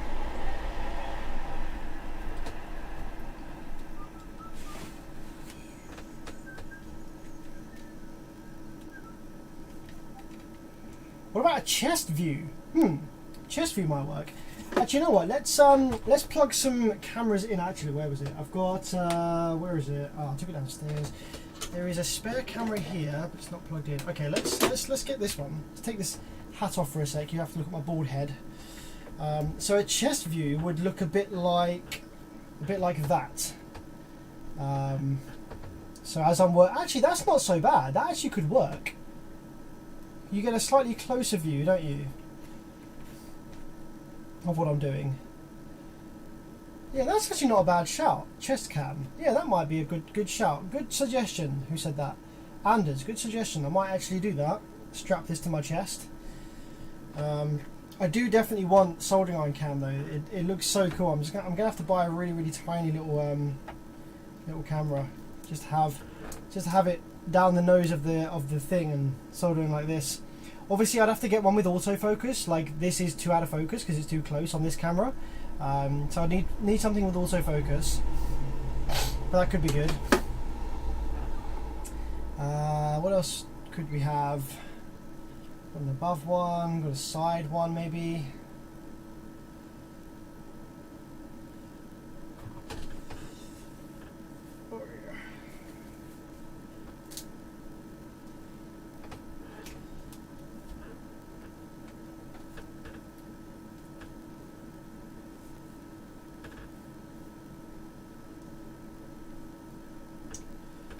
Oh, I think I've killed my hat cam. I'll have to unplug it, plug it back in again.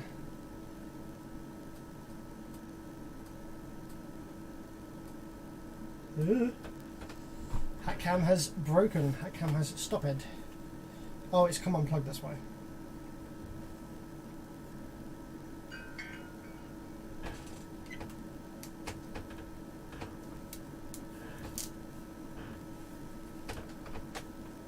Sean says, sent you a link on Messenger. Nice one, thanks man, appreciate that.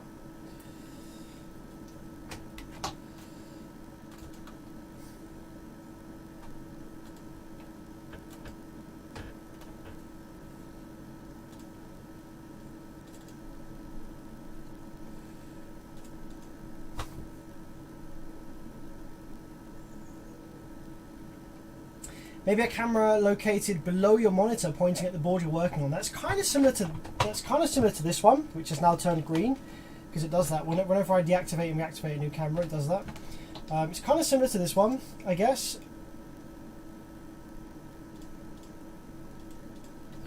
This one is just above the desk. So it's kind of similar to that one. I don't think the view would be different enough to warrant doing that.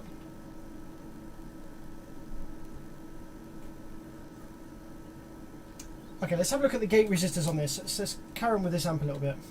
So I just want to have a quick look at the gate resistors on this one to see whether any spikes got sent back to the drive circuit.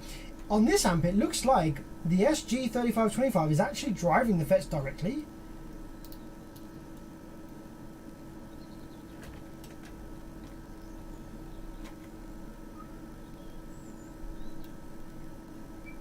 Hi then.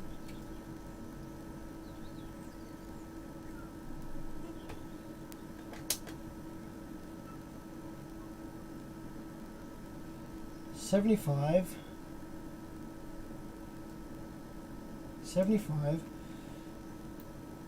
using 75 ohm gates. Yeah, it's using 75 ohm gates, and the gate resistor that fell off here, I just yeeted it into the grate beyond, so I'm gonna have to replace all the gate resistors now. I was measuring it on the board and it went pee and flew off somewhere, so because I don't have any other 75s, I'm going to have to replace all of them for probably 47s. Fine.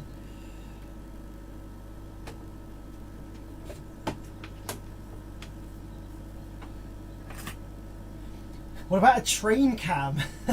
Yeah, I don't think I could get a camera high enough to actually see. I have a drone. I could put the drone in the air, but obviously that wouldn't last. The battery lasts about 20 minutes.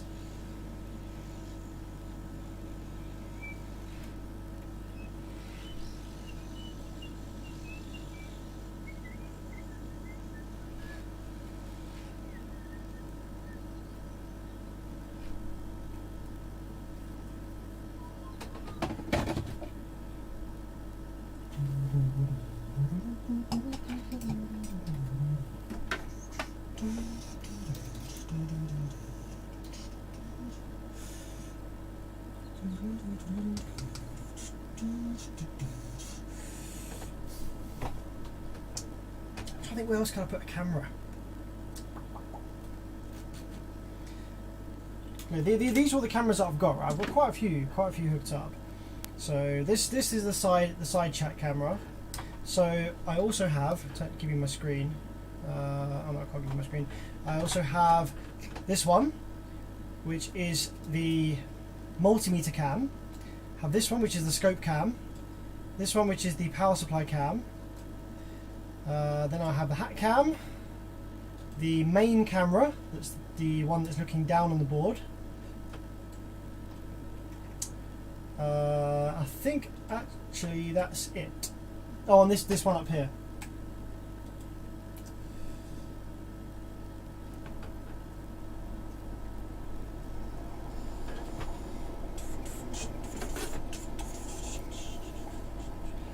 Yo, how's it going, Blake? Good to see you on the chat. Thanks for jumping on.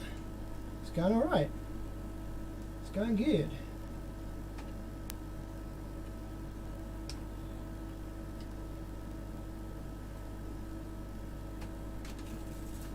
Okay, let's drop some more 47s in there. 47s.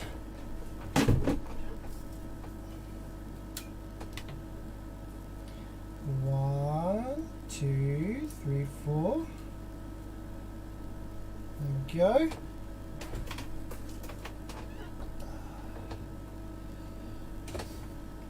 A little bit of flux. 1, 2, 3, 4.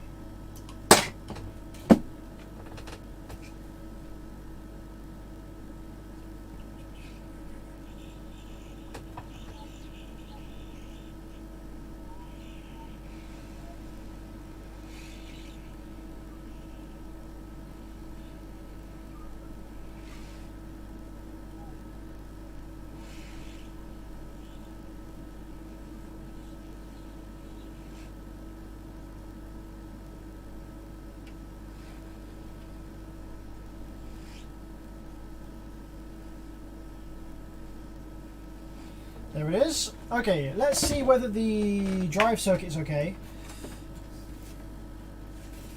before we drop new FETs in. So we're just going to go ahead and probe the power supply MOSFET gate pad and just check there's no solder bridges first, because that was a bit of a pain to clean up these holes.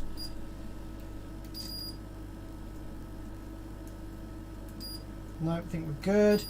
So I just want to make sure that there's good pulses coming from the 3525, because I think that's actually driving the FETs directly. There's no buffers in the way. Yeah, looks good. That bank, and also on that bank. Yeah, it looks nice. Alright, cool. So we can go ahead and drop some new FETs in. Where are we?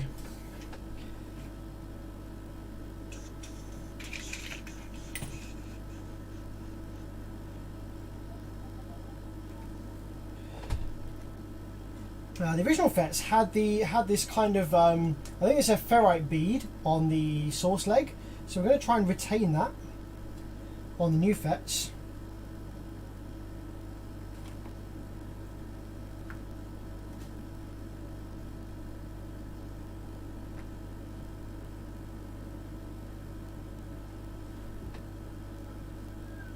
Beverage, you could just get the C922 camera and use your phone for high quality zoom in. Use your phone for high quality zoom in the area you're working. We would be able to see the zoom through the hat cam pointing at the phone.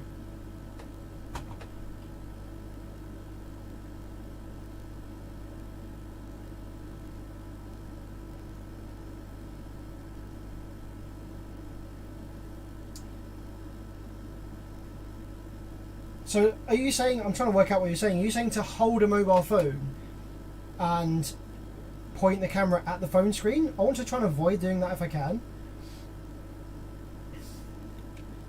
I want to try and have everything properly connected up to like the PC so it's full quality. I don't really want to have a camera pointed at a screen.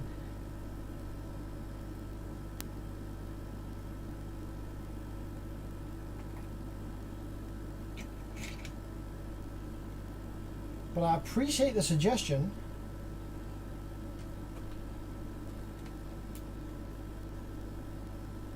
I do be appreciating the suggestion. Jess, you got to go now. I promised a friend of Rydell's, great stream. Thanks for jumping on, man. I always really appreciate it when you jump on. So thank you very much for tuning in. Have a great time. Drive safe.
if you need to zoom, you'd use a phone. I don't know, I don't agree. Phones don't have optical zoom, they have digital zoom, which doesn't look good. If you want to zoom, you want optical zoom. But phones do have a really good ability to focus up close. So a phone would be good for looking at something up close because... Oh, what the heck? Yeah, because it would be able to focus in on really close up things. So I think that does make sense.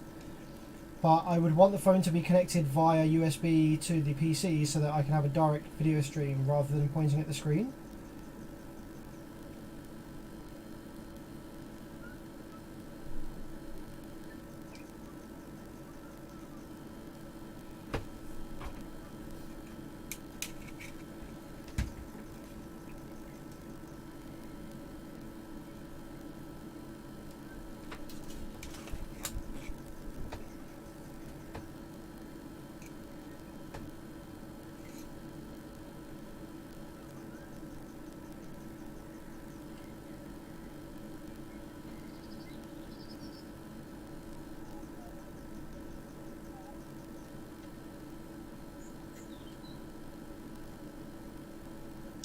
Okie dokie, that is 4 brand new power supply MOSFETs fitted, new gate resistors, no drivers in this one, just a 3525, so that's okay.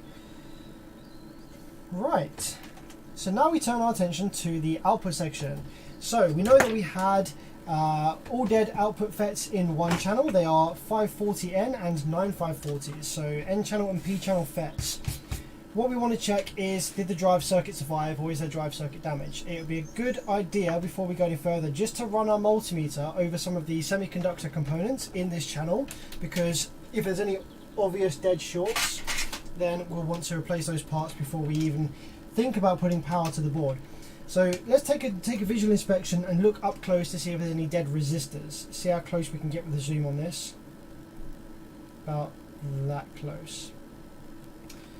Okie dokie.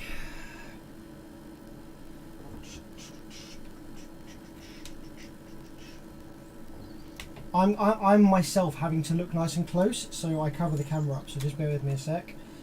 227, I'm just looking for surface mount resistors that don't look happy. All of these look fairly happy, to be honest. So let's go ahead and check some of these transistors.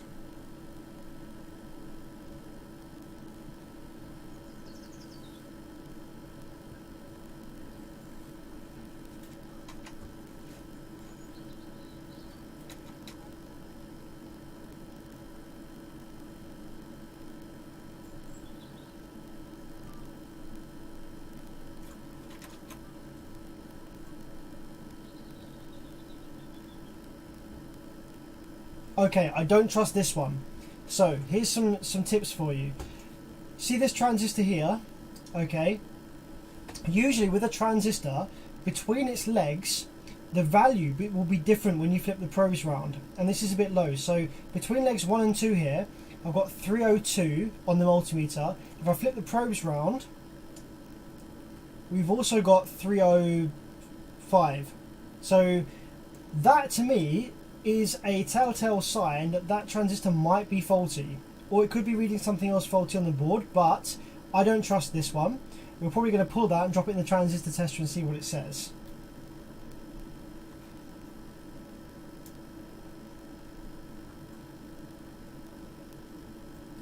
Probably fine.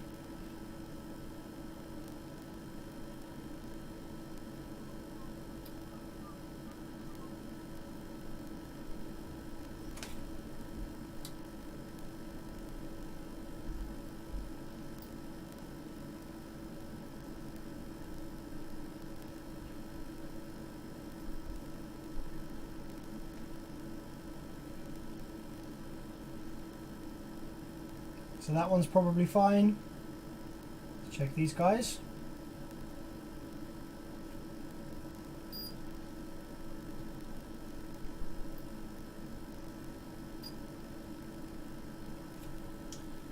Okay, let's check the other bank now. The other side.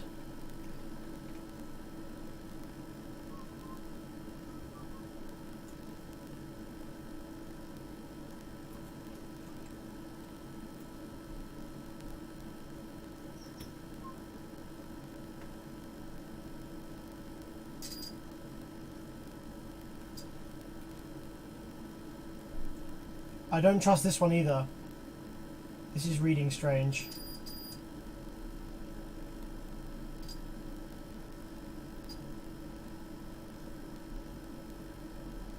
$453.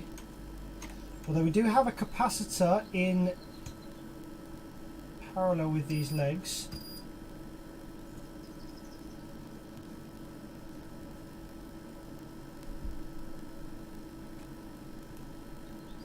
So it's 453 both ways round. And then how about these two legs? You know, we don't have anything between this one or this one. We've got 700. I'm going to keep an eye on this one. So I'm keeping an eye on this one. I might take it out and read it.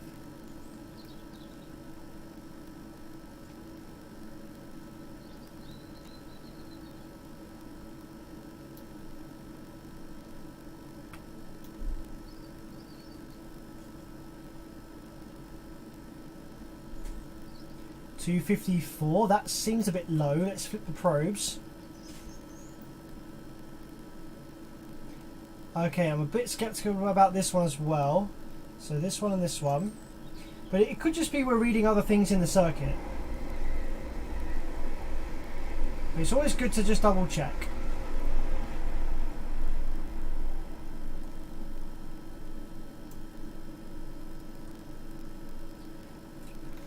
Okay, let's... Because this is a 2-channel amplifier, we actually have the beauty of being able to compare readings from a good channel to a bad channel. So the first resistor, the first transistor I wasn't sure about was this one over here, Q14. So Q15 is the exact same transistor on the other channel. So let's compare readings between this bad channel and the good channel. I wasn't sure about the reading between legs. What was it? What legs was it between? I was reading like 300 between two of them, wasn't I? Was it this one and this one?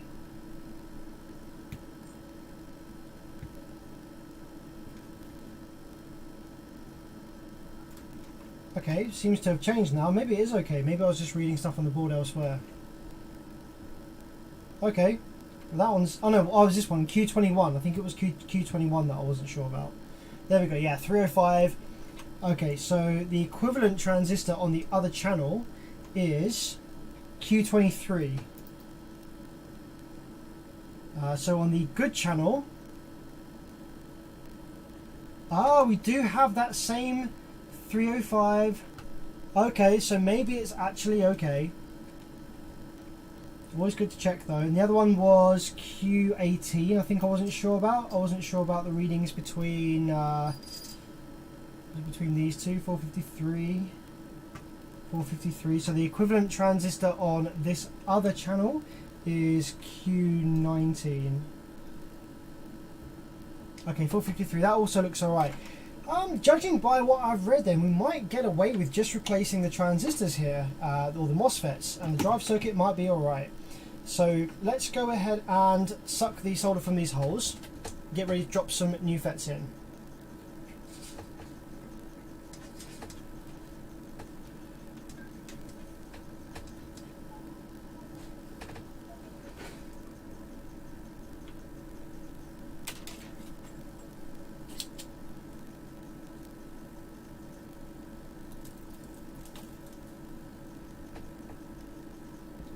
Oh, Mike was saying, I wasn't saying use your phone as a camera, I was saying check out the camera list I sent you for options. Ah, okay, I understand. I understand what you're saying now, sorry.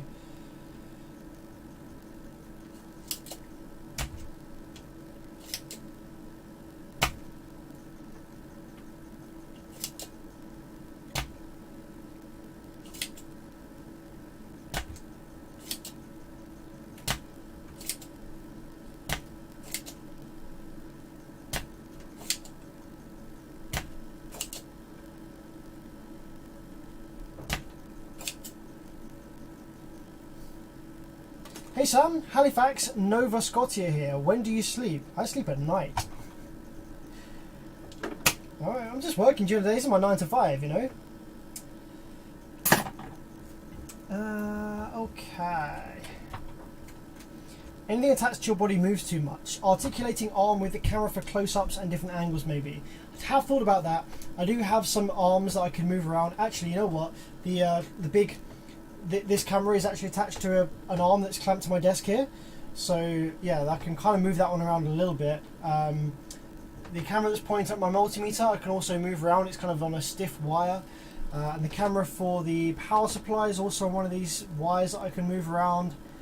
So I've got quite a few of those. So I could have another one of those like hanging off the desk that I then can like move into positions perhaps.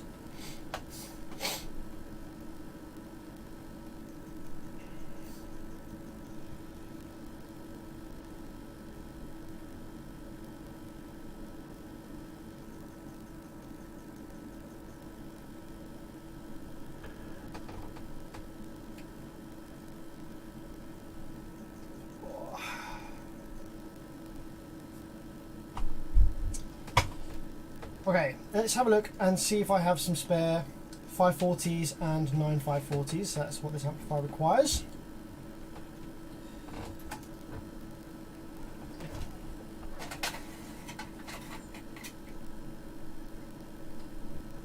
Here we go.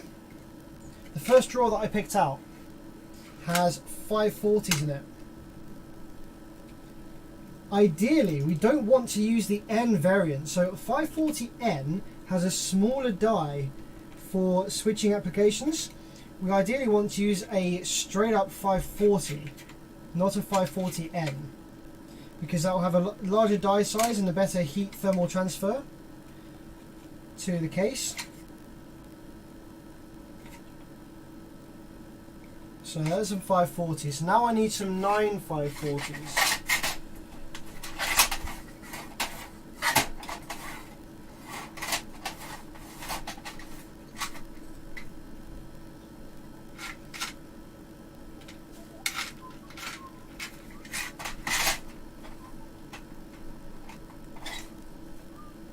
What does the hat cam see? Probably just the floor, doesn't it?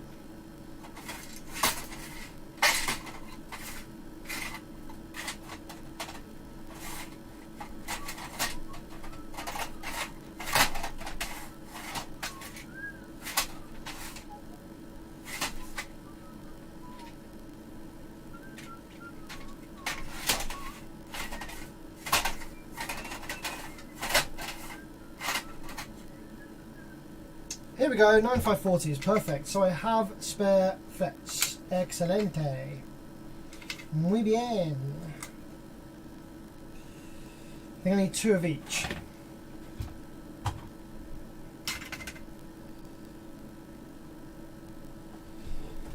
Oh, it's interesting how a lot of these amps use BJT over a FET for the buffer. I wonder if that's simply due to cost. For the buffer, I've never seen a MOSFET being used as a buffer. I'm not sure if that would even work. I've never seen it, so I can't really comment on it.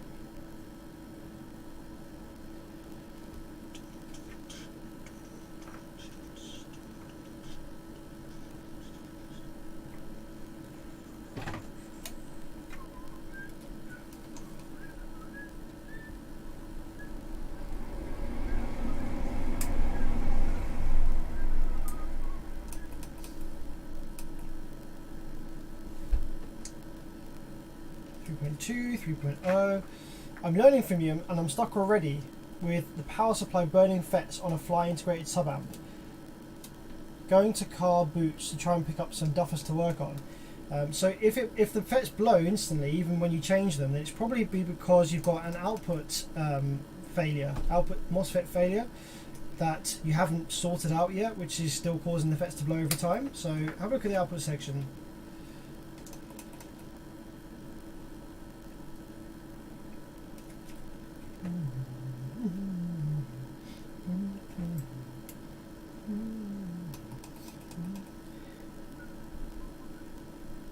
Which device do you use to switch cameras? I have a USB foot pedal that has 3 pedals.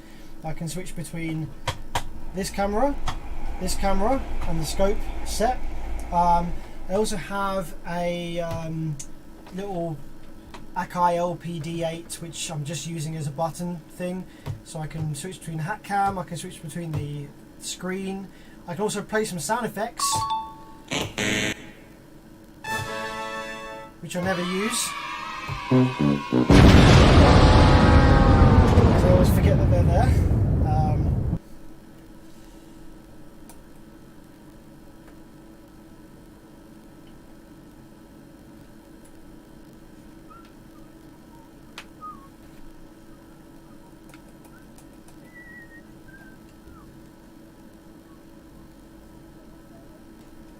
Okay, I'm just trying to calibrate VT between these N channel and P channel FETs.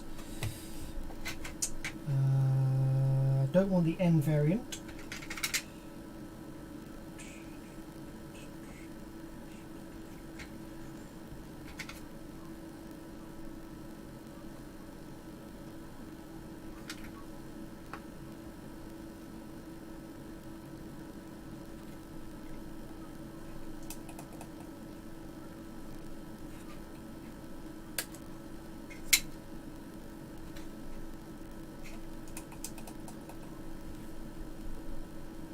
MOSFETs are used as buffers all the time.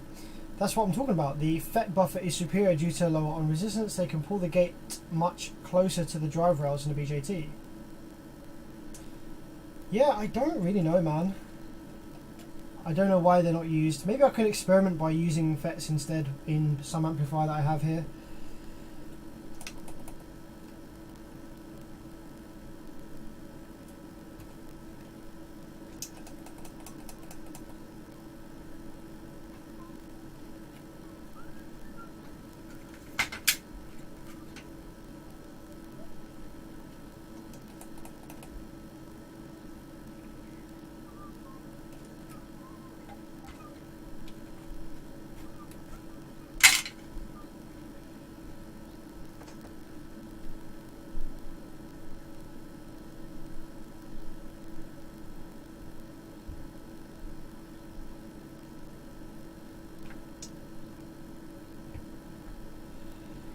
Okay, I think I've chosen my FETs.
I've been looking for someone to repair my JBL amp, but I can't find anyone. Could you help me? Where are you located? That is the first question.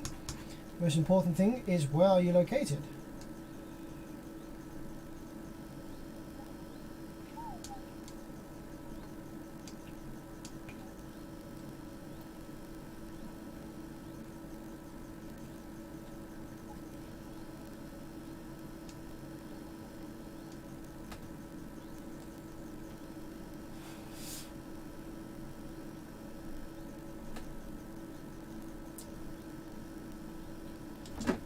What's up, Darren? Thanks for jumping on the stream.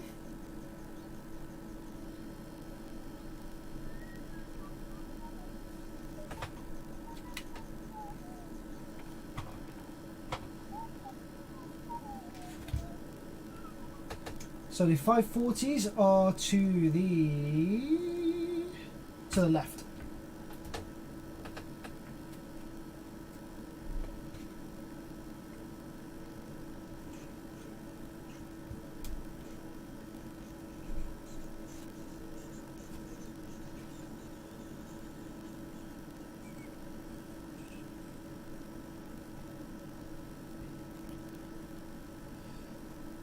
How do you find the value of a ceramic resistor if you can't read the colors? A multimeter? If the resistor is out of tolerance, then you're kind of screwed. You need a matching resistor on the board in a mirrored part of the circuit, like if it's a multi-channel amplifier, look at the other channel that isn't damaged, or try and find a schematic, or try and find somebody who has the same amplifier that you can take a reading from or something. But unless you know what it is based on the other channels or based on the area of the circuit that it's in, if you can't read the colours because they're too burned, then obviously you're kind of screwed. I'm in Scunthorpe, northeast England. Yes, I can help you. I'm not realistically that far from you. So if you want, you can send a message to this page. .com/NSB audio. Mark, send a message to my Facebook page here, and I will get back to you. Be happy to help.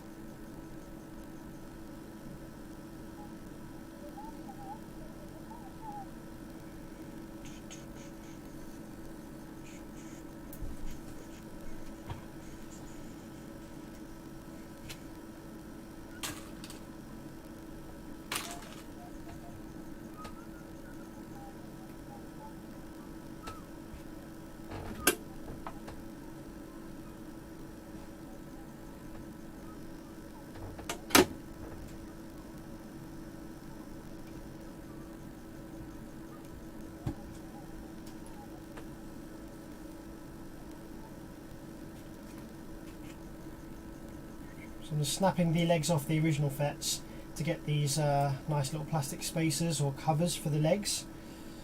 They're not necessary, but it just helps keep it look factory.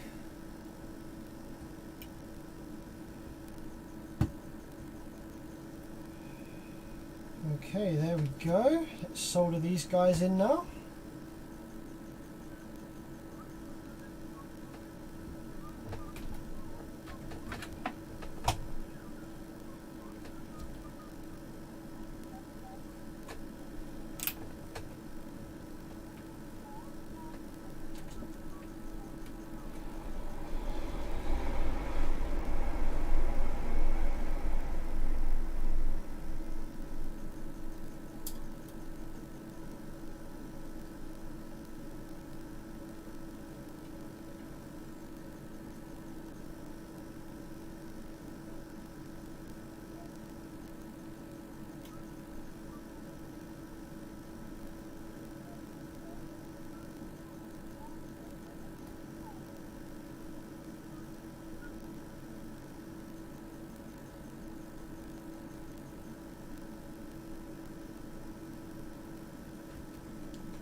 Okay, shall we test it out?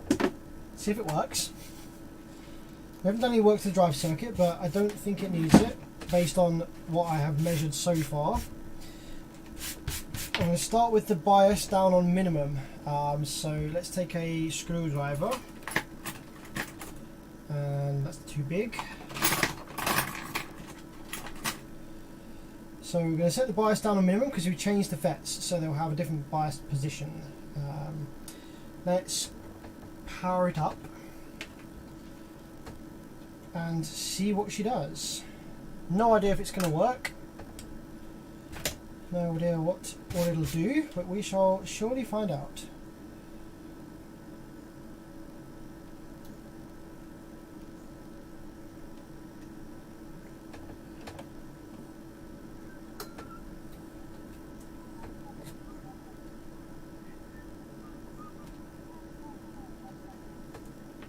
Okay, so we should have decent PWM on the output of the transformer now. Yep, looks good. Okay, now we're looking for no DC offset on either channel. Good. We don't.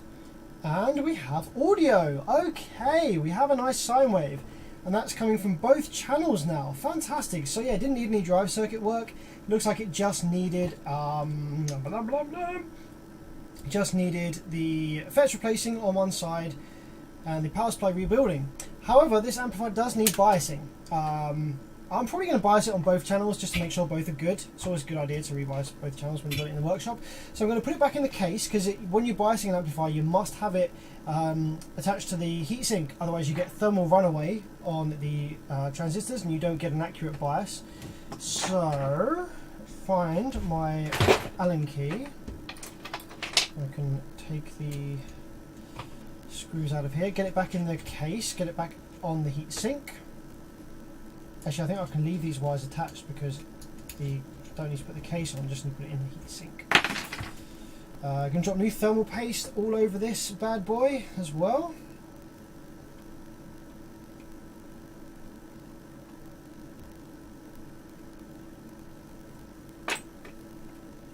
What is the bias? So with a Class AB amplifier, you basically got one set of transistors doing the top half of the sine wave, and the other half set of transistors doing the bottom half of the sine wave, and there's a crossover point. It's not quite as simple as that, sorry. The one half of the transistors does the upwards voltage bit, and the other half of the transistors does the negative voltage bit. So you'll have this crossover point where the two transistors cross over and hand the current demand to the other set of transistors, or MOSFETs in this case. And in order for there to be no crossover distortion between this point where they change over, they need to slightly overlap, so that rather than one turning off and the other turning on, there's a gap. There needs to be no gap, so they need to overlap slightly.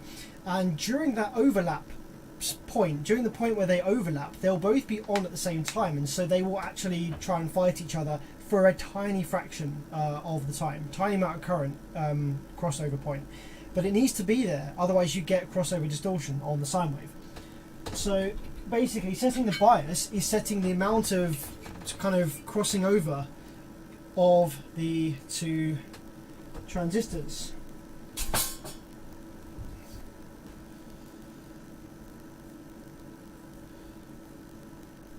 If you're using a Class AB amplifier for subwoofer use, you can get away with really low bias. You can have quite high crossover distortion, it doesn't matter. The crossover distortion is only really apparent in high frequencies, so it matters a lot when you're running tweeters or really decent tweeters. If you're running an amp for tweeters, you want a high bias, closer to Class A.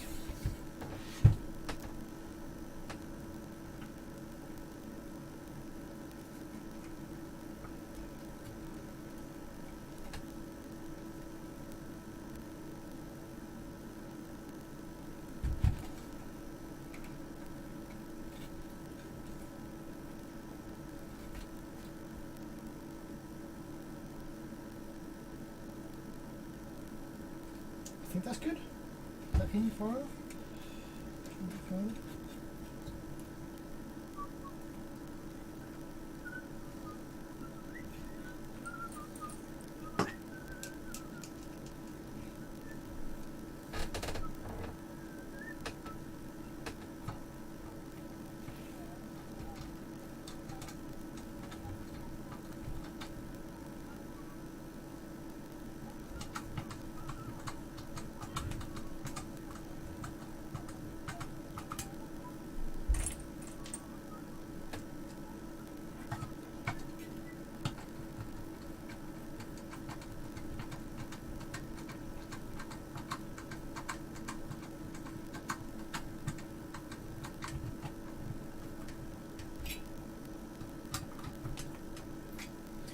So yeah, we must have the transistors, the MOSFETs in this case, clamped to the heatsink before we start setting bias.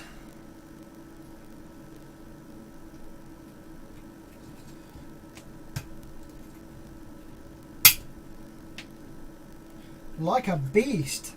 Pushing these clips on with my hand, usually use a hammer.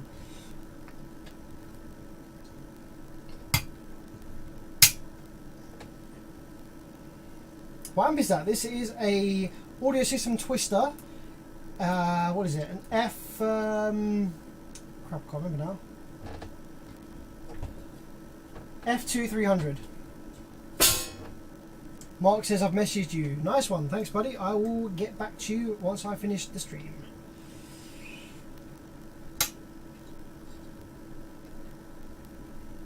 I think this one's too tough to get on with my hands. I'm going to have to resort to the old hammer. Where's my hammer?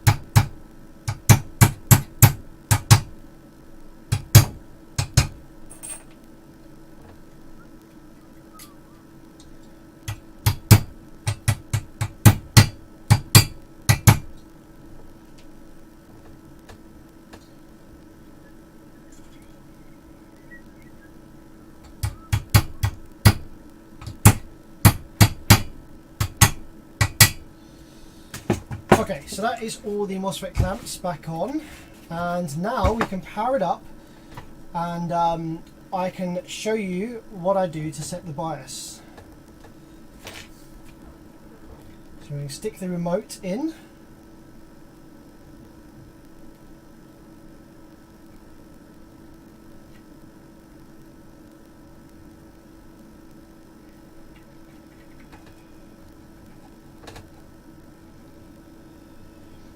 Now we're going to take our RCAs and we're going to play 20 kilohertz. I'm going to take it out of mono mode this time. Get a little screwdriver. I'm going to turn the bias knobs on both channels to 0. Going to take our oscilloscope probe. Going to shove it in channel, left-hand channel I think this is. We're going to turn on the power supply. Going to go up to 12 volts, and we're going to turn the amp on, and we're going to play 20 kilohertz. Let's just make sure the amp comes on okay first. Okay, cool, there we go. So we're currently looking at 166 hertz, which is obviously super low. So as we start to go up in frequency, let's turn the gain down a little bit here. So where are we on the gain? Okay, there's our clipping point. So as we start to go up in frequency, I'm just gonna turn the gain down on here. I'm gonna turn it up on the frequency gen. There we go. Da-da-da.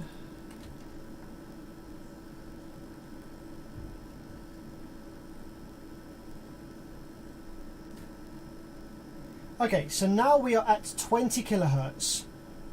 Okay, if we take a look at the scope there, you can see that there is a quite obvious notch here. This is the crossover distortion between the N channel and the P channel FET. So what we want to do is we want to eliminate that. And the way that we eliminate that is by increasing the bias.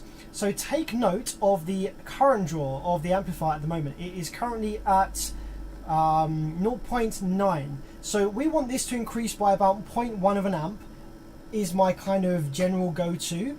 Plus get rid of the crossover distortion. So if we start turning up the crossover distortion, I think it's going to be on this channel. Actually, which channel is left? Is it this one? Or this one? It's this one. So this is this one right here. This is the channel we just repaired. So if we start turning up the bias on this one, you'll see the distortion on that waveform slowly disappears. So we're already up at 1 amp, but the crossover distortion hasn't disappeared. So we keep going.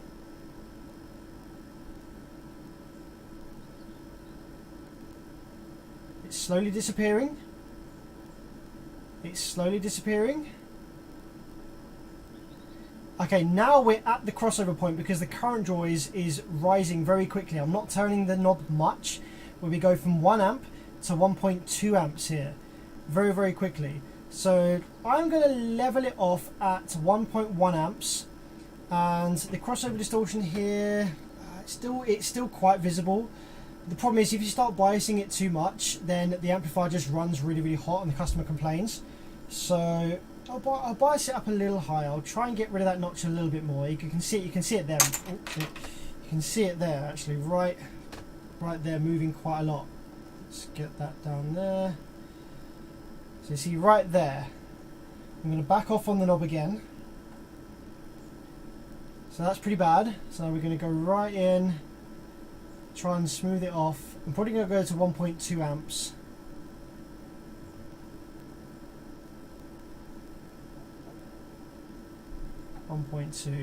Yeah, it's not perfect, it's not beautiful, it's okay, but that'll be acceptable. 20 kilohertz, that'll be acceptable. So that's the first channel. Now we do the same with the other channel.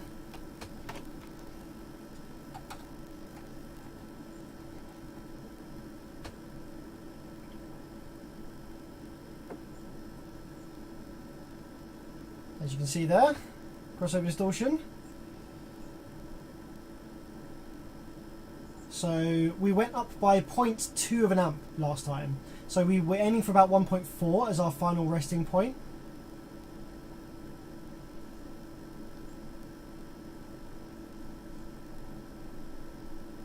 Whoa, 2.3 that was way too high. 1.6, that's a bit too much. 1.4. There we go. There we go. That'll do. That'll do.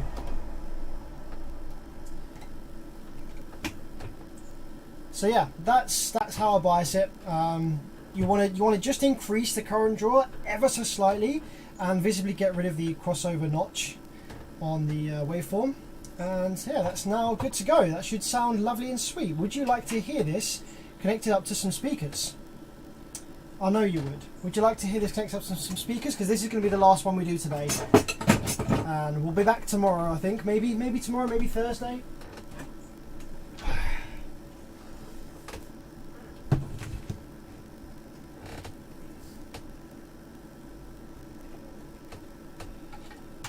Shall we listen to what she sounds like? Now obviously bear in mind you'll be hearing this through my microphones, through the internet, through your speakers, which might not be amazing. So it probably isn't going to sound that great. Just bear that in mind. And these aren't the best speakers either. These are really crappy speakers. So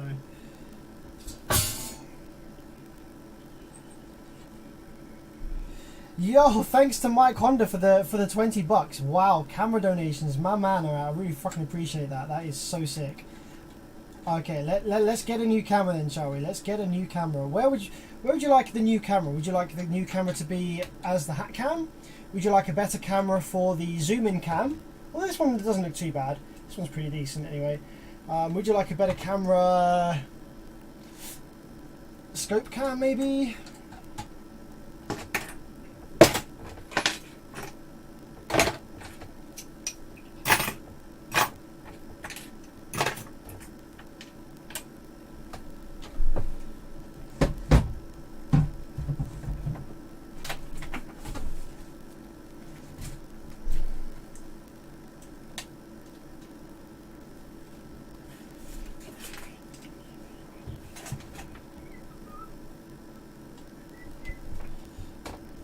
I really do appreciate that, Mike. That's fucking awesome. Thank you so much, man. You are a legend, sir.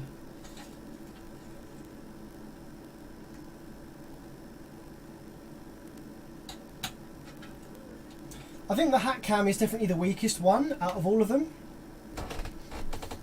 Like, look at the pixels. Look at the color space on here. It's terrible, isn't it? It's awful. Okay. So we've got some speakers hooked up. Let's hook up some RCAs and play some music. It does need to be copyright-free music, though. That is the ting. What copyright music, free music have I got? I've got some old beats, maybe some old ass beats. What we got on the PC? Let's have a look. 2-track converter, 1000. Got lots of voiceovers. Could be real. Fax brilliant. Oh, I've got my old iPod here actually. What's that got on it?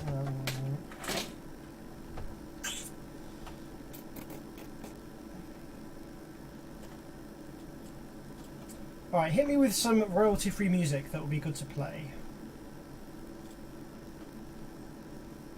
Bass, I Love You. I could play that. Although that might actually be copyrighted these days.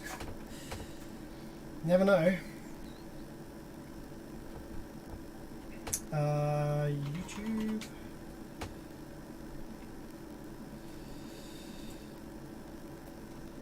Oh, video game music. Let's play.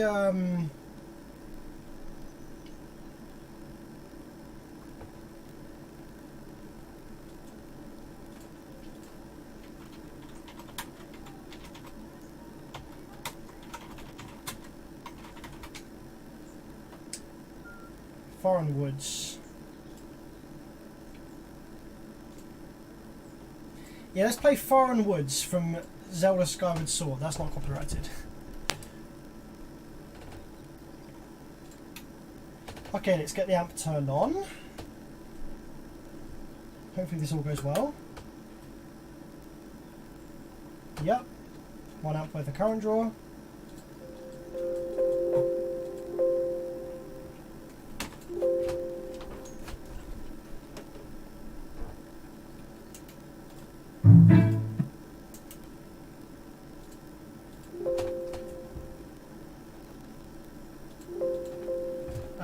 One of these isn't working, but I think that's my RCA wires are dodgy. I've got some old ass RCA wires here. Yeah, one of my RCA wires is bad, damn it.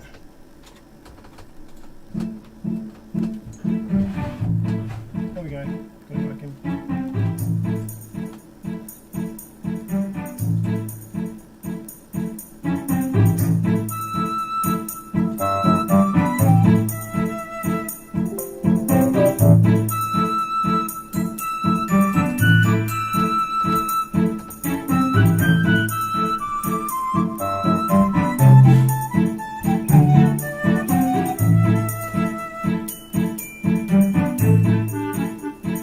Sounds good.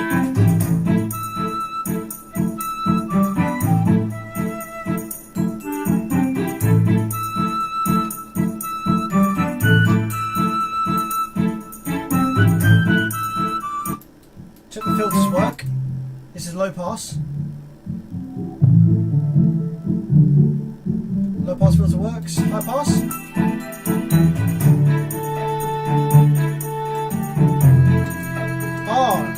It instantly sounds better with a high pass turned on.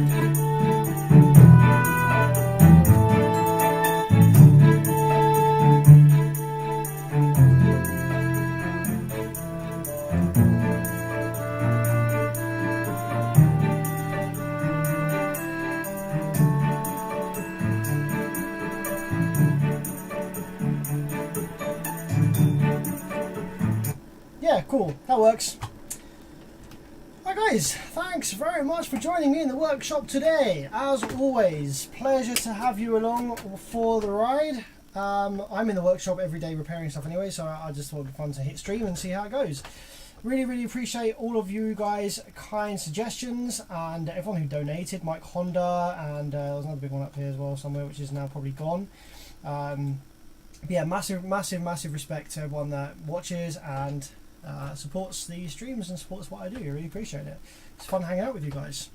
Gonna go get some dinner and